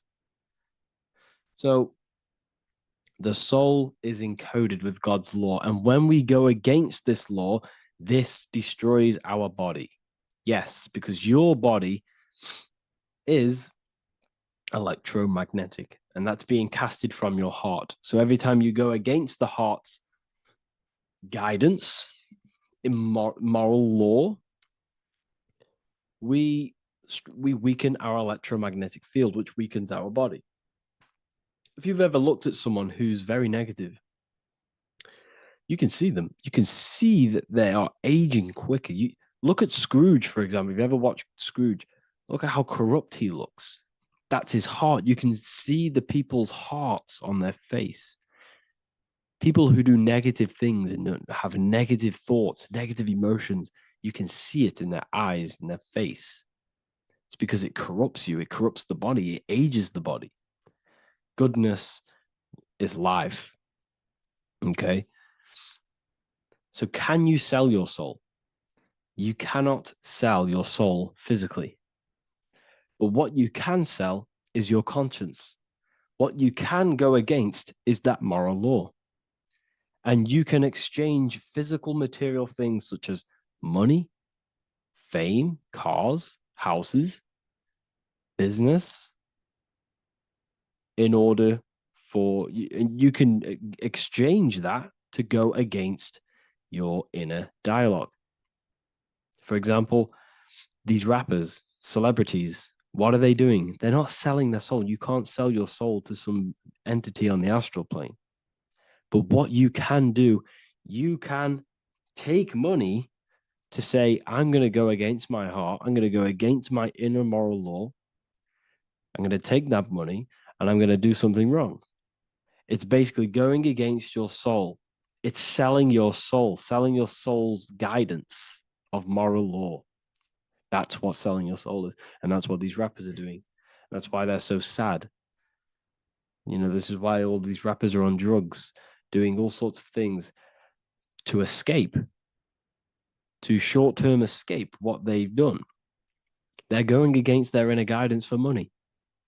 And yes, short-term pleasure may be happy for now, but in the long run, it will leave you feeling voidless because nothing material can ever satisfy your soul. Nothing. You could gain £1 million tomorrow, guaranteed within 2 weeks, you'll be back to the exact same position mentally, emotionally as before, because nothing physical can ever satisfy you. Guaranteed, if you received $1 million if you received $1 million now, in a week's time, you'd be hunting for the next million because it does not satisfy you. There's a reason why these billionaires don't stop working, because they're so addicted to earning and earning and earning. It doesn't satisfy you.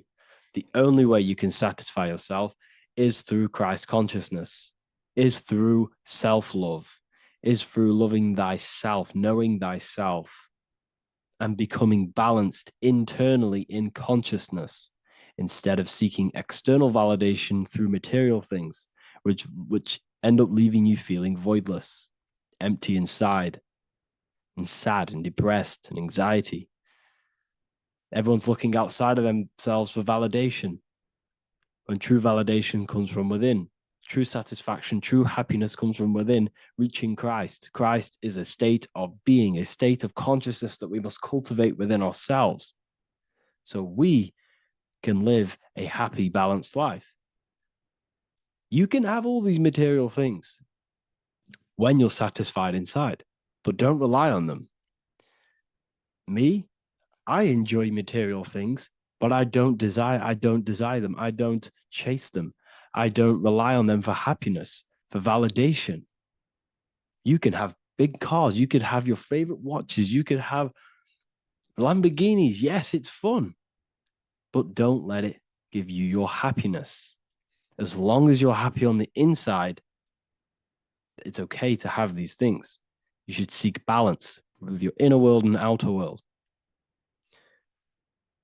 Okay, so this is what they are doing. Rappers, celebrities, actors, Hollywood, this is what they've done. They've exchanged their inner integrity, their inner law, their inner moral compass for exchange for material wealth, fame, money, and cars. That's what they've done. And power. It corrupts you. They slowly corrupt you. So yes, you cannot sell your soul. And if you wish to learn more, I'll see you inside Ethereal University with my community, where we are learning every day to master ourselves, to expand our consciousness. If you want to lucid dream, astral project, master yourself, create the desired reality you want, learn about human consciousness and your full potential, then Ethereal University is for you, and I'll see you inside. The link will be in the description. Thank you for watching. By the end of this video, you will understand the 3 expressions of consciousness, how to use them to create the life you truly want. You'll discover the hidden meaning of the word God, the secret power of the number 3, and how consciousness itself is the key to your reality. We have 3 main expressions of consciousness. We think, we feel, and we act. God is 3-fold. It stands for generator, operator, destroyer. The generator is the mind. This is what thinks, generates ideas. This is the beginning of all creation. This is the first expression of consciousness. It is the first form of consciousness, not a physical form, but a spiritual form. Then we have the operator, which is emotion. When we think something, if we have care or any emotion towards it, then we take physical action. The body, the destroyer. We think, we care, we act. Thoughts and emotions are the two spiritual forces which merge together and give birth to actions. Think about it. Why are you watching this video? Because you had a care to watch the video. Therefore, the reality in front of you is because you had a thought, you had a care, you took action to express that reality. Everything goes through this threefold process. This is why we say follow your heart, because the body does follow the heart. We think something in the mind, we feel something in the heart, and the body takes action towards it. Everything operates on the care energy of the heart. The body follows the heart. If you do not care about something, then you do not act towards it. It is the care energy that guides our actions in this world. Going back to the generator, the mind is a part of the mental plane, the infinite dimension of infinite information. There is no limitations in the mind. Everything already exists as a piece of information or a thought. This is the beginning of all creation, the spark of creation itself, thought, the mental plane. And our mind exists like a radio, our conscious mind. This is why we call it a mindset. What we set our mind onto through attention, mental attention, whatever we set it on, we receive thoughts that are very similar to what we set it on. The mind is like a radio, and whatever we tune that radio to, we receive that frequency and play that song. So if we purify our minds through ritual work, meditation, and affirmations, the mind can become a temple to receive higher thoughts, higher ideas, and better genius ideas. Going back to operator, this is the Holy Spirit. This is what we care about, our emotion. This is the feminine side of consciousness. Thoughts is masculine, the Father. Emotion is the Holy Spirit, which is feminine. And these two create a child, which is Jesus, the Son, which is actions. When thoughts and emotions merge together, you have a physical action, which is a masculine force, which is why it's a son. The Holy Spirit represents a purified heart, love consciousness, holding love in the heart. And when we purify our minds, we have an effect and purify our hearts. And the reason why I say that is because whatever we think in the mind directly corresponds to what we feel in the heart. As above, so below. Thoughts create emotions. If we think something and our heart tells us that is bad, we have a feeling that that is wrong, then we should not take physical action towards it. And if we do take physical action against the feeling of knowing it's bad, then you are going against the spirit. That's what the word Satan means, or Satan. The Hebrew word for Satan is Satan. It means adversary or opposer. You're opposing the Holy Spirit. You're opposing what you know is good. You're taking a sin against the Spirit, against the guidance from your soul, the knowingness of good. So when we do purify our mind, we purify our hearts. And when we cultivate love for the self and one another's in our hearts, we gain the Holy Spirit, which is love consciousness. And when we think in our mind with the love of the heart and we merge our thoughts with love, it gives birth to perfect actions. This is what the true Christ consciousness is. We think with the love of the heart and it gives birth to perfect actions. And if everyone did this in the world, we would live heaven on earth. Everyone would be balanced within themselves and the world as a whole would be balanced. So we need to gain full mastery over these three aspects of our consciousness, over what we give mental attention to, gaining love for ourselves and the collective in our hearts, and gaining a strong disciplined willpower for our physical actions. And if you can gain full control over these three-step process, you can gain full control over your reality. The number 3 represents this 3 aspects of creation or transformation. This is a transformative process from going invisible to the visible. This is also why Jesus dies in a cave for 3 days. It's all about transforming the self. Transformation is the number 3. Me personally, I think the Holy Spirit has been replaced for the sacred feminine aspect of consciousness. They do not want us connecting to our feminine side of consciousness, because then we will cultivate love in our hearts for the self and one another. And love is the most potent force there is in the whole universe. It is what unifies everything. It nurtures everything. It allows things to grow. Think about it. When you hold love or care for someone, you grow relationships.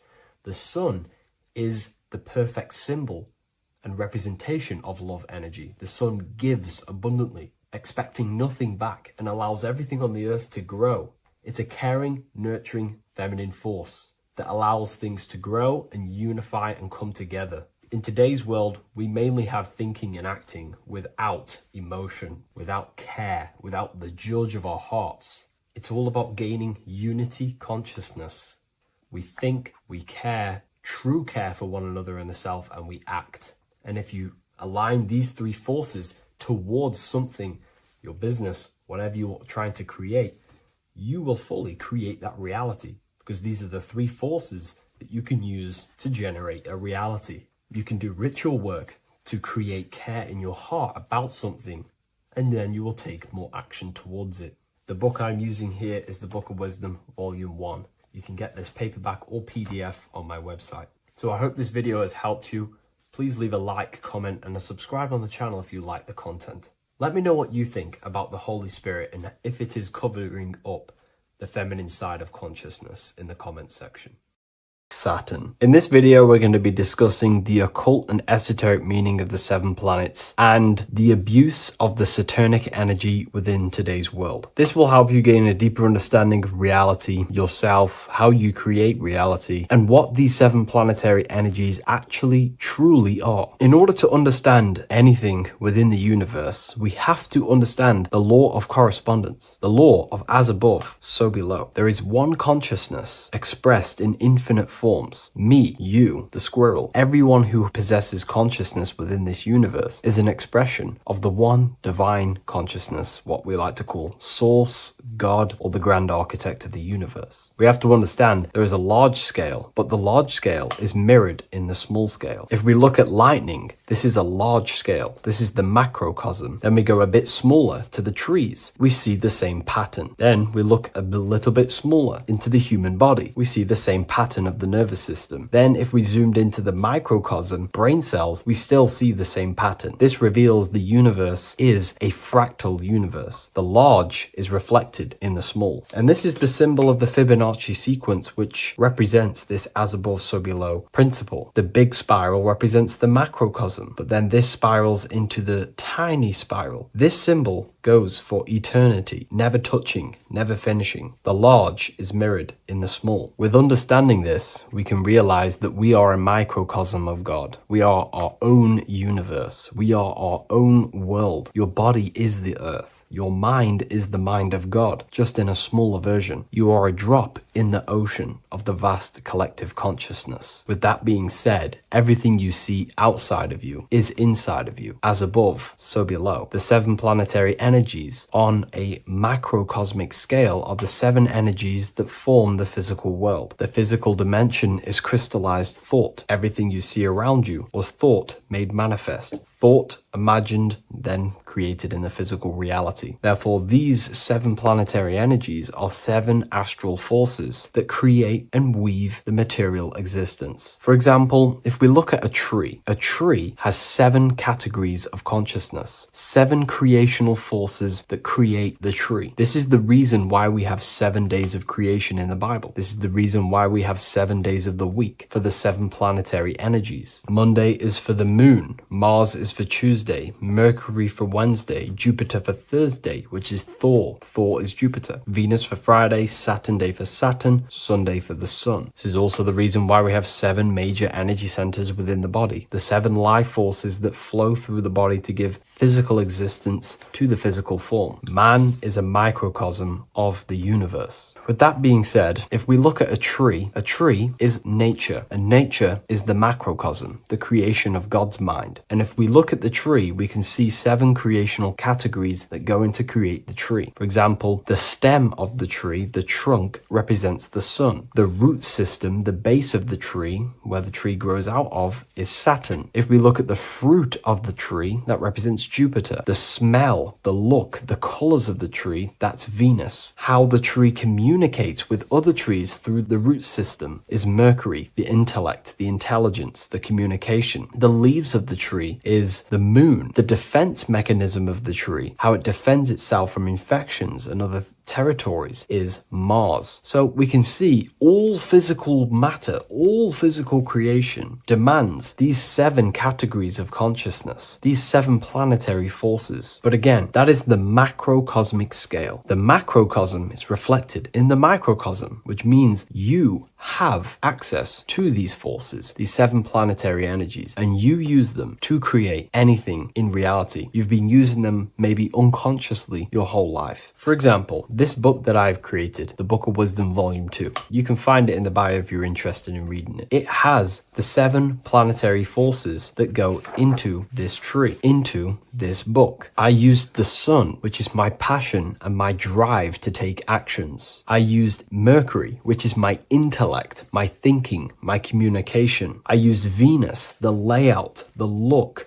of the book. I use Mars, my defense of my work, my trademark, my copyright. I use Saturn. Saturn is my time, my discipline, my attention. I use Jupiter, which is the why, the reason why I created it. I used the moon, which is my care. My care is the generative force. Whatever you create in your reality is because you care. You care about keeping a house above your head. Therefore, you go to work and earn money. Care is the driving force to create anything in reality. What you see right now watching this video is because you care about watching this video. If you lose care about watching the video, you will turn it off and continue to do something else. All creation demands these 7 forces, hence why we have here a midsection. Sometimes we see the symbol of the earth, which is a circle and a cross in the middle, because these 7 forces create earth. But again, this video is specifically aimed to Saturn. We're going to be discussing Saturn's Saturnic energy because there is a lot of misunderstanding in today's world. And I'm going to give my perspective and my research on the energy of Saturn and how we use it and how it's being abused in today's world. Saturn externally, because remember, we have an external world, an internal world, a macro and a micro. Saturn externally in the material plane governs the foundational and enduring aspects of existence, such as the roots of plants, the bones of our body, even the insects that dwell beneath the ground. It represents the dull, hard, unyielding forces of life, symbolizing structure, limitation, and conditioning. Under Saturn's influence, things become rigid, bound by the god of time, bound by restriction and boundaries. In Roman mythology, Saturn is revered as the god of time, ruling over the cycles, beginnings, and endings. This connection with this emphasizes Saturn's role in marking the passages of life, aging, and inevitable constraints we all face. Internally, inside yourself, the microcosm. Internally, Saturn embodies the conditioning within our own consciousness. When Saturnian aspects of consciousness dominates, we become overly rigid, fixated, restricted in our thinking and actions. For example, Saturn's influence is strongly felt in today's world, where many people's minds are confined to societal norms and conditioned responses. The pervasive control Saturnian energy can lead to the sense of limitation, as people become trapped within structure imposed by society and power structures. However, we have to remember that limitation, there is dark and light. Limitation is not bad. This is why Saturn is connected to the god Satan. They are the same being. It's something that restricts, holds back, and keeps you limited, conditions and limits consciousness to its lower power. Saturn is a great teacher, guiding us through difficult life lessons that ultimately lead to growth and expansion and power. Although Saturn's energy is harsh and often challenging, it helps us to develop resilience patience, discipline, and wisdom. Yet in modern age, this energy has overpowered the minds of the masses, fostering excessive rigidity and limitation. Instead of being ruled by Saturn's constraints, we should seek to embrace more freedom, love, joy, balancing Saturn's lessons with openness and fluidity in our life. So like I said, Saturn rules law. Anything that is limiting or holding back, something that is a restriction or a wall. This is why we see judges wear black robes. The color black is associated with Saturn because Saturn rules over the nighttime and the winter time. Capricorn, they wear black robes. A graduate also wears a black robe with a black square cap on its head because black is associated with Saturn, restriction, limitation. University graduates wear this. Personally, not to offend anyone, these educational systems that we have in today's world are not here to give you power, to find you the power of consciousness or yourself. They are simply to restrict you, to keep the mind limited in a certain belief system. That's not to say the things in university are completely useless, but what I'm saying is it is a conditioning by the educational system. And if we actually look at the top of the hat, it's a square over a circle. And in Freemasonry, we see the compass on top of the square. In Freemasonry, we see the square underneath the compass on top of the square. The square creates squares and the compass creates circles. So this is symbolizing the square, which is matter, the circle, which is spirit, matter over spirit when it needs to be spirit over matter. This is a symbol of conditioning, limiting the mind into being locked in the five senses and base consciousness. Saturn's energy is keeping people restricted. This is why there is so much Saturn symbolism in today's world, because Saturn is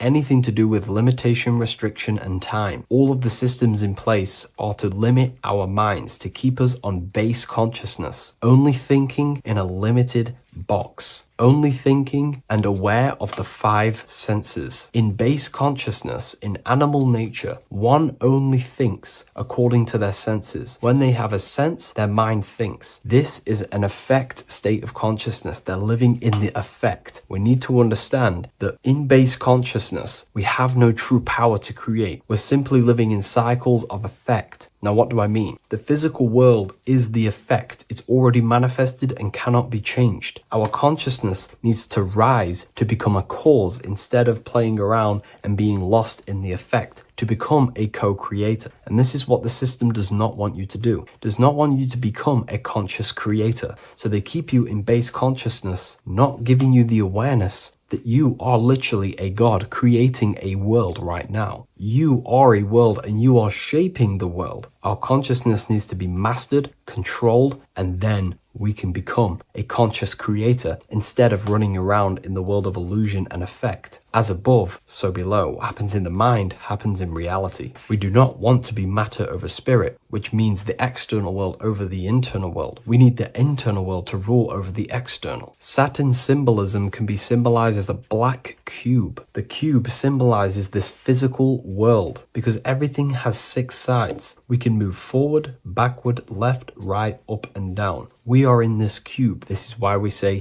think outside the box. Thinking outside the box means to become a cause and not an effect. The mind needs to be a cause, an instruction center, and not just thoughts that are reinforcing the effect and lost in the effects of the material world. Instead of reacting, we need to become a commander. This is a symbol of conditioning and the physical plane. Black is dull, lifeless. The physical world is lifeless. It has no power to create. It has no power to do anything. It is simply a projection and an effect. You, the mind, consciousness, are the cause. You can create the effect. In today's system, Saturn's energy is heavily relied on, which is just simply man-made laws, restrictions, time wasting, and keeping people in base consciousness, only aware of the physical 5 senses. Let's get something straight about the elites. They do not worship Saturn. There is nothing to worship. They simply use the energy of Saturn to keep people limited. They're not using the planet Saturn, but they're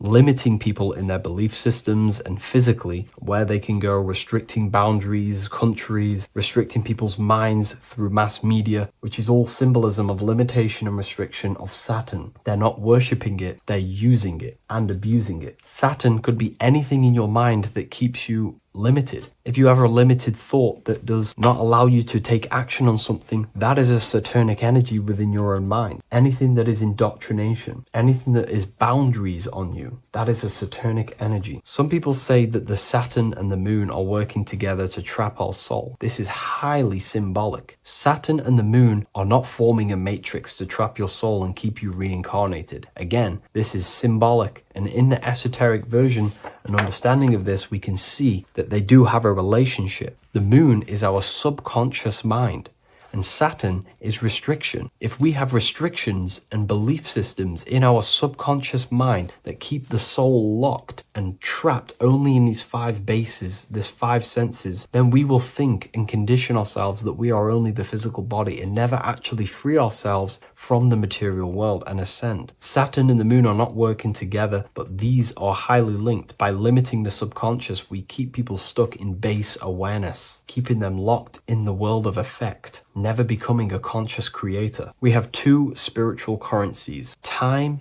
and attention. These are the 2 currencies that we spend. We spend time or pay attention. These are the 2 spiritual currencies that pretty much create our reality. And the system aims to hijack these 2 currencies from you, to limit you, to dominate you, so you do not become a conscious creator. So again, no one worships Saturn. It's simply just a symbol of limitation and restriction. Limitation has good and bad. Limitation can make us learn, overcome, become strong, disciplined, but when it's abused, it can keep people locked in base consciousness and stuck in their lower nature, never figuring out how powerful they are. You hold the power to shape a world. That's how powerful you are, to turn thoughts into physical existence. I'll see you in the next video. Please leave a like, comment, and a subscribe. Neo is plugged in on the back of the neck, which is the reptilian brain stem. The reptilian brain is all to do with survival mode, survival state. It's always scanning the environment for safety, whether that's physically, emotionally, or mentally. It does not think. It is instant. For example, do I smack the guy or run off? If something happens to you, like a car's coming really quick to you, you do not think about this. The reptilian brain is the animal instinct that will instantly move your body on the instant reactions. Hence why it's the closest brain to the rest of the body. It has instant access to the electrical nervous system to control the body at instant reactions. Now, Neo is plugged in on the back of the neck, which is the reptilian brain. Therefore, the matrix is the body itself. It is the lowest state of consciousness. This is what it represents. The word matrix means womb. It translates to womb because your body is a womb. Your body is a vessel for universal consciousness, for God consciousness. And the body is also a womb where you can be born again outside of this body by raising your consciousness, by awakening the neocortex. This is why Neo is called Neo, because it represents the neocortex. This is the higher aspect of our brain. This is all to do with new things, higher reasoning, higher thinking, new learning. You see, the brain is a receiver for universal consciousness. Now, what do I mean? It is a radio receiver. Think of it like this. You have a radio tower which emits frequencies. And each little frequency, 00.1, 00.2, 00.3, each 00 point is a different person. We are all the same universal consciousness, encapsulated inside of a different vessel. This is why our body is the temple of God inside of the Bible. Your body is a sacred temple of the divine essence of the universe. However, consciousness is controlling this physical body. And I'll show you this diagram here. Consciousness consists of imagination, emotions, thought, and memory. All of these things are not physical. They're not made out of atoms. You cannot think with atoms. If I split open your brain while you are thinking of a cheesecake, I would not see a cheesecake. It's because these things exist metaphysically within consciousness. They are not physical. The body is physical. It's part of matter. It's part of time. You see the Leonardo da Vinci, the circle and the square. The square represents limitation, beginning and end, because when you draw a square, there is a beginning and end. It represents the body, the mortal self, the ego, the echo. Then you have the spirit raised above, which represents spirit over matter, mind over matter. Invisible forces create physical forces. Everything physical exists in non-physical. This is also the Freemasonic square and compass, why the square is below the compass, because the compass creates the circle, which is spirit or mind. Then you have the square, which is matter. Mind and matter are the same substance. Mind creates matter through thought. Everything in this physical universe manifested through thought. Everything began as thought. So you are spirit and matter.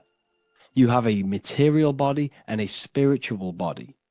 And you are right in the middle. This is why humans are very, very important. Because we have an animal nature, the reptilian brain, and a higher consciousness, the neocortex. And we must awaken out of the matrix, which means womb, which is the body. And neo is waken up from the lower self, the reptilian brain, and moves into the neocortex. Because the brain is a radio receiver for consciousness. Now, what do I mean? I went over this before. Your consciousness is controlling the brain. The brain is a computer. And when our consciousness, our imagination, our emotion, our thoughts, and our memories are all contributing towards just survival things, food, safety, fear, all of these things, and our consciousness is locked into a survival state, we are using the reptilian brain. We're no longer thinking.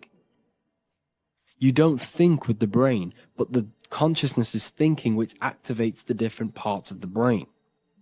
When we think for higher reasoning, we use the neocortex. It stimulates the neocortex. When we think about survival, we're using the reptilian brain. So therefore, when Neo wakes up, he wakes up to the higher aspects of consciousness, which is only utilized by the neocortex, by learning new things and expansion of the mind and expansions of consciousness. Okay? So the whole matrix is to keep you designed, well, the whole matrix is designed to keep you in a survival state, in the three-dimensional awareness. They want you constantly scanning for safety, scanning for food, scanning for emotional safety in relationships in other people. You see, they do not want you to think. They want you stuck in that reptile, that animal state, that beastly state that most people are in. Most people, all they do is eat, listen to music, consume, have sex, lust, desire. This is all the reptilian brain. So when we say the world's being ran by reptilians, it's symbolic. There is no physical reptilian humanoid beings controlling, manipulating human consciousness. We are all the same consciousness. However, there is a corrupted state of consciousness running this world. And this consciousness worships the physical plane. And they control the physical plane. So by doing that, they keep you stuck in a reptilian way of thinking, the animal state, to keep you stuck in the lowest state of consciousness. Now, this is the god Osiris, which represents the reptilian brain. None of the Egyptian gods ever existed. They are all symbolic for the brain and anatomy of the human body. Osiris represents the reptilian brain. As you can see, this anatomy compare to the brain stem and Osiris statue found in Egypt. And we also see an ancient artwork of Osiris with green skin and two reptile crocodile alligators next to him, which also symbolizes the reptilian survival state of human consciousness and the activation of the reptilian brain. This is what it symbolizes. Now, This is what the Matrix is all talking about. It's talking about the awakening, the expansion of consciousness.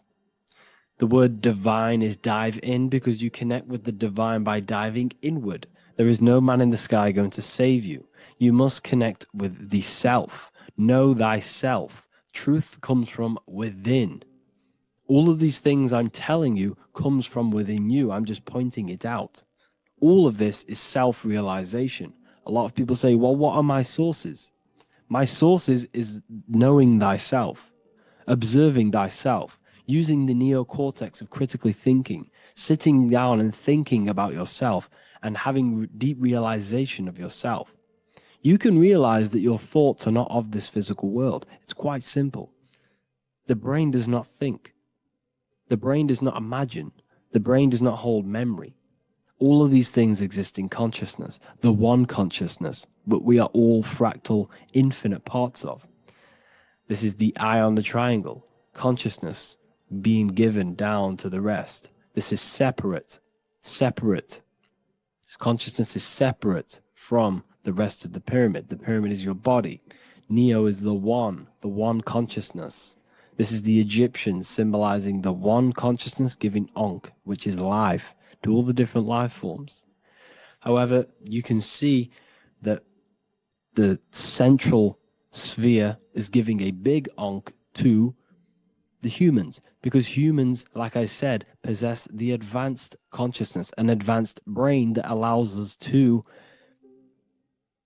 turn above our reptilian animal self. For example, we can go against our reptilian lower animal nature and turn to our godly nature. Animals cannot do that. They are stuck in instinct. They are stuck in a reptilian animal way of thinking and operating. Everything they create is to survive. We can turn against our lower nature and create for amazing things like buildings, architecture, technology. We can use our creative consciousness for anything we wish, not just survival needs. And it's the same with your spiritual journey. You can raise your consciousness beyond this animal state that they try to keep you in through fear, consumption, food, and the reptilian brain. We must awaken, start to think critically, and awaken to our divinity.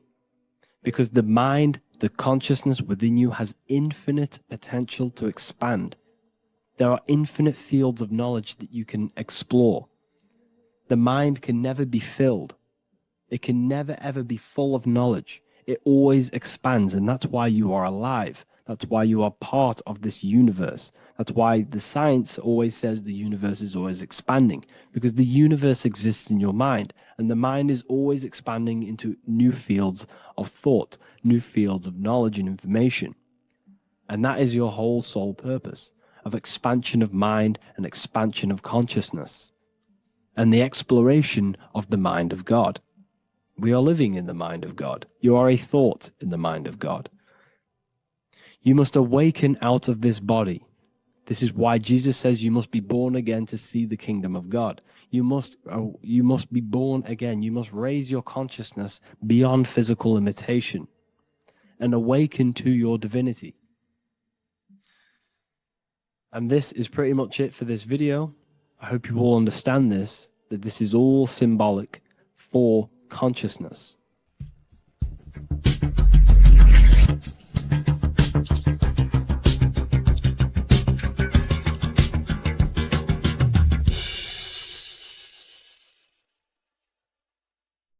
Greetings everyone, it's Revival of Wisdom. I facilitate human enlightenment through occult and esoteric teachings.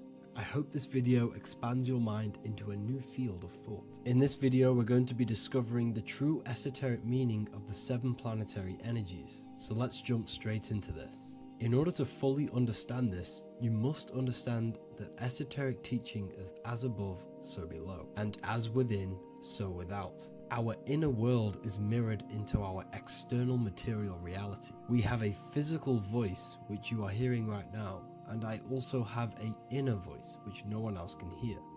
The inner world is invisible, and the external world is visible. In other words, the inner world is the spiritual world, and the outer world is the material world. The inner world of ourselves reflects and projects our outer world, which means everything in our external reality is a somewhat reflection of our internal self. You are made in the image and likeness of God. You yourself are the universe experiencing itself in a three-dimensional physical form. The Newtonian science has programmed you to believe that you are a physical being inside of a physical universe. They did this to limit your mind to only believing there is a physical universe and that you are separate from the universe or God. But you yourself are the divine essence of the universe, experiencing itself in a physical plane, which means everything you see is inside of you, including the stars, the planets, and the elements. As above, so below. As within, so without. An example of this is the four physical elements: fire, earth, water, and air. In the external world, these are physical elements. In our internal world, they represent the four bodies of consciousness. We have four different bodies. We have a material body, we have a spiritual body, an emotional body, and a mental body. The mind is not made out of the same substance as the body. The emotions is not made out of the same substance of the mind and the body. These bodies exist in four different dimensions, four layers of consciousness. With that being said, the four physical elements are inside of us. The earth is our material physical body. Fire represents our spiritual astral light body. Water represents our transformative and emotional body. Air represents the mental body, the communicative and thinking body. This is the teaching as above, so below. If that resonates with you and you can comprehend it, please leave a like and a subscribe to this channel to see more content. And feel free to leave a comment on any video suggestions. Okay, so now we've gone over the four physical elements and how they correspond with your inner world of consciousness. This is going to make it easier for you to understand what the planets actually are. The planets are a bit more in-depth and more detailed aspects of our consciousness. The four physical elements are generic, but the 7 planets go deeper. They are deeper aspects of ourselves. On a macrocosmic scale, the 7 planets rule the material realm. Every object, every animal, every plant, every stone, everything we see in this plane is governed and created under one of the 7 planets. I don't really like calling them planets. They are energies. They are spiritual forces that drive things into existence. An example of this is if we look at a tree. The roots of the tree are governed by Saturn. The stem of the tree is governed by the sun. The leaves of the tree are governed by the moon. Any offspring or fruit of the tree is governed by Jupiter. Any defense mechanisms of the tree is governed by Mars. The communication and networking of the tree is governed by Mercury. The smell and the look of the tree is governed by Venus. Everything we see in this material plane is governed by one of these specific energies. Everything material has a spiritual force that brings it into physical existence. This is the reason why we have 7 days of creation in the Bible. The 7 days of the week, all governed by the planetary energies. Monday is moon day for the moon. Mars governs Tuesday. Mercury is Wednesday. Jupiter is Thursday. Venus is Friday. Saturn is Saturn day. And Sunday is for the sun. This is the reason why there are so many 7s in this physical plane. 7 days of the week, the 7 colors, the 7 chakras, the 7 diatonic musical notes, the 7 lamps on the Jewish candlestick. The G inside of the Masonic square and compass, G is the 7th letter.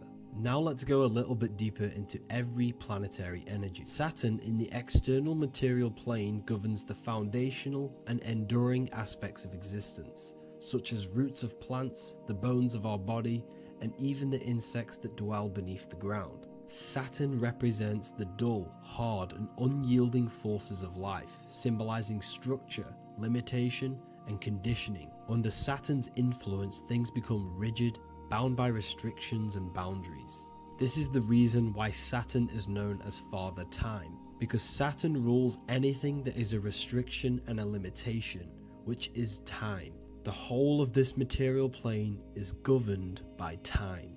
You will be born and you will die. This explains why there is so much Saturn symbology in this material plane. Saturn is one of the most important planetary energies. You are a spiritual being in a physical body. Your light, your consciousness is bound to the physical body until you learn how to escape the physical body. The body is a limitation for our infinite minds and spiritual bodies. Our infinite mind is stuck in this material body, governed by Saturn's limitation of time, matter, and space. Now let's dive into what Saturn means to our consciousness within our internal world. We've gone over what Saturn means in the external world.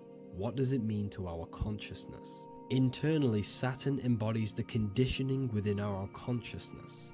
When the Saturnian aspect of our consciousness dominates, we become overly rigid, fixated, and restricted in our thinking and actions. For example, Saturn's influence is strongly felt in today's world, where many people's minds are confined to societal norms and conditioned responses. Saturn is the aspect of our consciousness, our minds, such as limiting belief systems and limiting thoughts and emotions. This is the negative thought that you can't get rid of that's holding you back.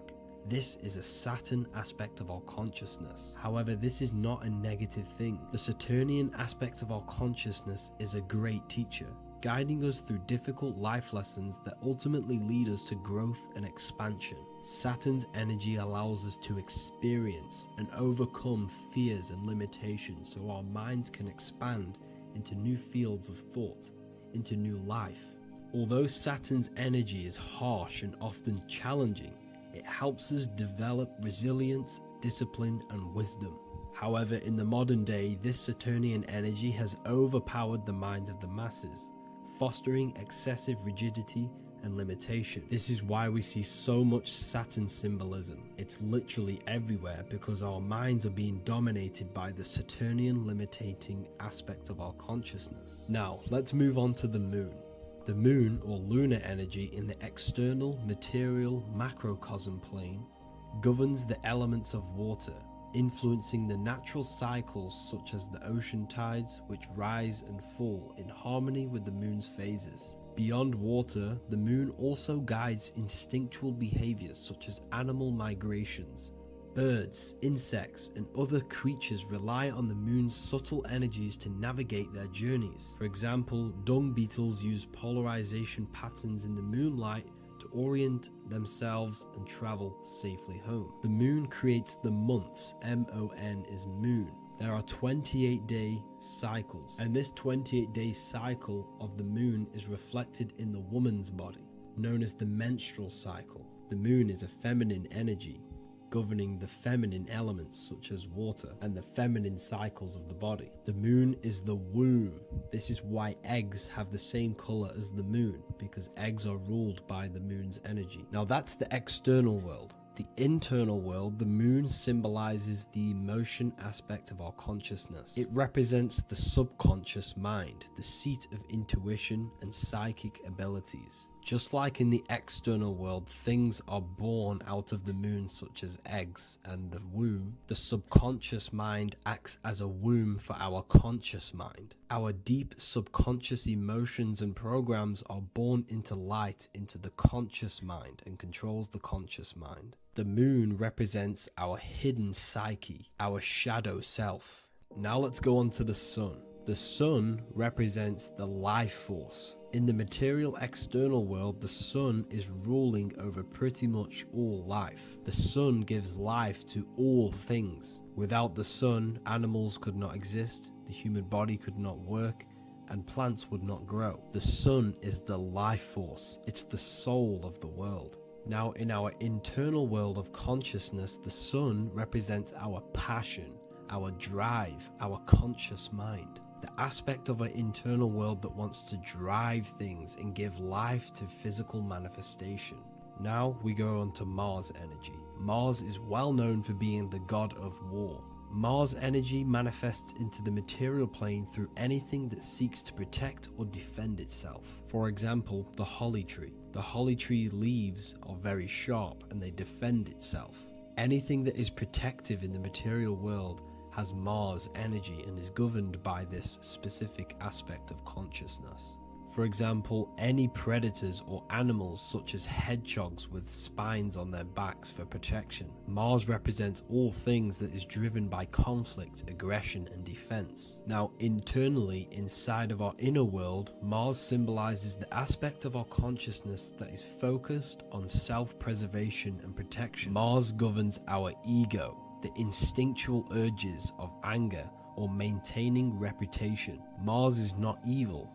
It's necessary. Sometimes it's necessary for us to protect ourselves. Mars is the aspect of our consciousness that is anger, rage, the desire to fight or conquer. When this energy is activated within our consciousness, we become defensive, assertive, and even combative, ready to dominate others and destroy obstacles in our way.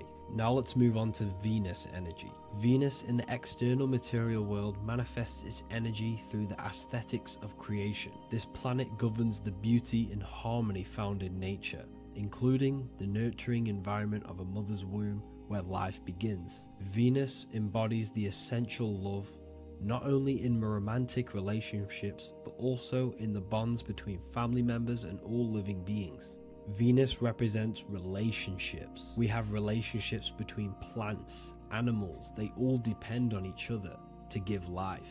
Plants provide food and medicine, while living creatures contribute to their own growth and pollination. Internally, Venus represents the aspect of our consciousness that yearns for relationships and connections with others. This is an aspect of our consciousness that encourages to care for our physical appearance and embracing beauty. Aesthetics play a role in our interactions and self-expression.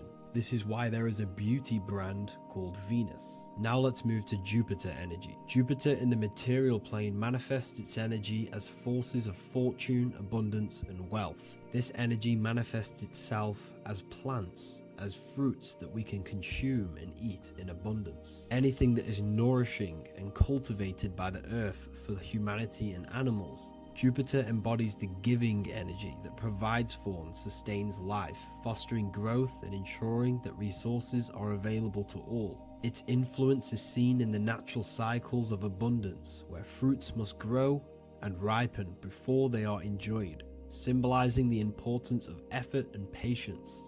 Internally, in our spiritual world, Jupiter represents the aspect of our consciousness that yearns for abundance and seeks growth in various aspects of our lives, including wealth, knowledge, and personal development of the mind, spirit, and the soul. This is the aspect of our consciousness that wants to gain wealth, that wants to gain expansion and abundance in our lives. However, when Jupiter's energy dominates our consciousness excessively, it can lead to feelings of stinginess and greed. It represents material possession. The last planet is Mercury. Mercury in the external world governs the vital elements such as seeds, air, communication, education, and electricity. Known as the messenger of the gods, Mercury rules over intellect, communication, and the transmission of knowledge. Mercury's states of consciousness manifests itself in the material plane as the network between trees and plants, how they all communicate together. It represents the intelligence behind all physical things. It's the intelligence behind the seed that allows it to grow into a plant. Mercury's creative energy is manifested in the nervous system of the human body and all living animals. The intricate messenger that transmits signals from the body to the brain and then to the mind. This intelligence within us allows us to facilitate thought and movement. Internally, in our spiritual aspects of consciousness, Mercury is the state of consciousness that seeks knowledge, understanding, and intellectual growth and expansion. This part of us is curious, eager to learn, and driven to communicate ideas and information. It represents our mental body. The Roman god Mercury is often depicting flying because this symbolizes the air. Air represents our mental body. When the Mercury aspect of our consciousness dominates, we become highly intellectual, constantly seeking information, analyzing situation, and communicating our ideas. While this can enhance our understanding and ability to interact with the world, an excess of Mercury's influence can lead to overthinking, excessive analysis, and focus on intellect over emotions or intuition. Okay, so they are the 7 planetary energies in the external world and your internal world of consciousness. These energies are manifested in the Roman mythology as human beings. They are depicted as human beings, but this is nothing but symbolism. These gods never existed physically. They represent aspects of our consciousness and spiritual forces that govern the material plane. Every material object, every intelligence, every piece of life in this universe is governed and brought into existence by one of these spiritual forces. Now, I hope this video has expanded your mind into a new realm of thought. Make sure to leave a like, a comment, and subscribe to the channel for more occult and esoteric information. You can read more about this topic and many more occult and esoteric teachings inside of my books, the Book of Wisdom Volume 1 and the Book of Wisdom Volume 2. I honestly advise that not everyone reads these books. These are books which will completely transform your view on reality. You will feel a lot better reading these books because you will find a connection with yourself and the universe. Understanding truth and knowing thyself gives you a sense of well-being. Like I said, this is not just a book. This is a beginning of your journey of expansion and growth. Reading them can be life-changing. Inside my university, I host live calls where you can ask me questions, and you can watch all the pre-recorded live calls. You also gain the ability to manifest your own reality through the Manifestation Mastery course. There is also a library with all of the PDFs that I've read in the past of occultism, symbolism, and esotericism that you can gain access to. There is a whole lecture section where you can watch all of my occult lectures. This is a place of transformation. The price of the university will be going up very soon. If you join now, you will gain a free sexual alchemy course which will teach you how to transmute sexual energy into creativity. I'll leave all the links in the description for the university and also my website where you can get my books. I hope you enjoyed this video. Take care. You are not breathing correctly. 98% of people only use a third of their lungs capacity, which is shallow breathing, which ages you, lowers your brain capacity, and also lowers your state of consciousness. So it's essential that you breathe consciously on a day-to-day basis, because this is what truly elevates your consciousness. I am going to give you the key for you to raise your consciousness just through breathing alone. Such a simple thing, but yet the most effective way for raising your state of consciousness and becoming more spiritually and mentally advanced. So tune in for this video and I'm going to show you exactly how to do it and the symbolism behind breathing. Air is more than just air. It carries electromagnetic energy. So now I'm going to give you the science behind this spiritual truth. This invisible force is what sustains all physical life, providing the life force energy essential for existence. Electromagnetism. Everything is fed off electromagnetism. Your body is an electromagnetic battery. Now, we can prove that air carries electromagnetism just by doing a simple test, a simple scientific experiment, by getting liquid oxygen and pouring it between a north and south magnetic pole, two polar opposite magnets. We see that the liquid does not fall straight through it. It is sucked, it is magnetically attracted to these two opposing forces, opposing magnets. This is proof that air, liquid oxygen carries electromagnetism. When you are breathing electromagnetism, the essential life force behind all living beings. This is known as energy or prana, chi, ether, or spirit. This is all the same thing. Air is not just empty space, it is energy. it is prana, it is life force, it is spirit, it is ether, chi, prana. You are an electromagnetic being. Your consciousness is in direct correlation with your electromagnetic aura or biofield around your body. Your state of consciousness is mirrored within this field around your body. Now, your breath, when you breathe in, you're breathing electromagnetism or life force. Breath is the vital link between the physical and the spiritual, bridging the body with the soul. Through breath, we connect with both tangible world and deeper, the unseen realms of energy and consciousness. Breathing deeply and properly elevates our consciousness, enhancing the brain's functions, heightening the sensitivity of our five senses. It also brings a profound calmness to the mind, creating a state of clarity and inner peace. Like I said earlier, breathing properly is the fastest way to elevate your consciousness. It is the fastest way because breathing, when you stop breathing, what happens? You lose physical consciousness. Your body will shut down if you do not breathe in this vital electromagnetic energy in the oxygen. If your body does not get this for 5 minutes or however you can last without breathing, this makes you lose physical consciousness. Your body will not survive without this essential life force energy. Therefore, air is one of the most overlooked things. This is why we see the symbolism of Buddha having a big belly. Why does he have a big belly?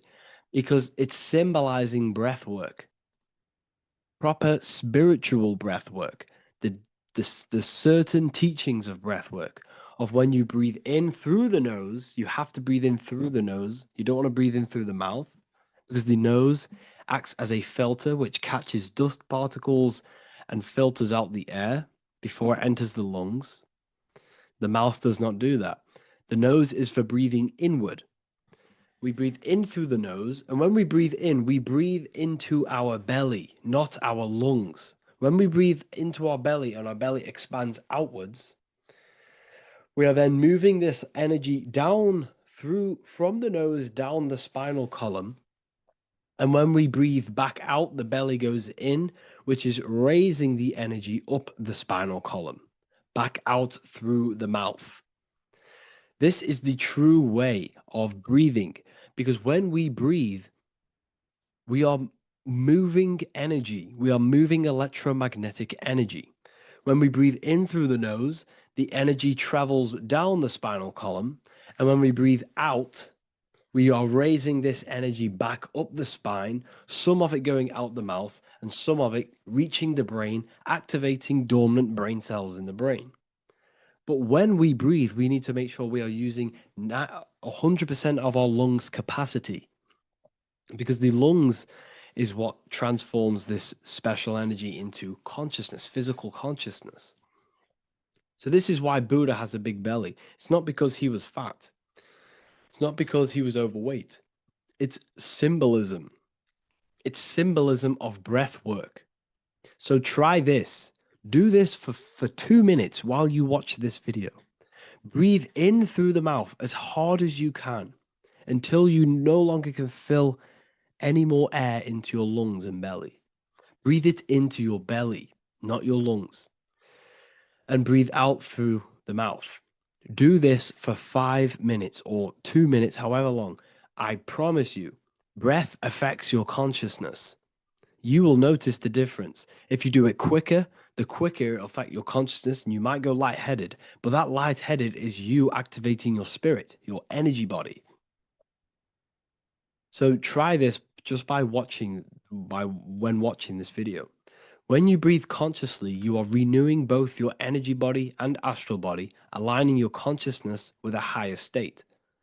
This practice feeds new life force energy into the body, revitalizing and enhancing your overall well-being. Like I said, your brain requires the most amount of oxygen. When we have shallow breathing, this is reducing the brain's capacity.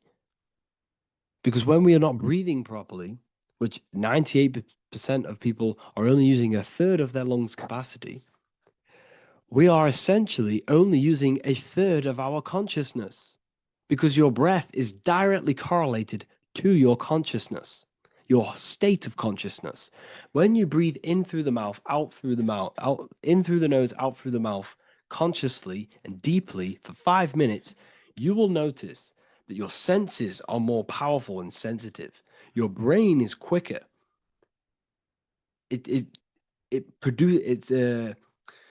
What's the word? It processes information quicker. You become quicker. You become a superhuman, and you feel more spiritual because it activates your spirit, your astral and energy body. So when we meditate, it's definitely important to breathe in through the nose and out through the mouth as deeply as possible to align with a higher state of consciousness. And this is the easiest way to separate your consciousness from the body. When you breathe in deeply for long periods of time, while meditating, while taking no thought, when no thought is present and you gain a rhythm of deep breathing, this is the gateway. This is the gateway to opening your consciousness. Because when you stop thinking, other aspects of your consciousness can open up. All of our lives we've been thinking, which is blocked off the higher states of consciousness. So breathing is very, very important. It affects our overall well-being. And this is Yahweh, the in and the out of breathing. When we breathe in, this is Yah. You can hear it. It sounds like Yah.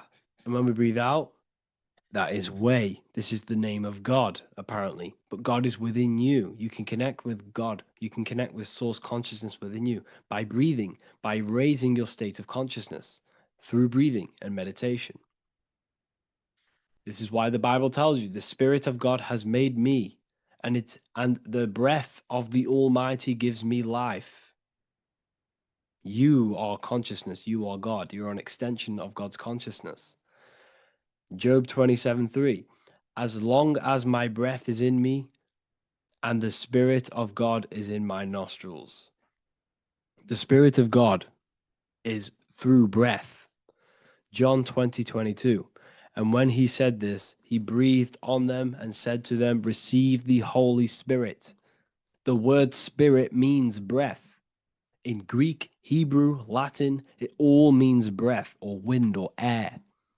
The Holy Spirit is a certain way of breathing, a breathing technique that elevates your consciousness, that syncs you up to a holy consciousness, an elevated state.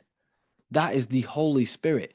That's why it tells you in the Bible, when he said this, he breathed onto them. He breathed onto them and said, receive the Holy Spirit. You must breathe to receive the Holy Spirit. When you breathe, you are renewing the body's energy. You're taking in new life force, which is regenerating your cells, regenerating your brain, nervous system, and also connecting with consciousness, pure consciousness. This is not something that we should be doing during meditation. Yes, it is. We should be doing it during meditation, but this is something that we need to apply all of the time. This is the fastest way you can raise your consciousness. I just want to say, all of this knowledge is inside of the Book of Wisdom, Volume 2. Make sure to give a like and a comment on this video to help the algorithm. And let me know what you think about the last book or this book if you have read them, to let the new people know what they're looking at with this book. This is truly life-changing, the Volume 2 and Volume 1 is truly life-changing. You can get them in a bundle also. Learn hidden knowledge inside of the Ethereal University. This is where truth seekers belong. I'm not here to try sell you this, but this is the place for truth seekers. And if you are serious about your spiritual journey and serious about gaining knowledge, which gives you the advantage over life, join Ethereal University. This will definitely help you. Thank you for watching this video. Please leave a like and comment. Make sure to give me any suggestions on videos you want me to make in the future. Thank you all.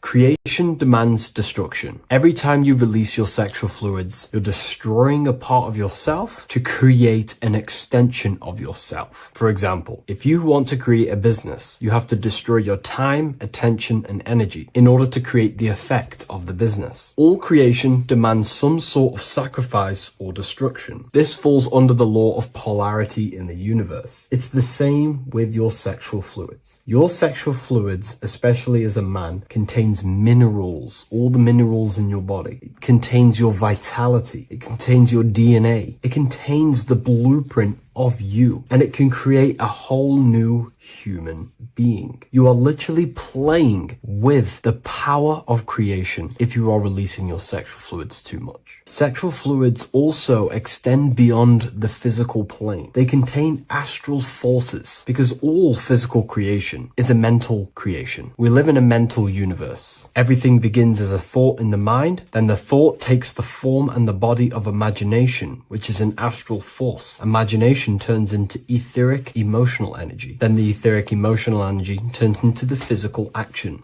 and the physical manifestation. We live in a mental universe. Therefore, these dimensions do not exist separately. They are permeating and mixing in with all. Your physical body has an astral body. Everything physical has astral forces behind it. Semen is known as the astral fluid of the soul. It feeds nerves, the channels of life force and consciousness within the body. And every time you release it, you're destroying a part of your vitality, your brain, your nerves, your energy levels, your creativity, and your DNA to create an extension of you. Therefore, it is a sacred fluid within your body and not something to be played with and to be released too much. Think about it. This is a very creative energy, your sexual fluids. It can create a whole new human being. This is how powerful it actually is. It is the power of creation, and the misuse of this power can destroy your own vitality and your life of your body, because that life you are giving in order to create an extension or a child is the same life you could keep inside of you and not waste to recycle and regenerate the body. Sexual energy has been for thousands of years associated with regenerating the body, longevity of life, and maintaining youth. Not only that, every time you release your sexual energy, it floods the brain with dopamine. Dopamine is the brain's reward system, created within the middle of the brain. It releases every time you've achieved something. However, sex or an orgasm is the most powerful feeling you can feel. It's the most amazing, intense feeling and release of dopamine you can possibly feel as a human. Therefore, if you flood your brain with this high amount of dopamine every single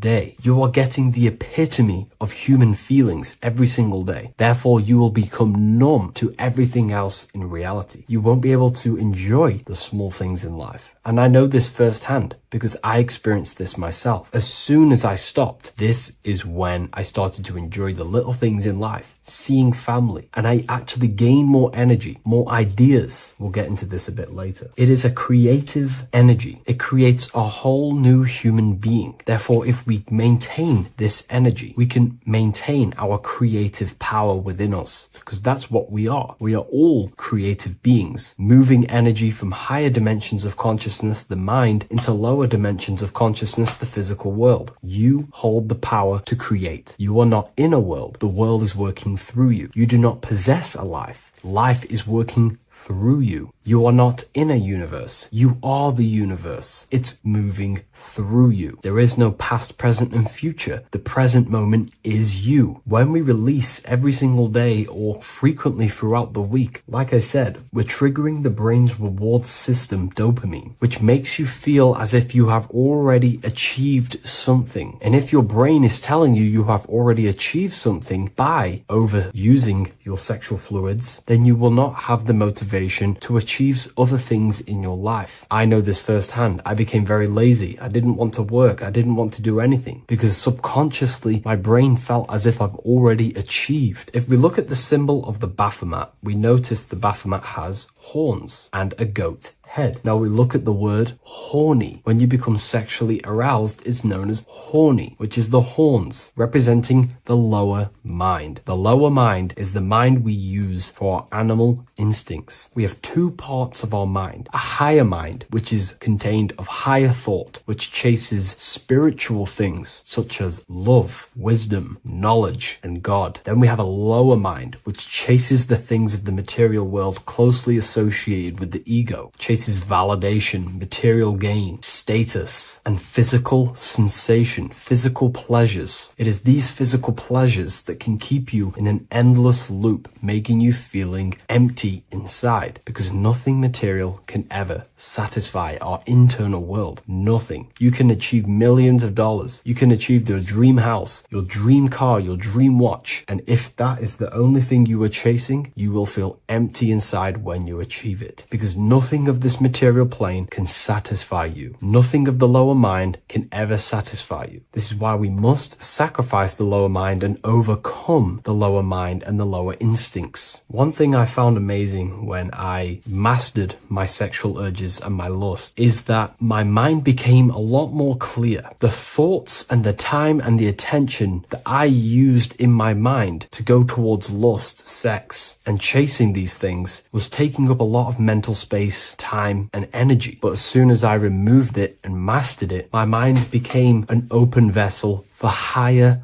thoughts to be received from the higher mind. The mind is like a radio antenna. Whatever we attune it with, that's what we receive. If we're constantly thinking about lust and low-level pleasures, we're going to just receive low-level thoughts. But once we remove all of the lower mind and we conquer our physical body and physical urges, our mind becomes an open channel for divine thoughts and spiritual thoughts. This is what most people call today as downloads. You receive wisdom from your higher self. Not only do you receive more wisdom, you just receive more power to create. The male and the female come together to create a child. That's how you were created. Now, the law of correspondence teaches as above, so below. It refers to everything in the universe. Therefore, in order for you to create a reality, to give birth to something, you have to bring together the masculine and the feminine. Your masculine forces are willpower and actions. Your feminine forces are emotions and imagination. When you combine the willpower, action, emotions, and imagination and combine them together, you can give birth to reality. But it's important to only give birth to things that are spiritual, that are good,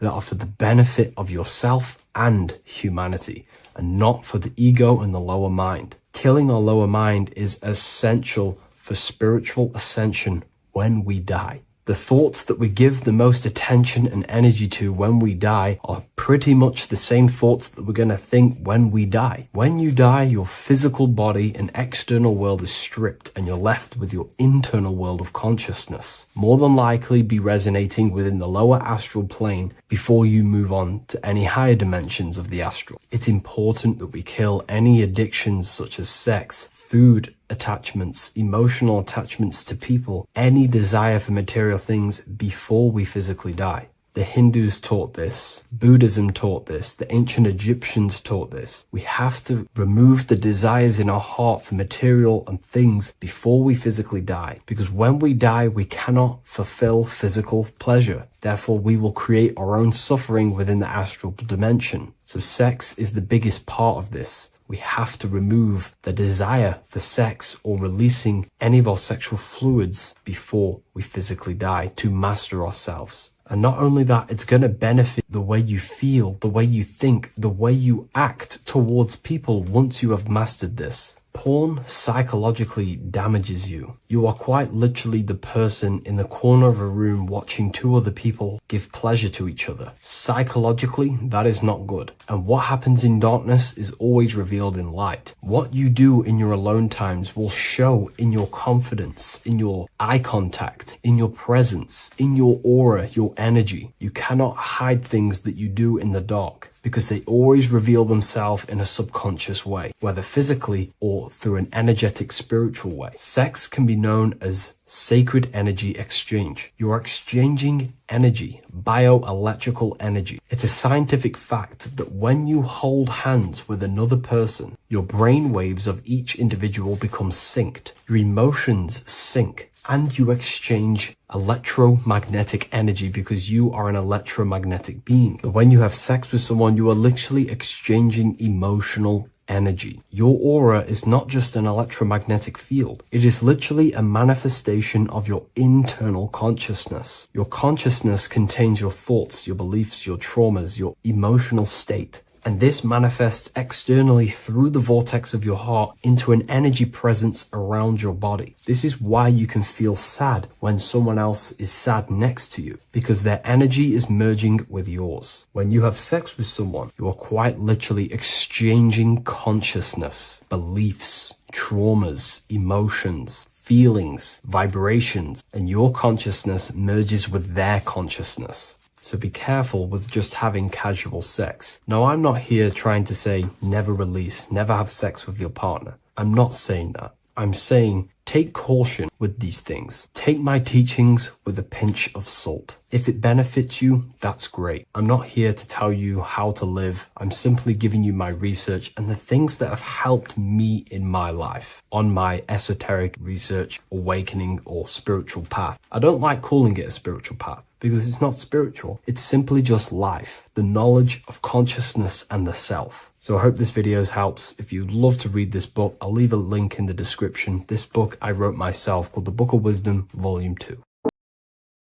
Revival of Wisdom. Today, we're going to be talking about portals, portal symbolism, what portals are, okay, and how they show them to us, because they have to tell you the truth, guys. This is the thing with the universal law. They have to tell you the truth. And they tell you through symbols, they tell you through movies, and different things like that. But let's jump straight into this. So first, I want to talk about the Freemasonry symbols. Okay, so first we got, obviously this is some Freemasonry art, but notice how you've got the ladder with a key. Okay, so this is ladder symbolism with a key. So maybe this is talking about ascending. Okay, because look, because this is ascending into the heavens, because it's a ladder with humans going up it with a key. In order to ascend, you must have the key. Okay, so what else do we have with a key? Well, the Netflix show Lock and Key, which is all about portals and keys. Because what the keys do, they open doors, gateways. Okay, so what's interesting about this is that they've got this key here, which represents the Kundalini energy rising up the spine. Okay, but we'll come back to this. But it's that same portal key symbolism. We've also got the Vatican. The Vatican is in the shape of a key. Okay, so you can see the start of it here and the end. So this is key symbolisms. Keys open doors. And notice how it's got the 8-pointed star. Okay, what is the 8-pointed star? Okay, we'll come back to this. This all ties in, guys. I'll break it all down for you. But then you've also got the god Janus. Janus, okay, is known as the god of the doorways. He's an ancient god of Rome, and they worshipped him. However, he's not a god, he's more like a high-level ranked demon. Because he is the god of the doorways. And notice how he's got two faces. Because doorways always have two sides. You're going into somewhere, there's always two sides of a door. And he's always depicted with two sides of a face. and a key, because he holds the key to the doorways, to the portals, to other worlds and realms. Okay, as you can see, he's always got two faces and a key. Okay, so now we have the Sumerians, the Anunnaki, and they are always depicted with the two faces. Why do they have the two faces? Because they're symbolizing doorways, and the Anunnaki come to Earth through doorways and portals. So these are what these gods are symbolizing in their artwork. But they always have the eight-pointed star. Okay, what is the eight-pointed star? You see how they always have. Look, let me try to find another one. It's the eight-pointed star. This eight-pointed star is Polaris. Okay, Polaris, just like the Vatican has the eight-pointed star with a key. Polaris is the center star. Polaris is a fixed star. It doesn't move. Okay. So the Anunnaki's symbol is also the eight-pointed star. So this is symbolizing the portals and doorways that they come through in order to get to the earth. But Polaris is that center star which does not move. It's always symbolized with the eight-pointed star, just like a compass. Why is a compass the eight-pointed star? Because at the center of our realm is where the most electromagnetic energy is stored. As you can see, we have an aura field, an electromagnetic aura field. So does the Earth. And in the center, so like our heart, for example, is where the most energy is stored. And like the center of the Earth, this is why all compasses point to the center, because this is where the most electromagnetic energy is stored. It's at the center of our realm. Okay. So like I was saying with the lock and key series, see this here? The Kundalini energy rising up the spine, just like your Kundalini energy rising up the spine. Let me try. I can't zoom in. But you know what I'm trying to say here. Let's go back to Polaris. Because at the center is where hold. Can you see the pole of electromagnetic energy? Polaris, the North Pole. It's symbolized. The truth is in the words. It's like a pole of electromagnetic energy. And this is where the aurora borealis comes from. Notice how it's got the word aura in it, because it's the Earth's aura, electromagnetic field. Just like you have an aura, also known as the northern lights, because it's coming out of this center hole in the center of our realm, where the black sun is. And this is where the electromagnetic energy is coming up from. And this is what the aurora borealis is, or the northern lights. It's just electromagnetic energy. And it's symbolized through our symbols, the original O. Okay, because it's like a pole through the middle. Polaris.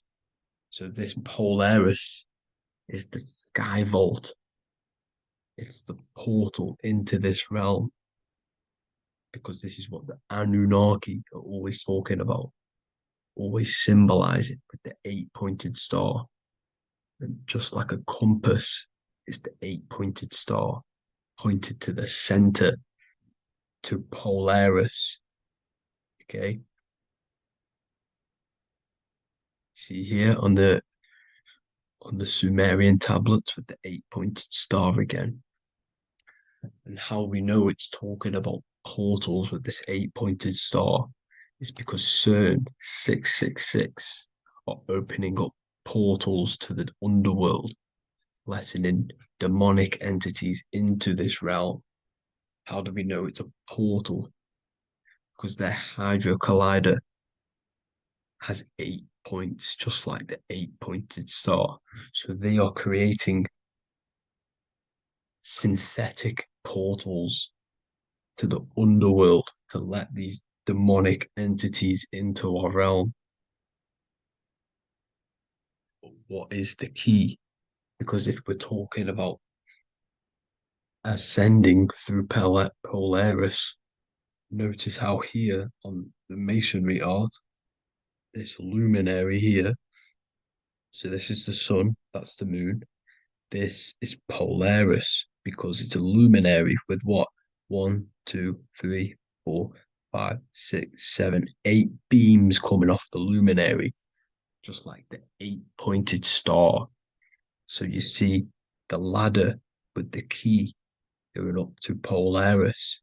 It's symbolizing ascending out of Earth. So what is this key that they're keeping from us? Because it's a human holding a key going up the ladder to Polaris.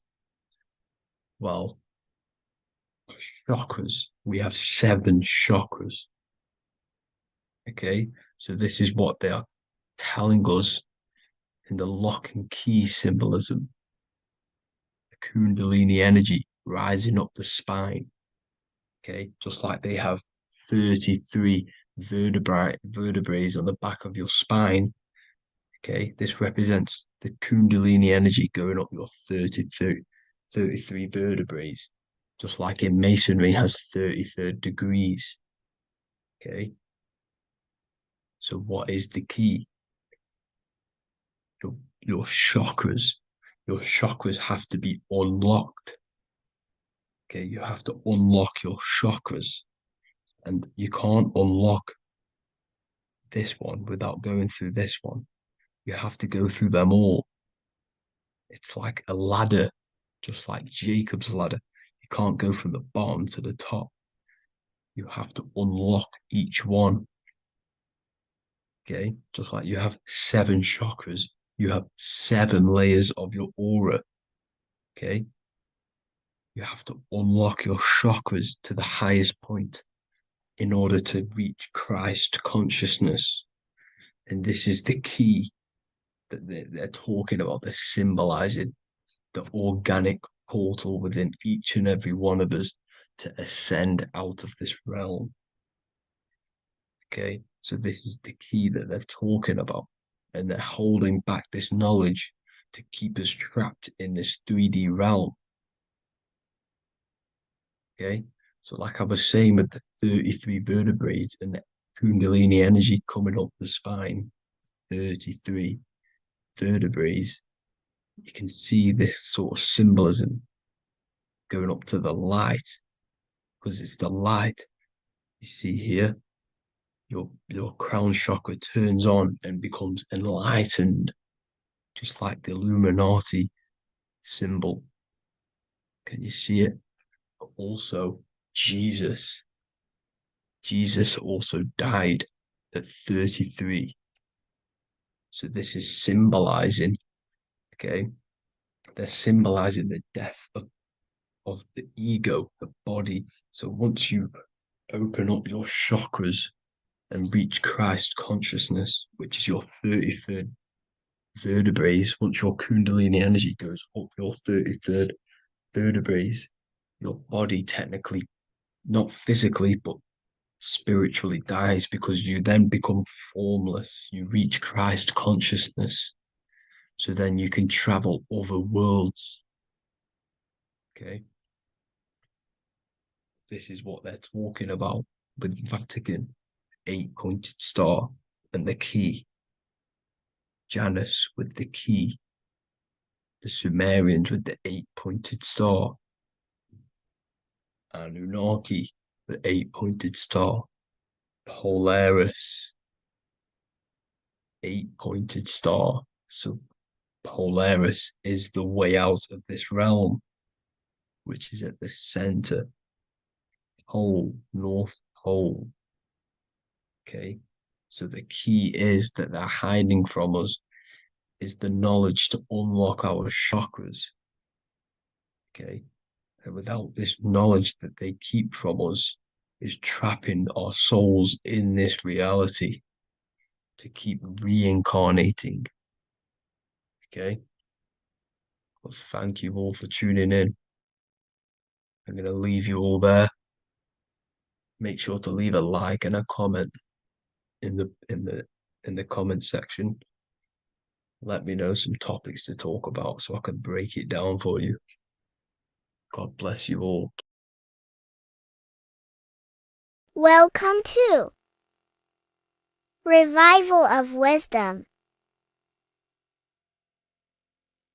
Welcome people, we're back with another video, and this video is about Freemasonry and their connection to the Illuminati. Please, as always, to make sure to hit that like and the subscribe button and turn on the notifications to never miss a video. On May the 1st, 1776, the founder of the Illuminati, Adam Weishaupt, founded this secret organization, and this date can be found in Roman numerals underneath the all-seeing eye pyramid on the $1 bill. This $1 bill also says Anno Coptus Novus Ordo Secularum. This is Latin for announcing the birth of the New World Order. This New World Order will be headed by Lucifer, the all-seeing eye, and followed by the 13 layers of bricks for the 13 elite bloodlines. So your Orsini's, Rockefellers, Rothschilds, Soroses, and the other 9 elite families. So when Adam Weishaupt created the Illuminati, he made it consisting of high-level degree Masons, French and Latin philosophers, and many more powerful people to all become one society. So this is why you see Masons using the same symbol of the all-seeing eye inside the pyramid. But not all Freemasons are part of this Illuminati secret society. As the 33rd degree Freemason Manly P. Hall said in his book The Secret Teachings of All Ages, Freemasonry is a fraternity within a fraternity, an outer organization concealing an inner brotherhood of the elect. So what he's saying here is that Freemasons have to go up the degrees of Freemasonry, and once they hit the top, they either get elected or not into these secret societies like the Illuminati, Skull and Bones, and Knights Templar. So when you see celebrities doing this one-eye symbolism, either covering one eye, doing the triangle, or doing 666 over one eye, this is showing and reflecting the symbolism of Freemasonry. They have taken the oath to never speak on anything they learn about Freemasonry. Duncan's Ritual of Freemasonry book states the oath they have to take. Quote, I ... of my own free will and accord, that I will hail, ever conceal, or never reveal any of the secrets, arts, points of Master Mason's degree to any person whomsoever. All this most solemnly, sincerely promise and swear. Now, this is what happens when they break the oath, stated in this book, quote, myself severed in two, my bowels taken from thence, and burnt to ashes. So this states that Freemasonry comes first, before any law of the land. It has the right to kill you if you break your oath. This is the hand gesture they have to do every time they enter the ritual room inside the Masonic lodge. This is the cutthroat symbol, showing you and reminding you of the oath and what will happen if you break it. Now in this book, Richardson's Monitor of Freemasonry, It states, if you break your oath, binding myself under no less penalty than to have my throat cut across, my tongue torn out by the roots, and my body buried in the rough sands of the sea. If they do not decide to kill you, this book states this by pointing him out to the world as an unworthy vagabond, by opposing his interest, by dearranging his business. In other words, they have the power to frame you and destroy your reputation to the world and destroy your business if you break this oath. So yes, they do kill to keep this truth hidden, because this truth of this reality is what keeps them in power. They have the ability to manipulate people because people do not know what manipulates them. This is why they call themselves the government. They govern the ment, which is the mentality, because the mind is the root cause of reality. They control what you perceive to control what you manifest. By knowing the truth, you are set free, and you no longer need no controller above you. So this is why they are willing to kill and do whatever it takes to keep the truth concealed within these high-level degrees of masonry and these secret societies. However, going back to Manly P. Hall's book, it states, part of the symbols are displayed here to the initiate, but he is intentionally misled by false interpretations. So this is saying even Freemasons are intentionally misled and told lies to conceal the truth, to make sure the truth is hidden in the high degrees of masonry. So that's it for this video, guys. Thank you all for tapping in. Please leave a like and a subscribe. God bless.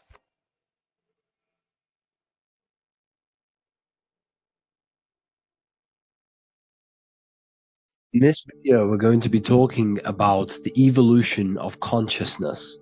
You are born human, however, you possess consciousness, which is the awareness behind your being, the awareness behind your thoughts, the experiencer behind your five senses, the experiencer, the observer behind your thought, emotions, and senses. You are an eye, an invisible consciousness looking through a lens, which is your body. Your body produces this physical world that you experience. Your brain produces this world. Your brain and body is a technological computer. However, you are an infinite, ever-expanding consciousness behind this physical body. And there is an evolution of consciousness, a cosmic journey of expansion. And this is why we see so much pyramid symbolism in the occult and esoteric world, and especially within Freemasonry. Because the pyramid represents climbing, an evolution, a raising state of consciousness, a journey. Steps symbolize a journey upwards. This is the raising and the evolution of consciousness, our inner world. The transmutation of our inner selves, of our souls and consciousness and our minds. So when we see this pyramid, we're seeing a evolution, a way up to source consciousness. And the eye in the pyramid represents your source consciousness. It represents illumination. It represents divine guidance through this evolution of consciousness. This is why we see the ladder. Consciousness is ever expanding on an infinite journey of evolution. Each individual is a part of this cosmic process, contributing towards the ongoing expansion of both mind and awareness. As we evolve, we collectively explore deeper levels of existence, expanding the boundaries of thought and consciousness. The mind has the ability to expand infinitely into new realms of thought, into new dimensions of mind. The mind cannot be filled up. It is not a physical substance. The body can be filled up because it is a physical thing, but you cannot fill the mind. Therefore, the mind is constantly expanding, ever expanding into new fields of thought.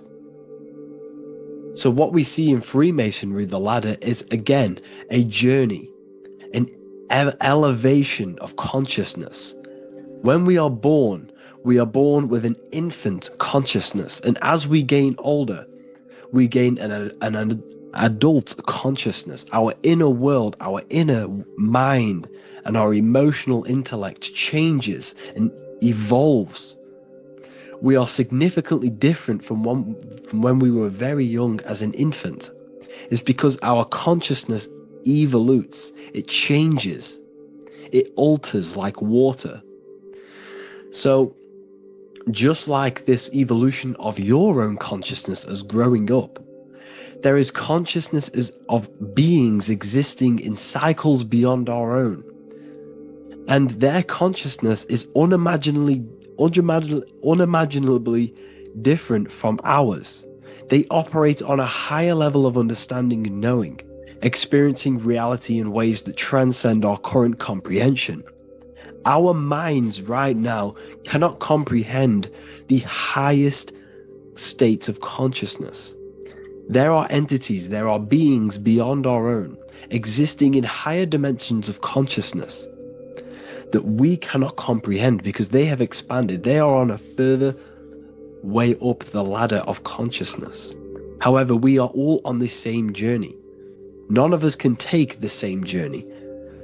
There is one ultimate goal, reaching source consciousness. However, this is always ever expanding.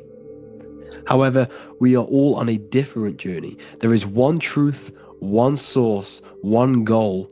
However, there are billions in different ways of reaching it, and we are all on these different paths to source consciousness, to this ladder, this evolution of universal evolution. Okay? Their awareness is attuned to new dimensions of existence, reflecting a more advanced stage in the cosmic journey of consciousness evolution. So when you take DMT, you are shot into these higher realms of consciousness where you meet these beings who look similar to these images. They are not speaking to you physically. They don't speak to you three-dimensionally through vibration and words. They speak to you mentally. If you have done DMT, then you know this. And if you have met these beings, then you know this. You might have even met some of these types of beings on mushrooms or any psychedelic drugs. Because ultimately, when you take these mind-altering substances, it's altering your consciousness. It's merging your consciousness with the spirit of that substance. And you are essentially attuning your mind to higher dimensions of consciousness. That's why we say we're getting high when we take these substances. Therefore, when you meet these beings on DMT, you are essentially meeting beings who are attuned to higher dimensions of consciousness, and they speak to you mentally. They speak to you telepathically through thought, because the universe is mental. Everything exists within the mind. The way you are now, your physical existence, is a state of mind. Mind, thought creates matter. Spirit and matter are two opposing ways of thinking. If we have a very spiritual mind, we have an expanded mind, we are a spiritual person through the mind. However, if we have a very low state of consciousness where we think about food, sex, lust, and all physical things, then we have a physical consciousness. Matter and spirit are two opposing forces, two ways of thinking. The mind attunes itself to different levels of understanding in different dimensions. So, essentially, this is what we're looking at. The body is a vessel for the fluidic, formless consciousness, a temple that houses the essence of our awareness. While the five senses are limited to perceiving only the physical plane, the mind transcends these limitations, capable of perceiving the full scope of reality. It is through the mind that we access deeper truths beyond the material, tapping into boundless nature of existence. Physical existence is a thin band, a thin layer of reality. It's like 0.001% of reality. And your five senses are only tuned into this layer of reality. But the five senses are, by design, only allowed to perceive physicality. But the mind has the power to expand beyond this physical five sense state. The mind has the power to expand and evolute. It is a conscious decision whether you want to take this path or not. You can stay in a three-dimensional way of thinking, or you can expand your consciousness from within. It's not an external journey. There is no God going to save you. You must save yourself. Therefore, behind every single one of these eyes is the same source consciousness. However, we are all different cells in a different journey. The organs in your body, the cells in your body are all alive. They all possess same consciousness, universal consciousness. However, we are all on a different journey of evolution. As above, so below. As the baby is in the mother's womb, when the baby becomes conscious, there is a world outside of its mother. What does it do? It presses and seeks a way out to be born in the other world outside of its mother. It is the same with your consciousness, your mind. When your mind becomes aware that there is realities beyond the immediate surroundings, it seeks a way out. And this is exactly what I'm doing to you now. I am now expanding your mind and telling you there is other ways of reality. There is other dimensions of consciousness which you can access through inner transmutation, through different ways of thinking, spiritualism, and meditating and connecting with yourself and detaching from external things. We can upgrade our consciousness. Your body is a womb. Why Jesus says you must be born again to see the kingdom of God, because you are born physically and then you must be born again spiritually, awakening your inner consciousness. So like I said, as the baby is in the womb, it's the same principle. As above, so below. You were a baby, you were in your mother's womb, and you figured out there is a world outside of your mother, so you seek to way out your mother to be born in another world. It's the same now. You must do this now. This is your spiritual evolution. This is the evolution of consciousness. It's ever expanding. When you die, this is a transition. You must learn to not fear death. This is another part of your spiritual journey. You must master death. Therefore, like I said before, the mind has limitless capacity to expand into new realms of thought, continuously exploring uncharted ideas and concepts without boundaries. The mind can ever expand. It can never be filled. It can never ever know everything. There is infinite fields of knowledge, infinite fields of thought. Your current state is just one stage on an infinite pathway. You won't remain human forever. The human experience is a crucial phase where we learn to balance polarities, master the fundamental laws of the cosmos. It is a period of growth and transformation, preparing us for the next stages in our cosmic evolution. The goal is to strive for perfection, yet the true perfection is unattainable. It's like a tunnel, and there is a light at the end of the tunnel. And as you walk through this tunnel, the light is ever moving backwards. You should forever seek to meet that light, but you will never meet that light because consciousness is ever expanding. You should strive for perfection, yet knowing that perfection is forever unattainable. The journey is endless, with each step revealing deeper layers of understanding and experience. The pursuit of growth and expansion is itself the essence of our evolution. You can find all of this knowledge in the amazing book that I have read for years. I have read this book, The Emerald Tablets of Thoth, the Atlantean, by M. Dorial, translated by M. Dorial. I'm telling you now, this book, now that I've told you this, you have some context on the book. The whole book is about evolution of consciousness. He's talking about higher dimensions beings. He's talking about how you can transcend this physical plane. It is truly the most amazing book you will probably read. One of the best spiritual texts you'll see. It's hard to understand. So you must read it over and over again. And the more your mind progresses, like for me, I read this every couple months. And the more I learn about consciousness, the more I expand my own consciousness.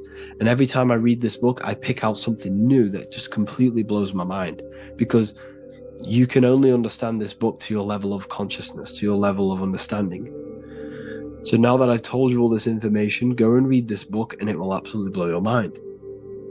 And so will the Book of Wisdom Volume 2, which is now available. I released it the other day. I'm just going to read a page out now. This page is called Spirit and Matter.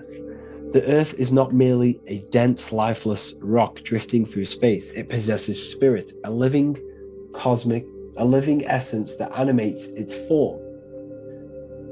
But what do we mean by spirit? Spirit in esoteric terms refers to the energy, the life force, animating the principles infused in matter. So essentially, what this page is talking about is how everything has spirit, consciousness within it. You are the middle, you are spirit and matter. You have the ability to expand your mind to the God self and raise above our animal instinct, our material self, and know the divine and expand. Animals cannot do this. Animals are not self-aware. Humans possess self-awareness. We can observe our consciousness. We can say, why do I exist? We can look in the mirror and know that we need growth. And this is what Anunnaki means. Anu means above. Anu was the supreme god of the sky, which is a metaphor. He represents spirit above, heaven. Anu came down to earth and married Ki, the goddess of the earth, which represents matter. It's a myth, it's an allegory. Anu married Ki and gave birth to the Anunnaki.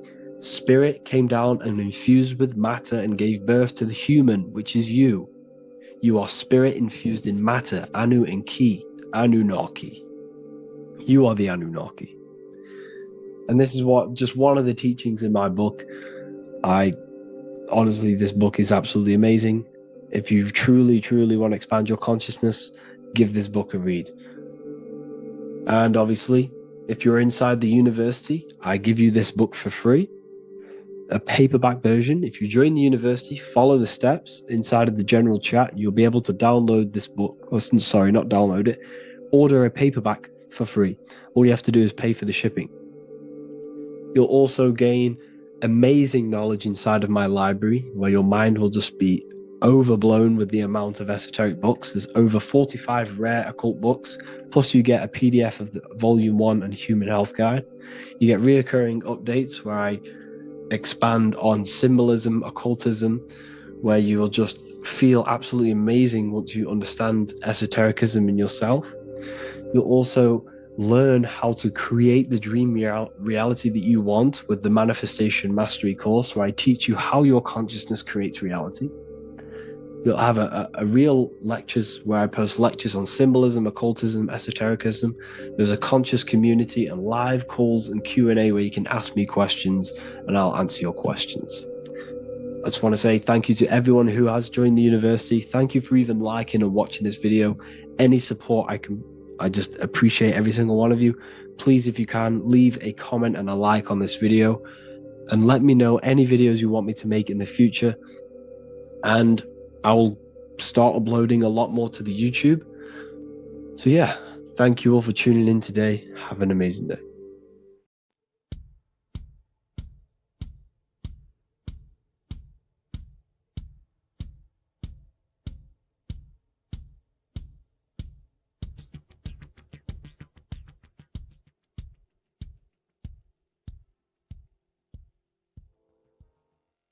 Welcome people, we're back with another video. I will now be keeping track of my YouTube and trying to upload every week. In this video, we'll be talking about the chakras. The chakras are the 7 attributes of God, and they are the 7 planets. These are literally vortex portals within us that connect us to these vices and characteristics of God. Each one of these energy centers are a spinning wheel of energy which controls the cells and organs in that particular area of the body. For example, it's literally a mini brain for that area of the body. Each chakra has a vice which you need to turn to a virtue in order to climb up through the system. They work like a stairway system. You have to go through each chakra in order to unlock the one above. This process is turning matter into spirit as you descended from spirit to matter. Saturn is Satan, that's why it's the lowest chakra, and that's why the devil is red, because red is the lowest vibrational color. When you are in these lower states of consciousness, you are in your animal nature. This is your physical side of your nature, and you are mainly being driven by your animal instincts or your ego. Moving back to your higher self or your spirit self is not an easy process. It takes a while. However, with discipline, consistency, and motivation, you can achieve this, and this is what the ancients called Christ consciousness. Once you have achieved this, it is basically a state of mastery of the mind. You no longer lust for the lower animal nature things. Now, let's start with the root chakra. This is located at the base of your spine, and you can feel this chakra by tensing your anus. This energy center is in control of your survival needs, your vitality, stability, and security. Now, if this chakra is unbalanced, you will feel insecure, fear, anxiety, unstable, low self-esteem, anemia, over or underweight, and constipation. In order to balance this chakra, you need to feel grounded, embodied, stable, calm, centered, a sense of safety, and trust in yourself and the world around you. The next chakra is the sacral chakra, which is located around the belly button area. You can feel this chakra just by sucking in your belly. This chakra is to do with relationships, self-worth, creativity, empathy, and most importantly, sexuality. This is the most important one in order to start to raise your vibration overall, is giving up the over-sexualized nature. In order to balance this chakra, you need to come into harmony with all the toxic relationships that you have. Get rid of the fear, the anxiety, the isolation, and 100% get rid of the over-sexualized nature. Lust is one of the most lowest vibrations you could possibly feel. It is literally manifesting hell. In order to work on this chakra, you need to feel self-worth. You need to do creative things, empathy, healthy relationships, and 100% being confident. The next chakra is the solar plexus. This is to do with personal power, will, metabolism, eating, happiness, and your self-esteem and self-identification. You can feel this chakra just above your belly, below your ribs, and you can suck in this area. If this chakra is blocked, you will feel lack of confidence, difficulty in manifesting your desires, low self-esteem, misuse of power, misuse of dominance, weak will, and shame in yourself. Biggest one for this chakra is overeating, as it's to do with metabolism. If you are overeating, you are literally unbalancing a lot of your lower chakras, not just the solar plexus. In order to work on this chakra and balance it, you want to have a positive self-identification. You want to feel happy, a happy self-esteem, effectiveness to people, not overeating, and a strong willpower. Now for the heart chakra, one of the most important chakras. Chakra is to do with love, understanding, trust, hope, openness, compassion, balance, and forgiveness. The most important because your heart is the tree of life in the body. It is the center of the toroidal field. It is the most powerful chakra. Your heart is 5,000 times stronger magnetically than your brain. Once you have hit the heart chakra and you start surpassing the heart chakra, you are now turning matter into spirit, as the lower three chakras are dense and physical, and the above the heart chakra are turning to spirit. As you can see already, this is a hard and long process of working on yourself physically and internally. The symptoms of a blocked heart chakra would be lack of love or too much love, difficulty to accepting or giving love, lack of compassion, loneliness, and lack of emotional fulfillment. Finally, a lack of connection with a divine or to nature. In order to balance this chakra, the most important thing and the most powerful thing you can do is loving people, accepting and giving lots of love. Second most important thing to balance the heart chakra is balance. You need a balanced life. You need balance in all aspects of your life. Now for the throat chakra. This is a very important chakra as it's to do with communication. A symptom of this being unbalanced is a lack of self-expression and putting on a front all the time, acting with the ego. In order to balance this chakra, you need to constantly self-express yourself. You can't be putting on a front. That voice inside your head, you have to let it come outward. Don't just block it off with a wall. Self-expression will lead to you gaining friends who actually like you for being you and not these fake friends that you have to put on an ego for. In order to balance this chakra, you need to express yourself, express the word that's within you. Don't be lying to people, don't deceive or be deceptive. The next chakra is the third eye chakra. This is starting to get very advanced and you are coming very close to spirit. Just before we head on, I want to announce the PDF is now available, containing all the presentations I've ever made, all into a condensed 38-page PDF. The link will be below this video for you to access. And if you want to learn how to create reality using your mind, how to attract your desires, how to get out of the situation you are in, the link will also be there for the Manifestation Mastery course. Now for the third eye chakra. The third eye chakra controls the pineal gland, which is your first eye. It's to do with your psychic abilities, channeling, telepathy, astral travel, visions, and connection to the higher self. You need all of the chakras aligned to get the full potential out of your third eye or pineal gland chakra.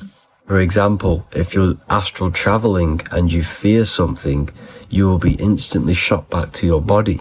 So you need to master all of the chakras before you go on and try and do these higher spiritual activities. Symptoms of the third eye chakra being blocked is lack of imagination, lack of vision, lack of concentration, blocked or clouded intuition, can't see the big picture, and especially overly reliant on logic and intellectual thinking. A good way to work on this chakra is imagining things, vision things, trust your intuition at all times, always follow that inner voice.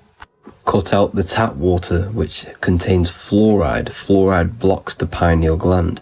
And cut out all junk food because all of this is affecting your pineal gland. When in meditation, you want to focus your eyes and your attention to the center of your head between the two eyebrows. This is where the pineal gland is located.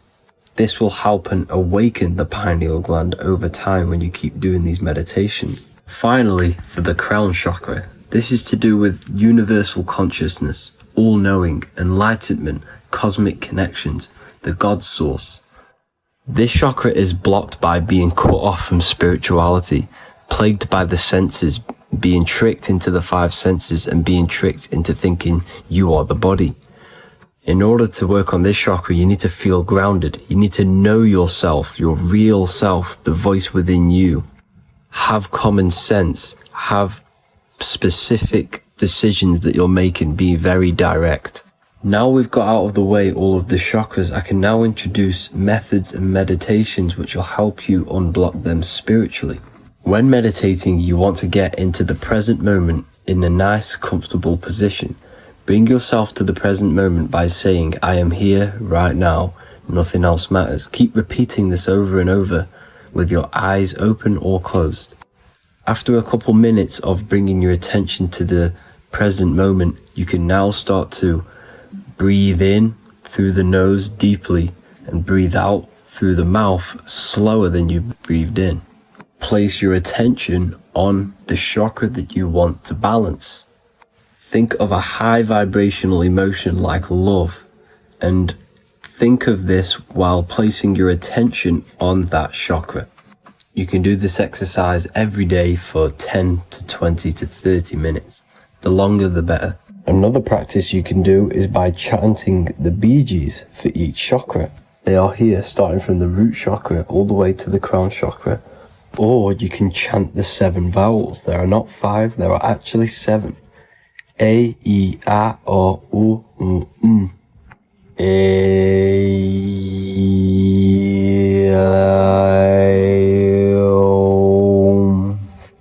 is the proper way of pronouncing the 7 vowels. These are so powerful because these are the only things that exist. It is literally the sound of God. By pronouncing them right, you can actually create a lot of power within you and align your chakras. That's it for this video, people. I'd appreciate a comment and a like to help the algorithm. I appreciate you all. Love and light.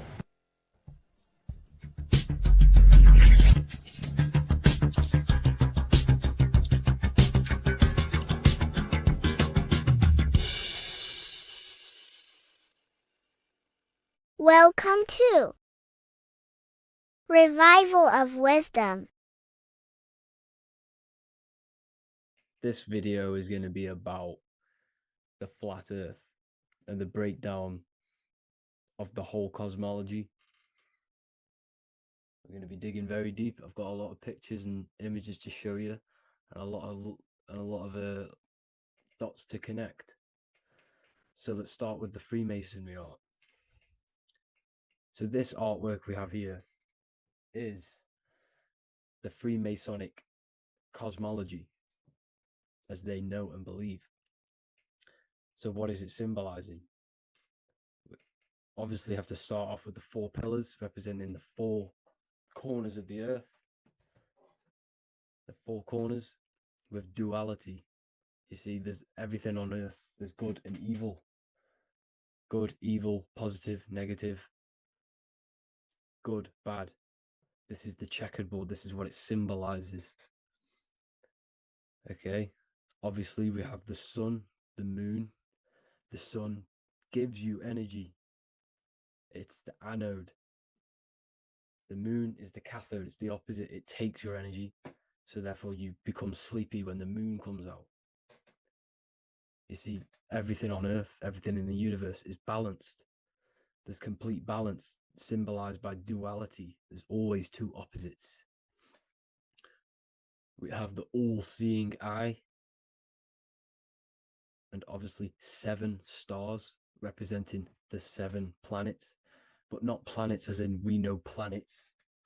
They're not physical spinning balls of gas. They are energies. They are lights emitting from the realm above this realm. They are lights through the firmament, through the electromagnetic field. So let's go through that again. The 4 corners, duality, positive and negative, cold, dry. Everyone on Earth has an opposite. Everyone, there's 2.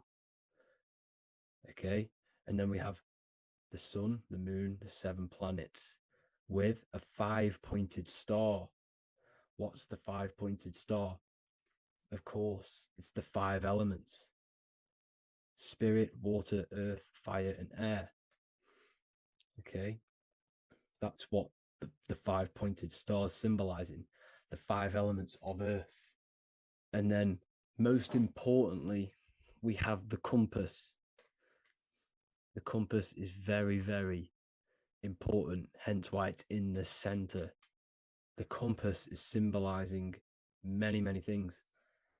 And one of the most important things, but we'll get into that after. We have a boat with water outside of the earth. So we have a boat on water, symbolizing the waters separated by the firmament, the waters above, separated by the firmament from the waters within the firmament, the earth. So this is what it's symbolizing. So the compass, what's the compass? This is where the compass comes from. The Polaris, the most important star there is, because it's in the center of Earth, the sun, the moon, and the black hole, black sun. Because all creation comes from center, the seed center. Okay, but we'll get into this after.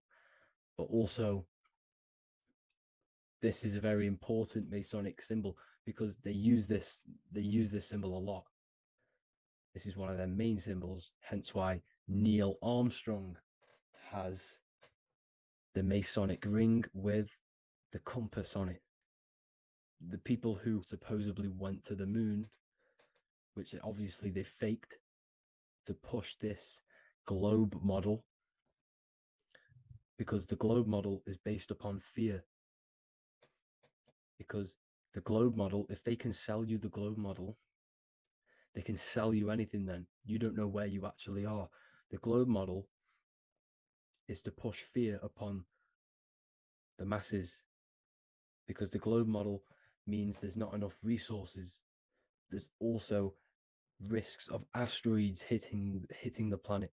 There's also risks of space extraterrestrial invasions, global warming, asteroids.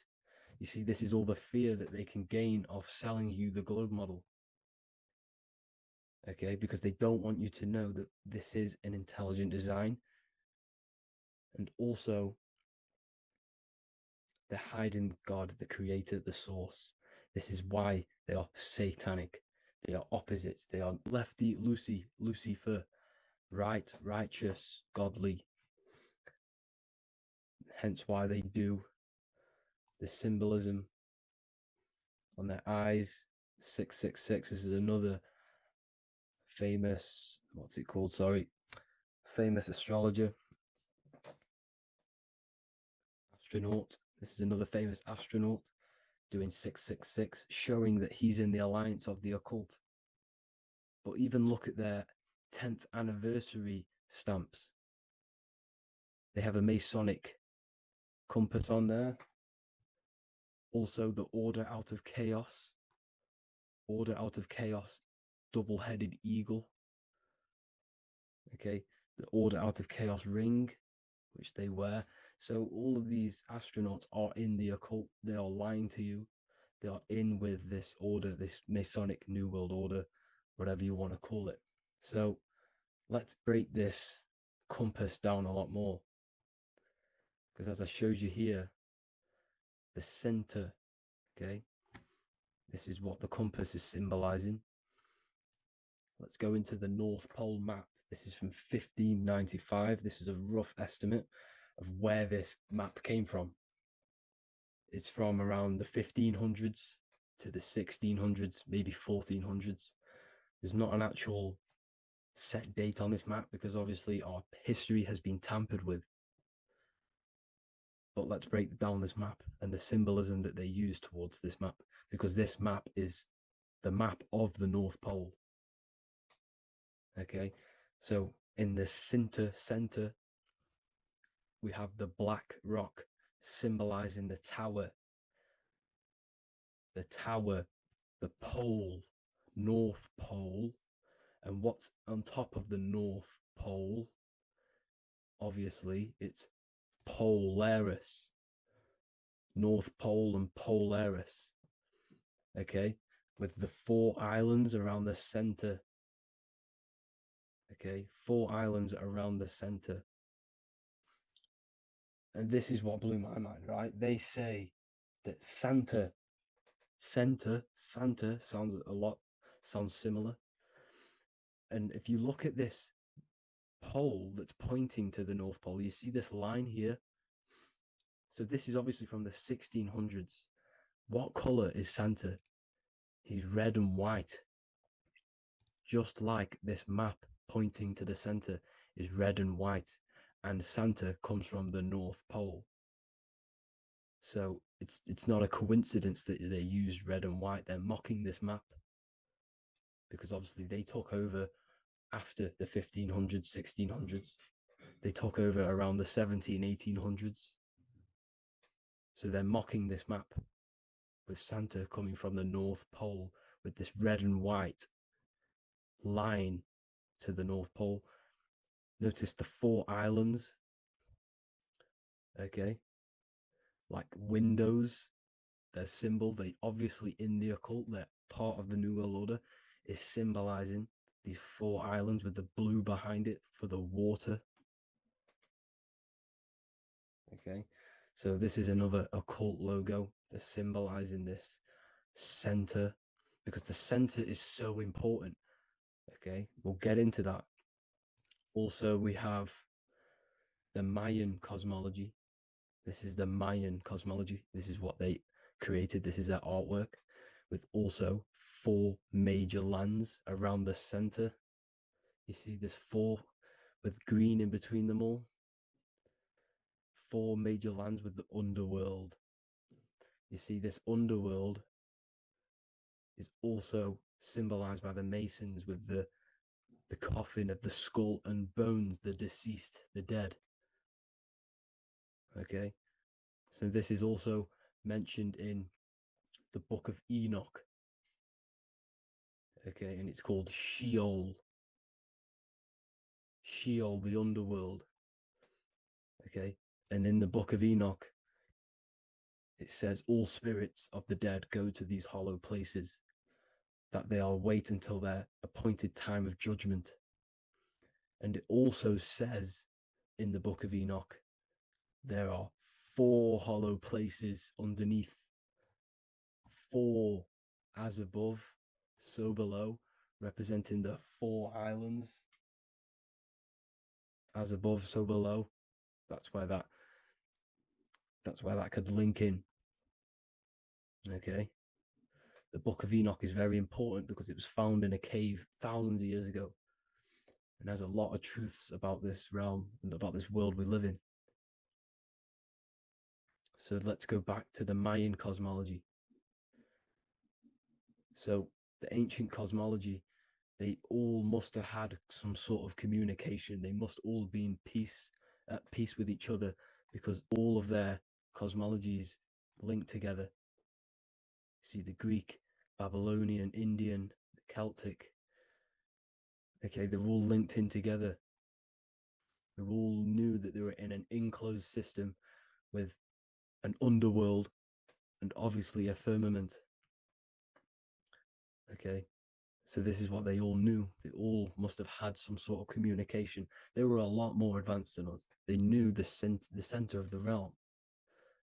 Okay, and obviously the United Nations flag also symbolizes their center. You see how it has like a grid with a circle around the center. It's symbolizing that center of the realm, because that center of Earth is so important. The United Nations flag, all have it. See, some different ones all have that circle around the center. Because the center is the seed. All things come from a center. So the torus field is so important because it is the spark of life. It's the building blocks of the universe, this creation. Because all things have a torus field. Just like an apple with what's in the center of an apple, a seed. Because the center is where the energies hold, is where the energies meet, and it creates that spark of life. Just like your heart is the center of your body, and it has an electromagnetic field. Because the center, all things come from the center. So this is why the North Pole is so important, because this is why it's so important, because this is where the creation sparked from, the center. This is where the most electromagnetic energy is stored. So this is why the northern lights come from the center. It's electromagnetic energy. This is what the northern lights are. It's being emitted from this black hole in the center. Okay, and obviously what else is on the center? Polaris. Polaris is the center star. Okay, so the center star is what sits on top of this North Pole, Polaris, because it's a pole of electromagnetic energy, symbolized as a black rock, a black hole, pole. You see, because all creation comes from void. Light is born from darkness. Without light, darkness can't be born from light. You see? But light can be born from darkness. This is why darkness is so important. And this is why there's a black hole in the center of our realm, like the black sun. The black sun, the Polaris star, the North Star. You see, so this is this North Pole, Polaris. This is what they're talking about. And this is why compasses are an 8-pointed star, because Polaris is symbolized as an 8-pointed star. This is where a compass will point you to. It will point you to that center. So notice how a compass has this black hole in the middle, you see, and it will point you to this meeting point, the north, because in the center is the center of the torus field of the earth. This is where the most electromagnetic energy is. You see, everything gets sucked into the black hole. Okay, this whole reality is being projected from that center point, just like your eyes suck in light. It's a black hole. Your eyes suck in the light of this light being emitted from this center place, this electromagnetic energy at the center, which is the seed of everything, of everyone. You see, just like an apple has the seed in the center in darkness, because in the center of the apple, it's dark. It's black. It's pitch black. But that's where the seeds are. That's where the life is. But Polaris is so important because it's that center star which lines up. It is the pole, it's the top of the pole of the torus field. So Polaris would be here at the very, very top. And this is where the compasses point you to. And this is why the star of Ishtar, the 8-pointed star of the Sumerians, also talked about this 8-pointed star, and it's called the Star of Ishtar. Okay, and who is Ishtar? Ishtar is the goddess. Okay, so she's not a male, she's a female, because every creation is brought through a female, a womb. Every single human on earth is brought through the womb, the sacred feminine energy. And the womb is pure darkness. There's no light in a womb, just like the center of our realm. It's a black hole. Okay, and guess what? She's the god of fertility and sexuality. She is responsible for all life. Okay, so the star of Ishtar is the star of Polaris, which is symbolizing the responsibility for all life, the center of our realm, the black sun, the black hole.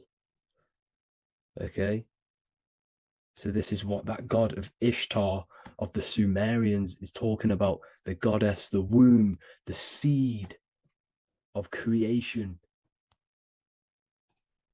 So this would be the portal, more than likely the portal in and out of our realm, because it's the top of the torus field. And what's above this realm is the heavens. So this is where you get sucked in from the heavens. Your soul gets sucked in and brought onto this plane of existence called Earth. These are some space NASA symbols. Look how much Polaris symbolism there is. And notice how it's at the center.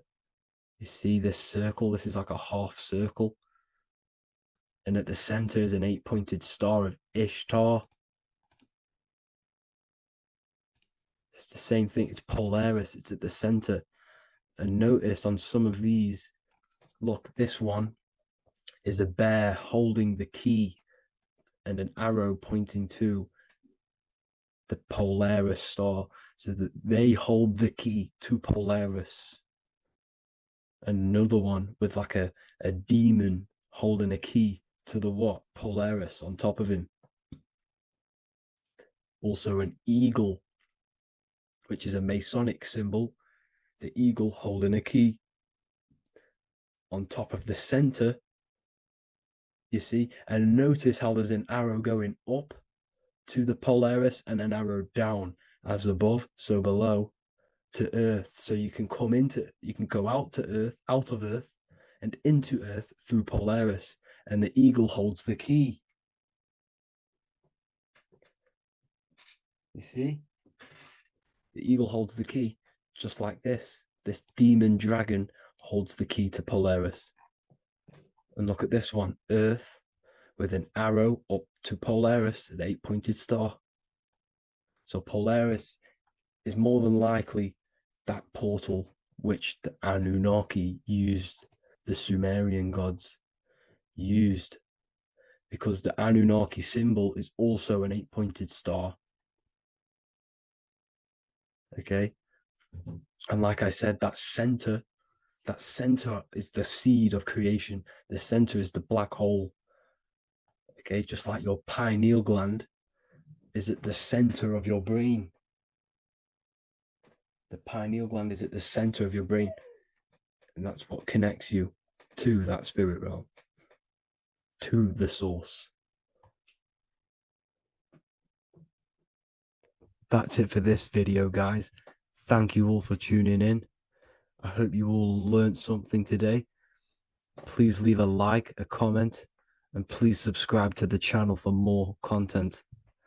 God bless you all. What if I told you that reincarnation is real and that there is a metaphysical, spiritual science behind this? Most people leave this world just as lost when they entered it. That they carry their fears, attachments, and addictions with them, only to be born again, trapped in the same cycle, repeating the patterns of lifetime after lifetime. This lecture is not just about preparing for death. It's about mastering yourself before death, so you don't take them burdens with you. Because the truth is, whatever addictions, fears, and unresolved emotions you cling to in this life, you carry with you into the next. Unless you break free now. You must master yourself before death. Death is not the end. It is the great passage. But how we transition depends on our mastery of the self. This was symbolized by the Ouroboros, the snake biting its tail. Every ending is a new beginning. It's an infinite cycle of consciousness. Now, your human body is basically an antenna tapped in to a stream of consciousness. Just like a radio is tapped into a specific frequency to play that radio. Your body is basically an antenna, a crystal picking up the consciousness of God. You are on an ever-ending journey, a journey of learning and expansion of the mind into new fields of thought. This was symbolized as the Ouroboros. When you die, it is a new beginning. It's a transitioning, not an ending. Everything is eternal in this universe as consciousness is formless and constantly transforms into new forms of life. Let's break down the word death. Death contains the word ether. Now, the ether can be found in the word heart or earth. Ether.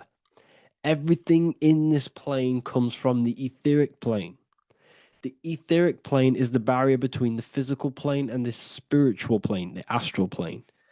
The astral plane is the screen that you have in your mind that allows you to imagine a red apple, for example. This is the imaginative plane where thought forms start to take form.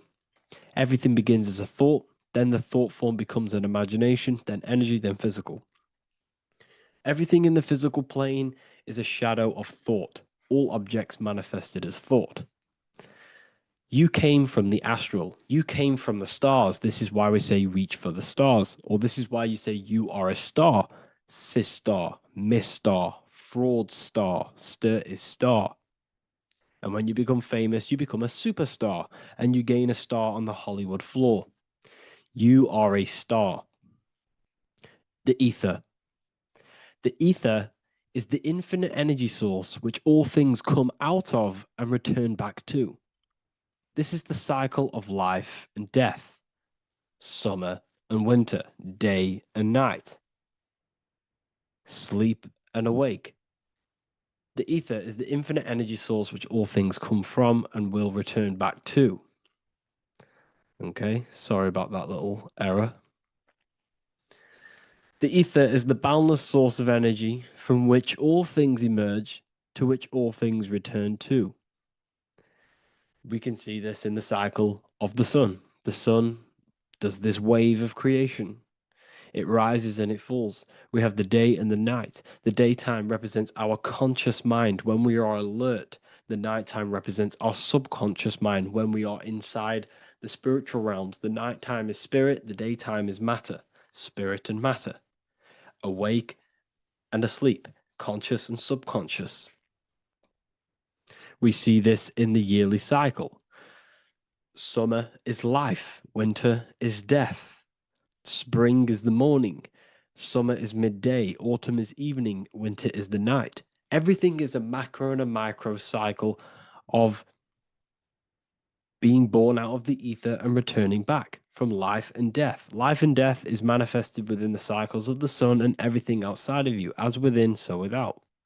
This is why we say sleep is the cousin of death. The macrocosm is death, the microcosm is sleep. Every time you go to sleep, you are essentially it's a miniature death. You're entering into spirit and then returning back into matter in the morning when the sun rises. Everything is a reflection of the macrocosm cycles. Preparation for death. The first thing we must do in order to prepare for death, for life after death, in order to stop being reincarnated in this cycle of materialism, in order to progress as a soul, because remember, you are a soul in a body. Just like the sun gives power and life to the earth, your soul gives power and life to your body. When you say I, you're referring to the soul. And your soul can be stuck underneath layers of false identifications. Who you believe yourself to be is merely a collection of subconscious programs running within your mind. Now that's very deep. That is very, very deep. Who you think you are is a part of your thinking mind. Your name, your job, your reputation, your family, your friends. These things are not you. They're all aspects of the thinking mind. What happens if you meditate and you turn off the mind? Then all these things do not exist. You're left with the pure soul, the pure awareness, the pure observation. If you turn off the thinking mind, you're no longer your body, you're no longer your reputation, you're no longer your friends, you're no longer your job and your labels. You are the soul. That's the true you, the observation of the mind, not the thinking mind. The ego is the echo. It's an echo of your true self. The ego is your mind's perception of itself, shaped by experiences, trauma, emotions, and beliefs. It is merely an echo of your true soul self. The ego is not you. Your mind is not you. You are the soul. And this is the true self that we must express within our life and we must connect with before we die. Because when we die under the echo, under these false layers of the emotions, the traumas, the experiences, the addictions, the emotional attachments, when we die underneath all of this, when we don't know our true self, the soul is still hidden. The true you is hidden underneath these layers of false identification. We must remove these layers of false identifications. We must remove them. We must destroy the echo. Remember, the ego, you never had an ego when you were a child. When you were a child, you were pure. You didn't, you didn't show off things. When you were a child, you were pure. You expressed yourself freely with you didn't hide anything. You didn't hide any aspect of yourself. You didn't suppress any aspect of yourself to fit in as a child, as a baby. Because the ego was not here when you came here. The ego grows with experience. The ego is a false perception of yourself while being incarnated in this material world. It's your mind's perception of itself and it's created through your experience. Remember, you are unconditioned consciousness, and your experiences, thoughts, traumas, emotions, and beliefs have conditioned your consciousness into believing you're only a physical body, but you are the soul. We have to remove these layers. How do we remove these layers? Like I said, the best thing, meditation. Meditation. There is a great meditation that you can do every single morning and every single nighttime. You can sit there and repeat over and over before you meditate. You can repeat that you are not this, you are not that, you are not this. You can label them one by one. Start with, I am not my body, I am not my job, I am not my name, and then detach from absolutely everything until you are left with nothingness. And when you start to meditate, detach from everything. Nothing matters. I am here right now. And what will be left? The only thing that will be left is the language that your mind is using. Now, this is very deep. Not many people will tell you this, but I've lingered in meditation many times. And I can tell you from experience that the only thing left once you detach from everything is the language that your mind is attached to. So whether that's English, Italian, French. Once you detach the language of the mind that that little voice in your head's using, you're left with the soul. Once the mind is switched off, you're left with the soul, and you have detached from all of these external things. You're left with the soul. That's you. That's the power. That's the source of all creation, where everything you've ever done has come from. Every thought, every idea has come from your soul. Number two, that's meant to say number two. Sorry about that. Mental addictions and emotional addictions. Okay. These two are very important. Mental addictions, this could be thought patterns, this could be the labels that we've just been talking about. Then you have emotional attachments, which is maybe you're too attached to an external thing. Maybe you're too attached to your phone. Maybe you're too attached to family. Maybe you're too attached to loved ones. Yes, I'm not saying don't love them, but what I'm saying is do not rely on anything in this world to make you happy, to fulfill your emotional needs. Everything is found within you. You must look within, and if you're looking without, if you're trying to find yourself in the outer world, you'll never find yourself. You'll constantly be looking around in loops. Because you cannot find yourself in the outer world. Nothing will give you long-term validation. Seeking validation in the outer world will leave you soulless, leave you feeling empty inside and sad and depressed. You have to find yourself within. You have to detach from everything you are relying on to give you emotional stableness. You have to detach from all. Yes, love your children. Yes, love these people, but do not rely on them. Because everything in this world is temporary. Do not conform to this world. The Bible tells you this. Everything in modern society nurtures the body, but neglects the soul. They keep you addicted to as many things as possible. Smoking, you have to detach. Drugs, you have to detach. Alcohol, detach. You cannot rely on anything. This is why this path is very, very difficult to walk. But I'm showing you the way. These are the things you must do before death. You have to detach from absolutely everything. If you die and your mind and soul is still addicted to these worldly things, then guess what? You're going to reincarnate. You're going to reincarnate because your mind is still thinking about these material earthly things. And if you are operating in that vibration, you're going to project that vibration and come back here. You have to detach. You have to master the soul and master the mind. Like I said, the matrix is designed to keep you addicted to as many things as possible. Your phone, food, smoking, drugs, alcohol, clubbing, all of these things.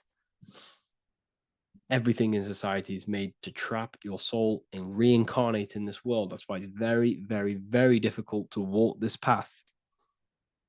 Very difficult. Matrix, matter tricks. John 2:15 to 17. Do not love this world, nor the things it offers you. For when you love the world, you will lose God. Do not love this world, nor the things it offers you. Do not conform to the pattern of this world, but be transformed by the renewing of your mind. Great quote. Do not conform to the pattern of this world, but be transformed. Let this world transform you. Learn from this, expand from this, but do not be mentally and emotionally attached. Okay? What good will it be for someone to gain the whole world yet forfeit their soul? Like I said, everything in the Bible is telling you the truth. You just got to read it correctly. This is spirituality. This is spirituality.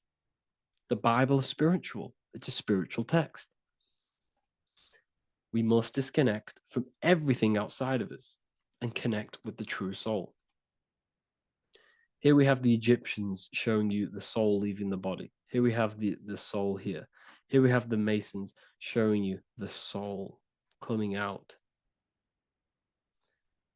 The soul is real. You are the soul. And when you leave this physical plane, you will go into the astral plane. That's where you came from. You came from the astral. You came from the stars. You incarnated into this physical body. Your consciousness fell into this material form to experience limitation, to experience a 3D world. So in order to ascend properly before we die, we have to let go of all the attachments. Every addiction you have, write them down. And one by one, tackle them. Before you die, you have to, or else you will reincarnate. This is the teachings of Egyptians. This is the teachings of Masonry. All of these addictions contribute towards life after death. Everything must be controlled. And we must be attached to the soul. I'm not saying I'm perfect. I'm not saying I'm perfect, people. We're all not perfect.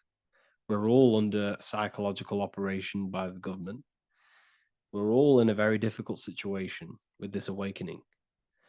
I'm simply pointing out what I know from my journey and what I've been learning through occultism and research and reading lots of books and many different things. I'm on this journey just as you are. Maybe I'm further. Maybe you're ahead of me. We don't know. But this is what I'm sharing with the world. This is what I'm sharing with my research. And this is what makes sense. It's common sense. Look at everything around you. Everything's made to feed the body, not the soul. So, my beautiful watchers and fans and supporters, I appreciate every single one of you, and I hope this video has supported your journey. If you're feeling lost in life, if you're searching for deeper answers, whether you're seeking clarity, looking to expand your studies, or ready for personalized mentoring, this is your chance to connect with me live and receive insights tailored just for you. Start your path to self-mastery and enlightenment inside the world's best esoteric school. Your journey starts now. Tap the link in the description if you want to join Ethereal University, or feel free to check out my books. I thank you all, and I really appreciate for 100,000 subscribers on YouTube. I love every single one of you. Make sure to drop a like, a comment, and subscribe to the channel if you're new. Let me know some ideas for, lectures, anything that you want to know. I can make lectures on them.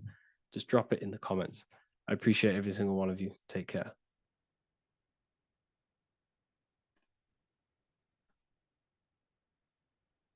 Welcome to Revival of Wisdom. Welcome people, we're back with another video. In this video we're talking about how Jesus Christ and Christianity is all sun worship. The Holy Bible of Christianity is not meant to be taken literal for history. It is a story and has lots of metaphors. Starting with the symbol of the cross of Jesus. This cross originates from this ancient cross of the sun. This symbol has been used for thousands of years, way before Jesus was a thing, in Europe, America, Asia, and all around the world. In fact, this symbol is still being used by Christians today, not knowing it represents the sun. This is a 4,500-year-old artifact, a golden plate with an equal-armed cross found in England. The gold to symbolize the sun, and the equal-armed cross for the 4 equal seasons of the year. So this is why in the Bible you have Matthew, Mark, Luke, and John, symbolizing the yearly cycle of the sun and the 4 equal seasons. Also in the Bible, Jesus is referred to as the light of the world. So yes, Jesus represents the sun. He is a metaphor for the sun. Hence why in all of these pictures and images and paintings of Jesus, there's always a sun behind his head, and some even with the sun cross behind his head. Jesus also has 12 disciples, which represent the 12 zodiac signs and the 12 months of the year. This is the Last Supper by Leonardo da Vinci. As you can see, the sun, being Jesus, is in the center, because the sun is in the center of the zodiac signs.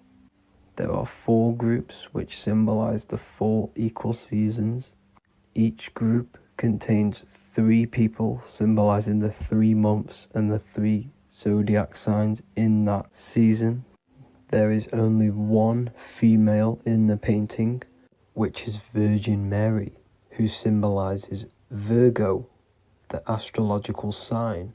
So yes, Jesus symbolizes the sun with his 12 zodiac signs and 4 gospels for the 4 seasons of the year. However, there is another phenomenon. The 25th of December is known as the birth of Jesus Christ, which is known as Christmas today. Jesus symbolizing the sun and is born on December 25th. This is the day the sun moves 1 degree northward, bringing back the warmth, the growth of crops, the life and light back to the northern hemisphere. Everything is springing back to life, as we call it, spring.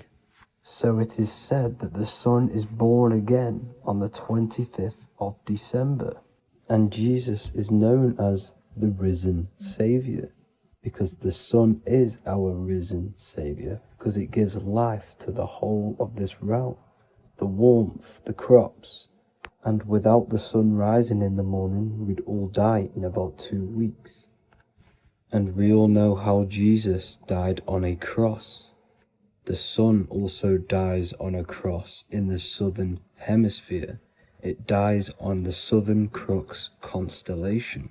And on December the 22nd, 23rd, and 24th, the sun remains in the same position. So the sun dies for 3 days and it is born again on December 25th, when it moves 1 degree northward. And this is when the sun is born again, or resurrected, just like Jesus. Constellation Virgo is prominent in the spring sky in the northern hemisphere. So therefore, the sun is born a virgin, Virgo. And as you see in this image, you see Virgin Mary holding the sun. Us as humans do not own the sun, so therefore God owns the sun. So yes, the sun is the Son of God, and this is what Jesus is symbolizing.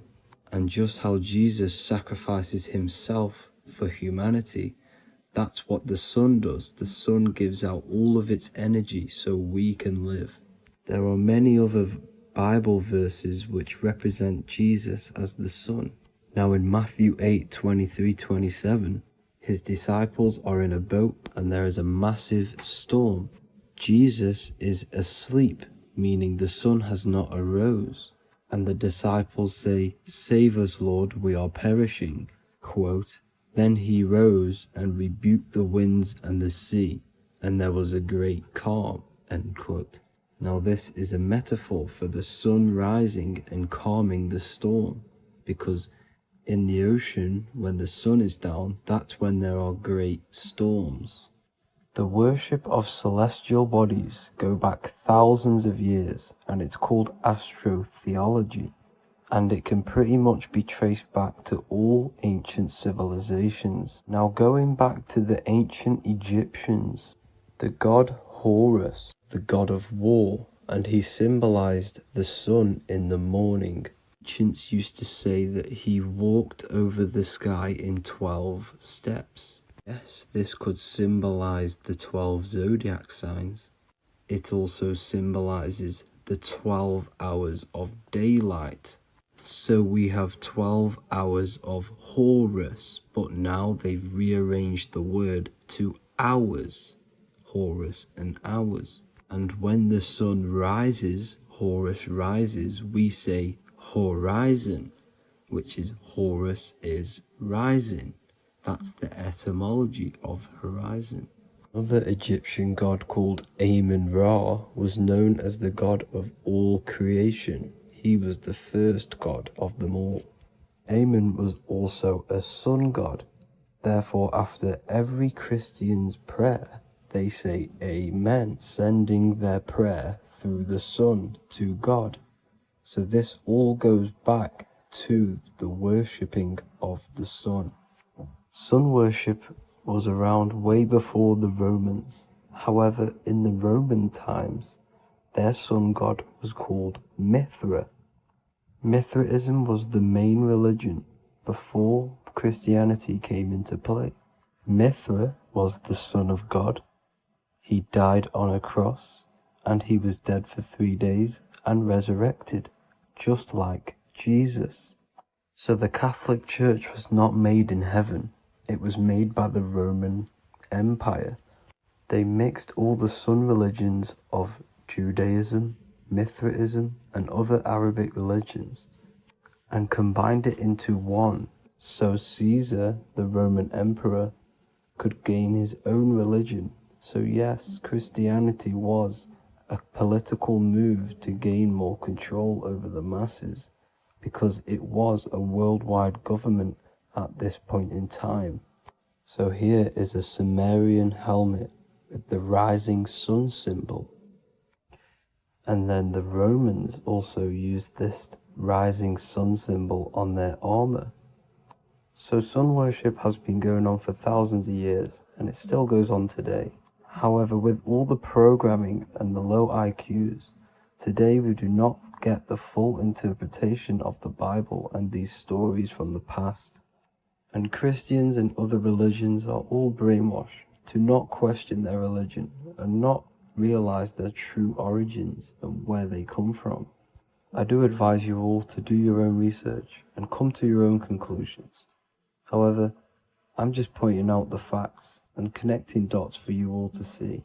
That's it for this video, guys and girls. Thank you all for tapping in. God bless.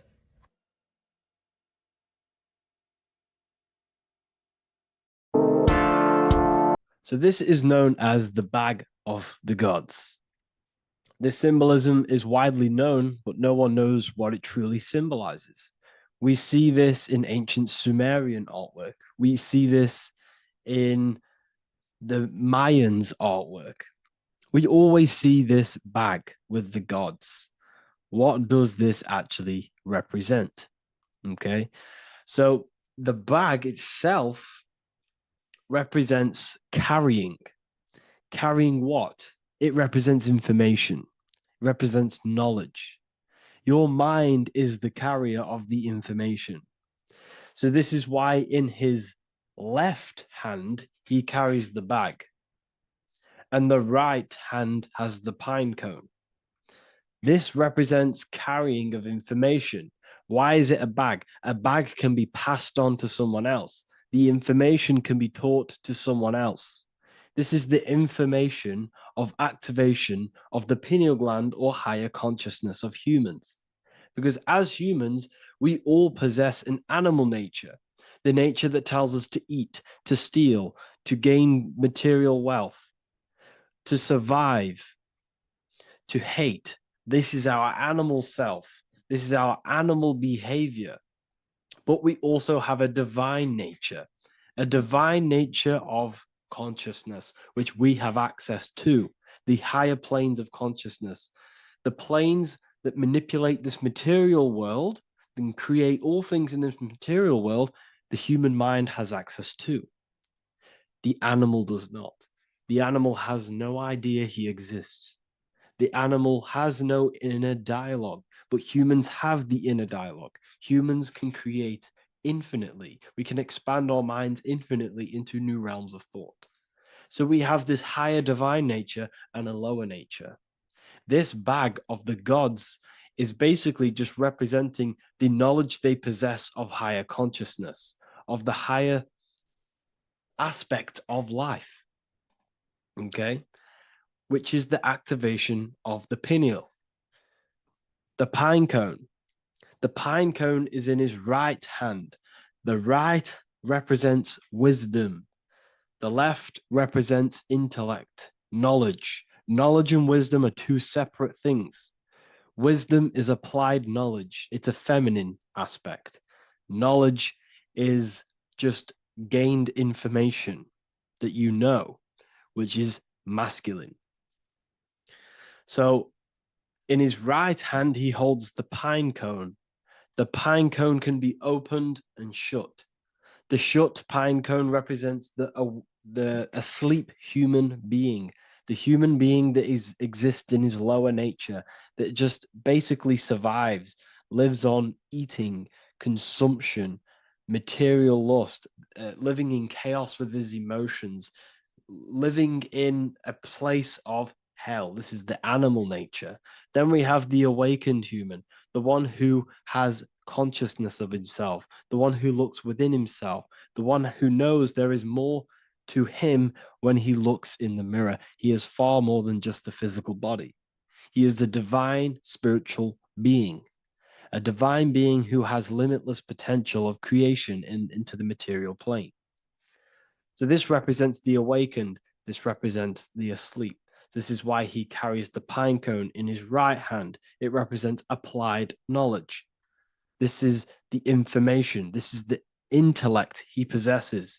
And this is the applied knowledge of the awakening, of activation of the pineal gland. Because remember, the pineal gland is not your consciousness. The pine, pin, pineals, the same root word. Pine cones were always symbolizing the state of consciousness one was living in, whether he was asleep or awake. We see this at the Vatican. We see the pine cone over the two pillars. This is the two pillars of Freemasonry, and the dome. This is the Royal Arch of Freemasonry. This represents your head. This is the two pillars, the two hemispheres, and the pine cone in the middle, which is the pineal gland. What is the pineal gland? The pineal gland is not your consciousness. It is not the third eye, and it is not the mind. It's not the mind's eye. The pineal gland is a radio receiver. This is your body. Your body is an antenna. Most people think they are this body. This body is nothing but a receiver and a downloader of consciousness. Your brain does not produce consciousness. You are not this brain in your head. This brain is a downloader of consciousness. Consciousness comes from a way higher divine plane, which is what this image is showing here with the clouds. The mind is light. Consciousness is light. And this light is coming down into the material plane, and your body is basically a crystal antenna which is receiving and downloading this consciousness. So you can experience a three-dimensional reality. So God can experience himself in a divided, separate state. This is what this represents. Now, the pineal gland can be activated, okay, and stimulated, because the pineal gland has physioluminescent crystalline jagged-shaped cells on it. And obviously these are crystals. Crystals are on your pineal gland. And what do crystals do? Radios use crystals. Your phone uses crystals. They tell you that crystals are woo-woo and pseudoscience because they don't want you to know the power of crystals. Your body is basically a giant crystal. Your pineal gland is a radio receiver for your consciousness. So if they can ruin your pineal gland and damage it, this will damage your connection to the divine, to your true self, to consciousness, to God, whatever you want to call it, the source. There is all one source consciousness, and we're all collectively connected to it. And this is our connection. This is our antenna. So what a radio does, a radio has an antenna, and the frequencies are all around us because all the radios are playing in your ear right now. But what the antenna of a radio does is tune into a specific frequency to pick up that frequency and play that frequency. It's the same with your consciousness. You're all a fraction of God's consciousness. So that is essentially what we are looking at here. We're seeing knowledge, intellect in the left hand, and applied knowledge, activation of waking up to higher consciousness, to the higher human form. Because we can reach beyond our physical form. We can turn our animal self into a divine being, into one of these so-called gods. These gods are nothing but human beings. The Anunnaki were not gods. They didn't come from the sky. These are normal, regular human beings who activated their higher consciousness. This is what we have here. This represents spirit. Birds represent spirit. So do we have any questions? I'll take some questions now. That was just a short lecture on what that symbol truly means. Okay, so if we have any questions, feel free to go ahead and ask some questions. Anything that you don't understand, anything that you want to know. Okay.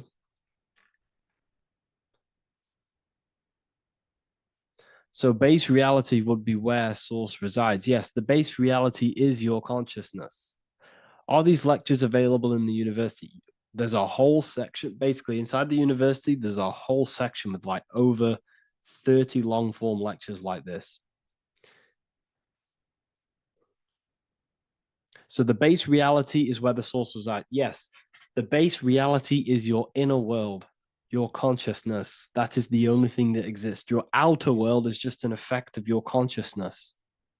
Your consciousness, everything that has gone on within the mind and emotion is pushed outwards into your reality. You have thought and felt your way into your external circumstances. Your life is a direct correlation of every thought you thought in the past. Therefore, your inner world of consciousness is creating and molding your outer world.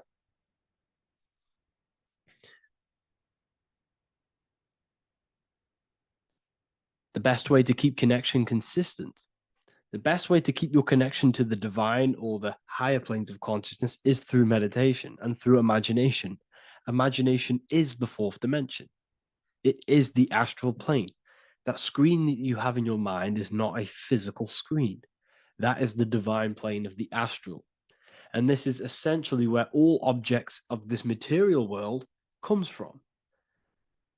The phone that you are holding, the laptop you're watching this on, whatever you're doing, every single object you see in your room that you are in right now began inside of the plane of imagination. This is not a physical plane. This is a metaphysical plane that you have access to. And you have the ability to bring down this plane into physical form. That's what we call manifestation. That's what the ancients called magic. This is what we now call in science metaphysics. It's all the same thing. So yes, you all have access to the divine planes. Unlike animals, this is why humans are so advanced.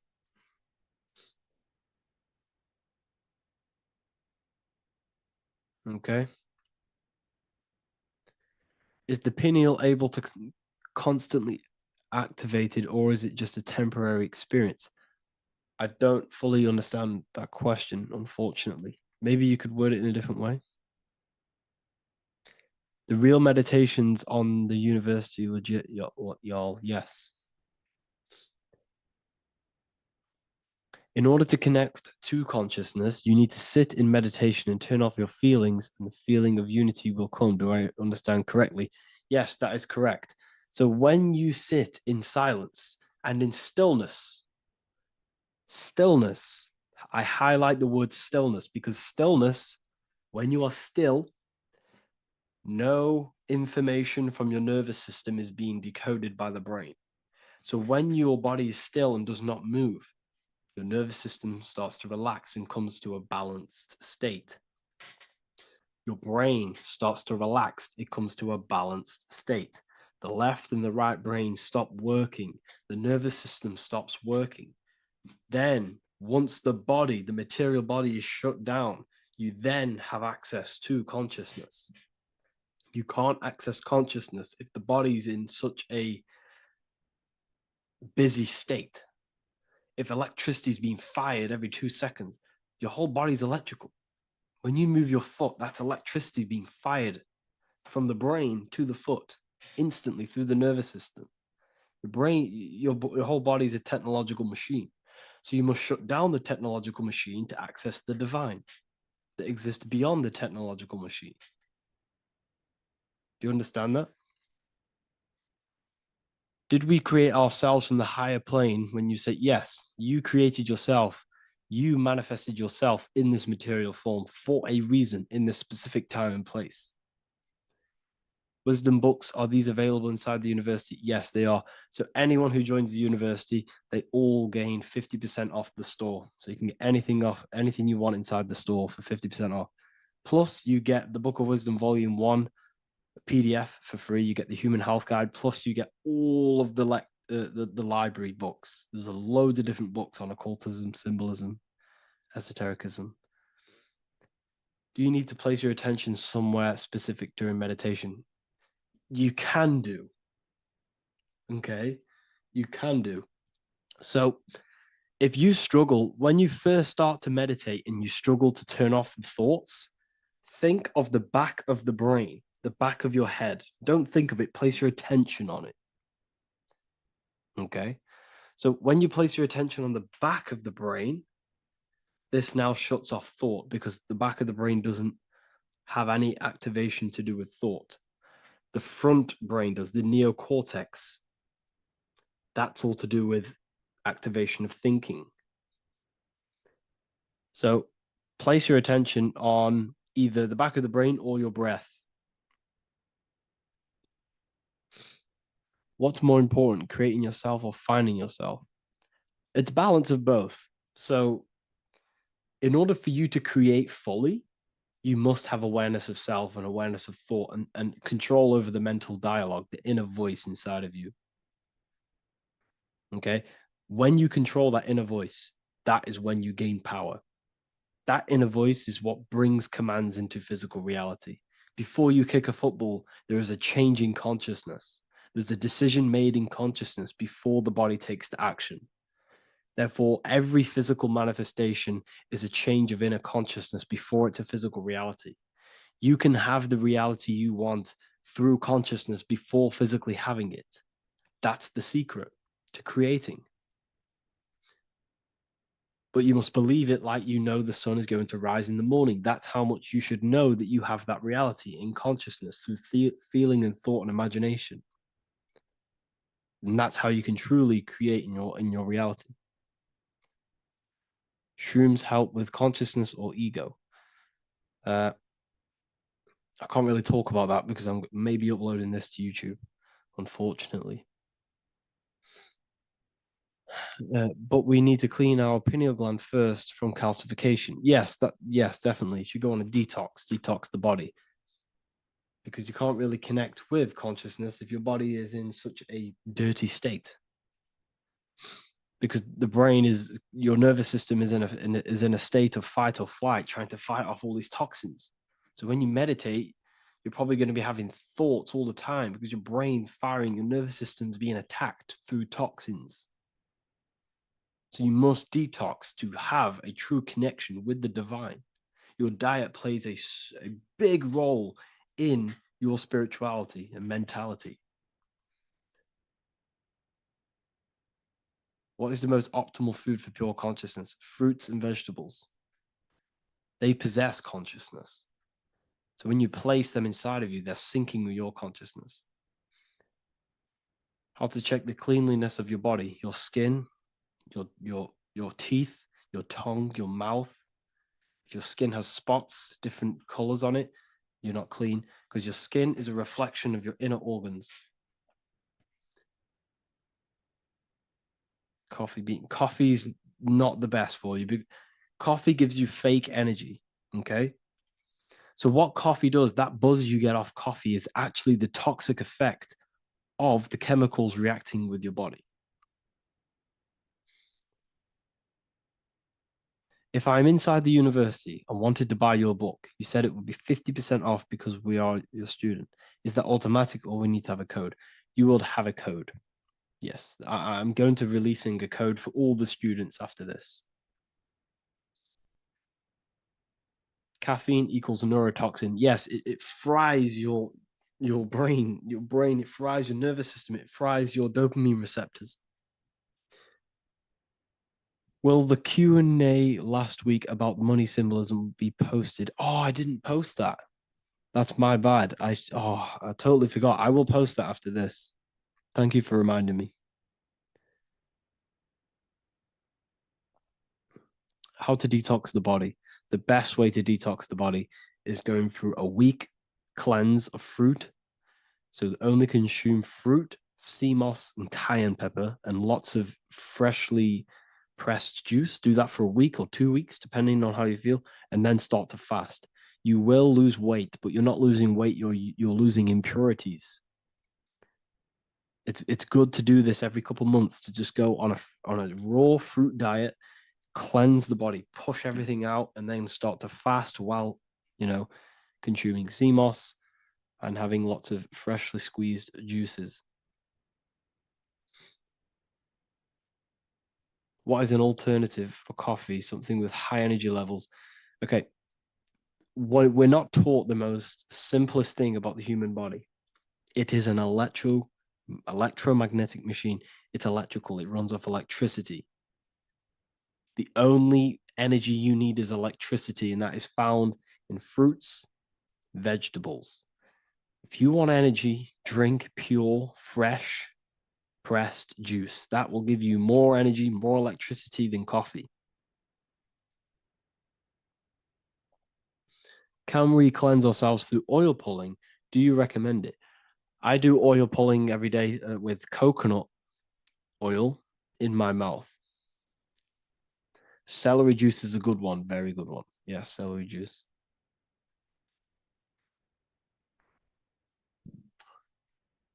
Any more questions?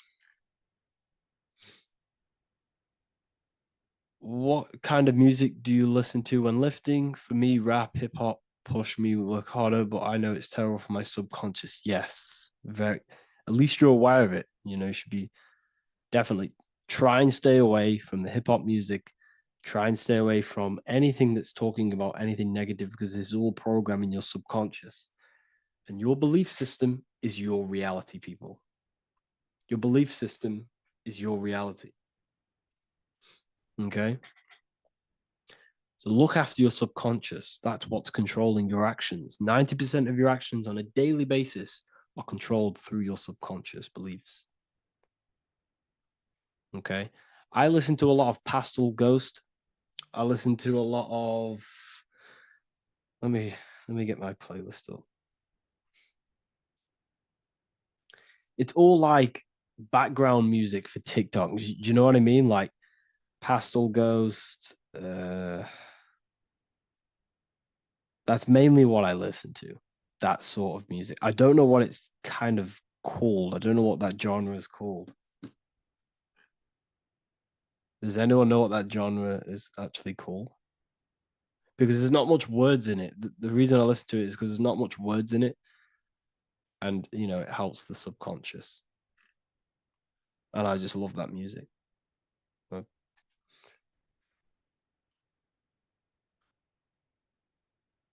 Like lo-fi, yeah, a bit of lo-fi.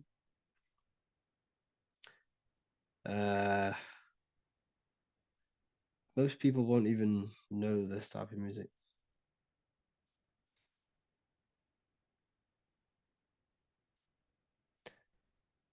Can you tell us how you use cayenne pepper? So I mix it with freshly squeezed orange juice every morning. So the first thing I have, empty stomach, I have a teaspoon of cayenne pepper, mix it in and just down it every morning. And sometimes at night. The feeling you get in your stomach after putting cayenne pepper on an empty stomach is absolutely amazing. It tingles in your stomach. It kills parasites. It kills all horrible organisms.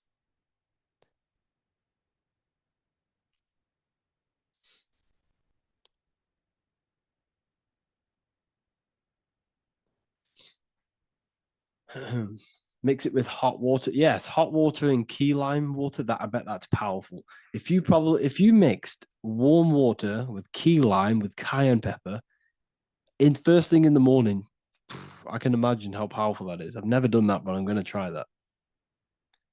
Do you use sea salt? I don't know what to think about sea salt, to be honest. I try and stay away from it. I don't know whether it's good, don't know whether it's bad. I'm kind of mixed on it, mixed information. You know, I've heard people have benefits. I've heard other people say stay away from it. So I don't know. I just stay away from it. Just I'm not too sure on it.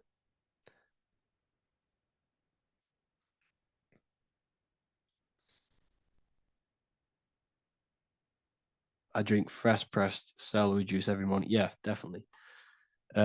Is there any chance we could like feel for move to like esoteric occult questions? The only reason I say that is because I might be posting this to YouTube, so it's like I don't want them. I don't want them thinking I'm giving health advice because I'm not. This is what I do. I'm not giving anyone medical advice. This is what I would do to myself. Because I can probably get in trouble for that.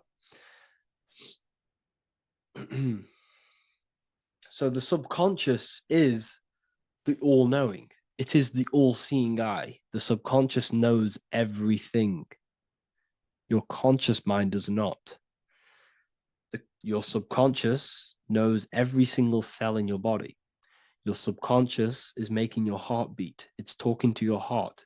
It's talking to every organ, every cell in your body is being connected and spoken to by your subconscious mind. It is the all-knowing. The subconscious has access to the astral plane, imagination, the fourth dimension. It has access to the mental plane, thoughts. It has access to the ethereal plane, energy. And has access to your physical body. It's the door. It's the portal. The subconscious is the portal to the divine. You must go through the subconscious in order to access the divine. Any coupon codes for book 2? Yes, inside the university, there will be a 50% off coupon code.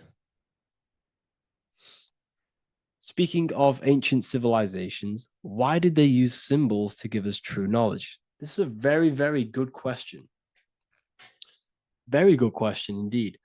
The reason they use symbols is because symbols are their keys. They hide meanings.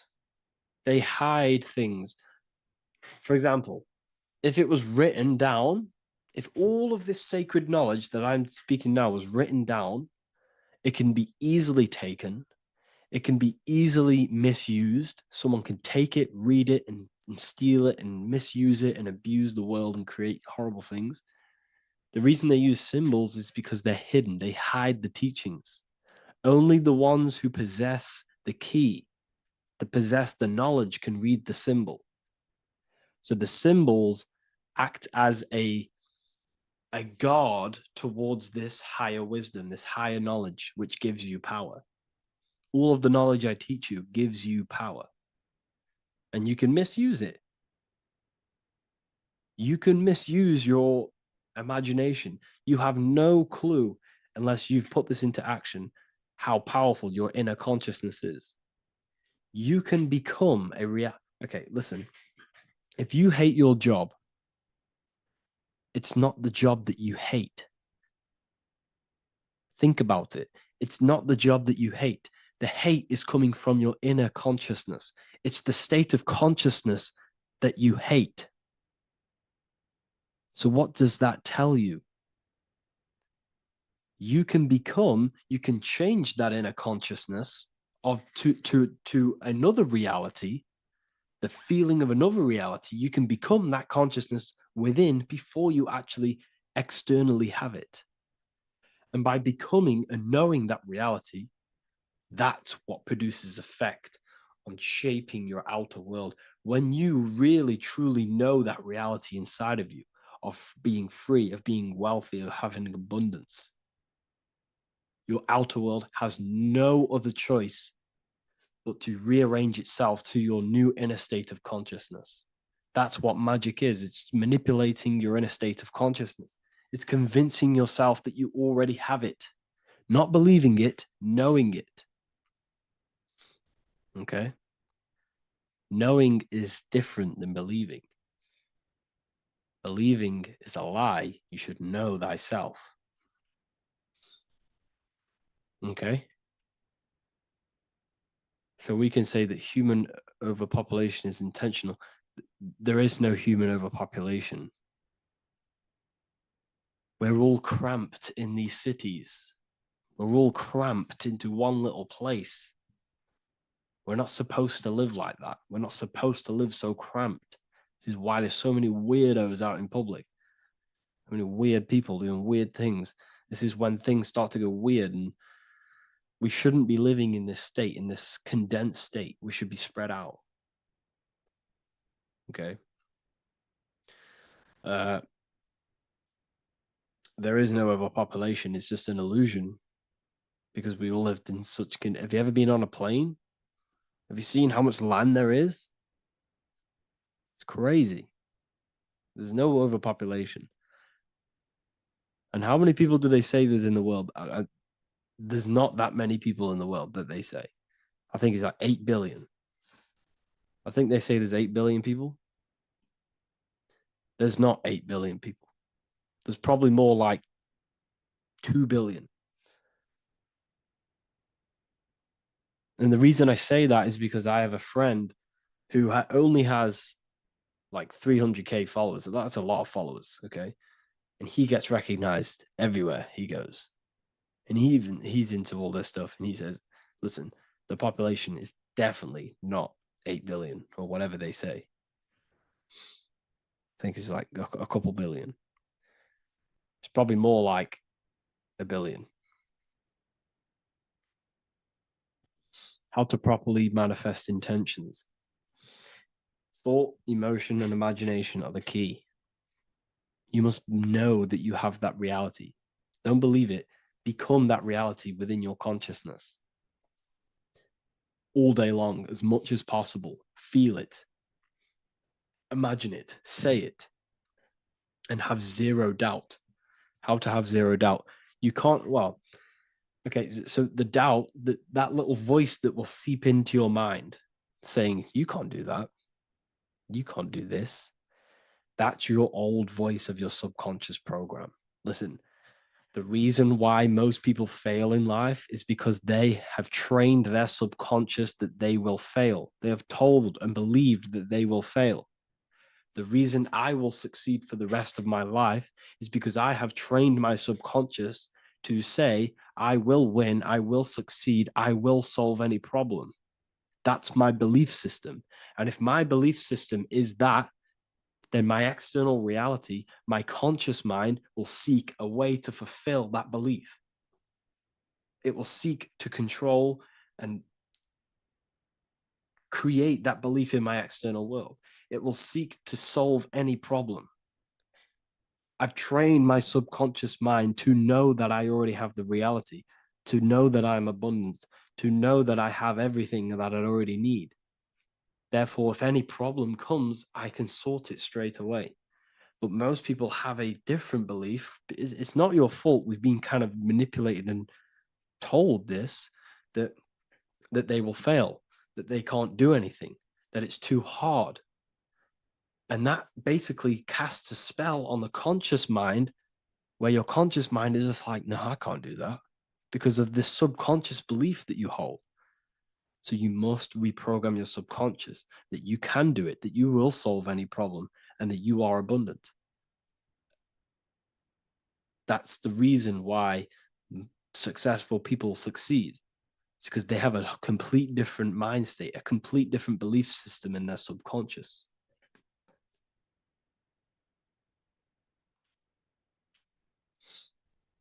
Do you offer mentoring? Yes, I do offer mentoring, but it's mainly for people who want to grow their online presence, and for the amount of value and transformation that I can place into your life, and the time that, well, the price of my time, it will be a higher price tag, but your life will completely change if you join my mentoring, because I will transmute your life. I will transmute your mind, and I will transmute your whole reality,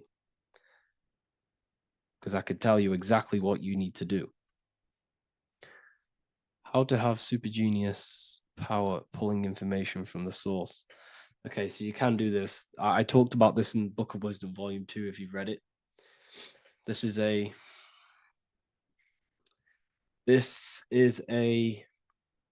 technique that Albert Einstein used. This is a technique that Thomas Edison used. This is a technique that all of the ancient geniuses have used. So you get on a chair, you place metal below you or plates, and you hold a metal ball in your hand, and you fall asleep.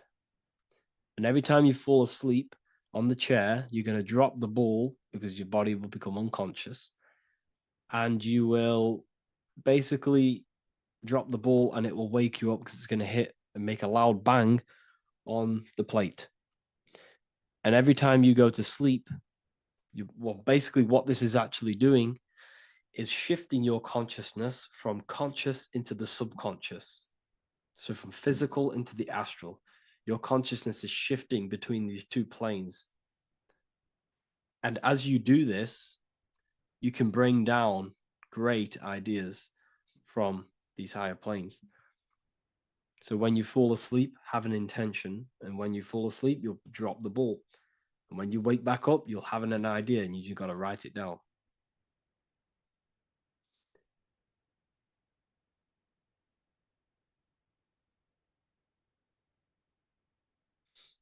How to balance chakras. Don't focus on balancing your chakras. Focus on the mind. The mind is the cause of the chakras being blocked.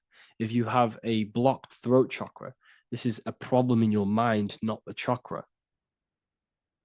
You see, the chakras are a result of the mind. You transmute the mind, you can transmute the chakras and cleanse them.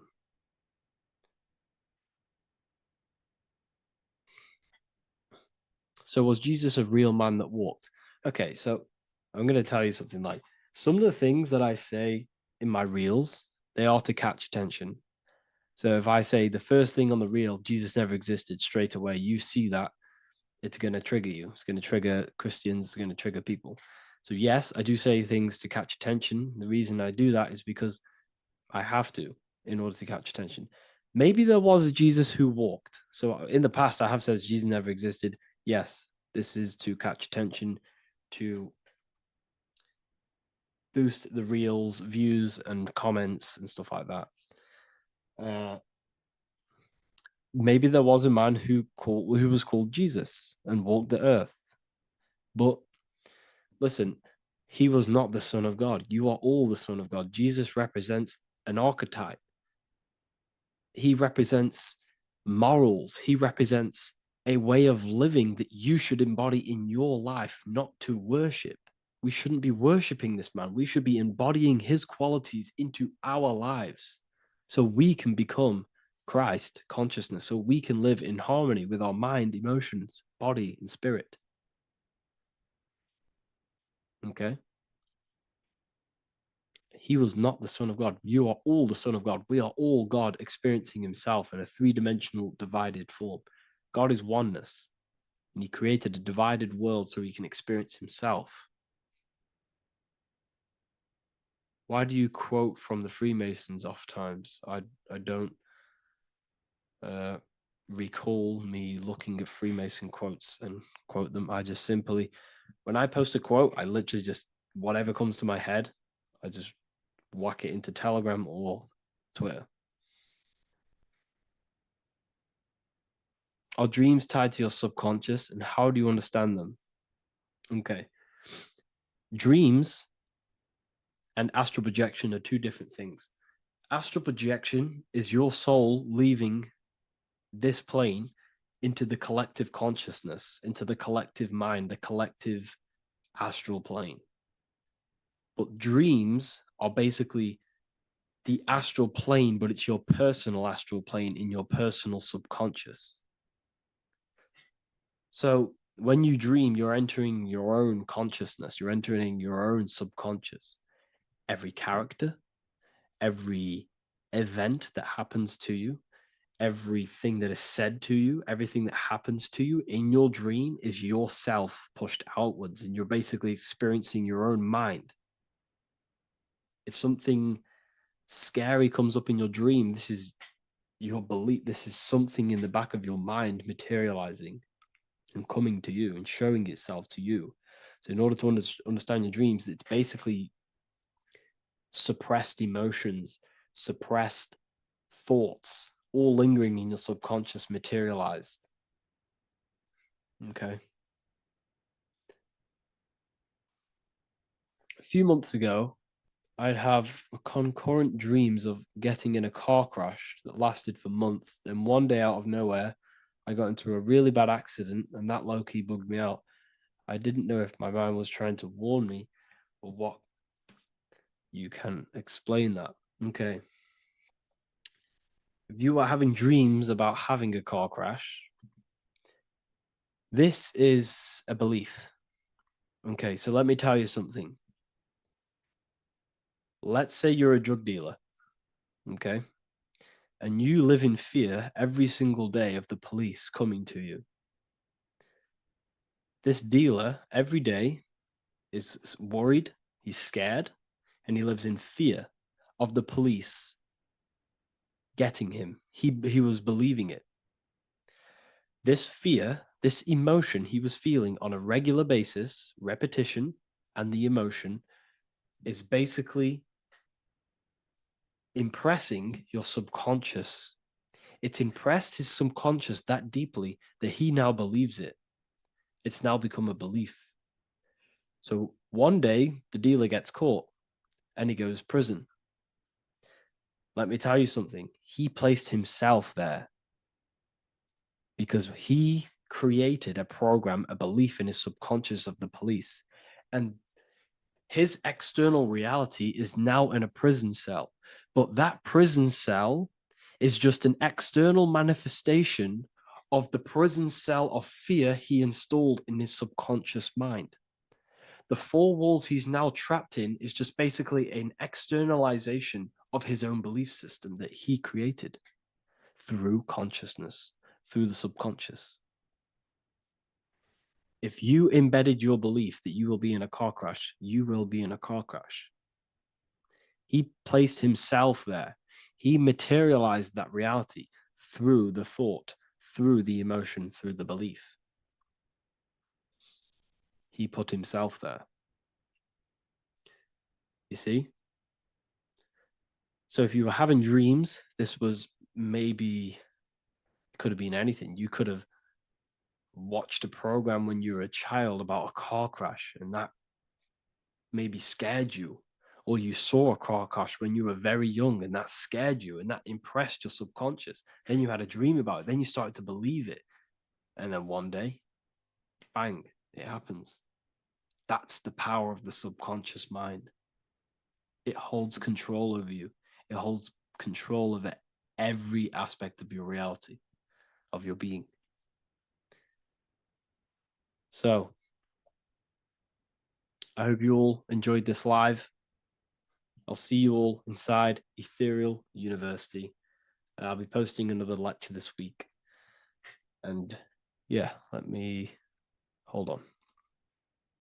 Messages from a deeper part of yourself, trying to show you things. In this video, you're going to learn exactly what dreams are from an esoteric view, how to control dreams, and how to dream more frequently. Dreams are not nonsense. They are expressions of the subconscious mind. In the daytime, we're using our conscious mind, what we are aware of. This represents the daytime, the sun, the external world. We're operating in the external, outside the body in the day. But when we go to sleep, we return inward. Everything does this breath. We breathe in through the nose and out through the nose. Everything does this in and out process in the universe. We live, we die every single day. We wake up, we express things in the external. Then at nighttime, we return back to darkness, back to the internal. This is the breath of the universe. We have summer, we have winter. This is the breath of the sun and the seasons with the earth. You have an internal world and an external world. External is physical, the internal is spiritual. Like I said, when we go to sleep, we are returning back to the internal world of your own consciousness and subconscious mind. Your subconscious mind holds everything about you, your memories, your traumas, everything you've ever learnt, your language, your name, your job, everything you identify with is stored within this vast network of the subconscious mind. It is your own personal consciousness. Therefore, when we dream, we return back to the subconscious mind, and we are in fact thinking, but in a subconscious way. The subconscious does not speak the same language as the conscious mind. The conscious mind uses language, thoughts, and all things that are very logical and very easy to understand. The subconscious is the complete opposite. It is very indirect, metaphorical, and symbolic. The subconscious communicates and works in symbols. Ultimately, symbolism is the language of consciousness. This is why in occultism and esotericism, it is filled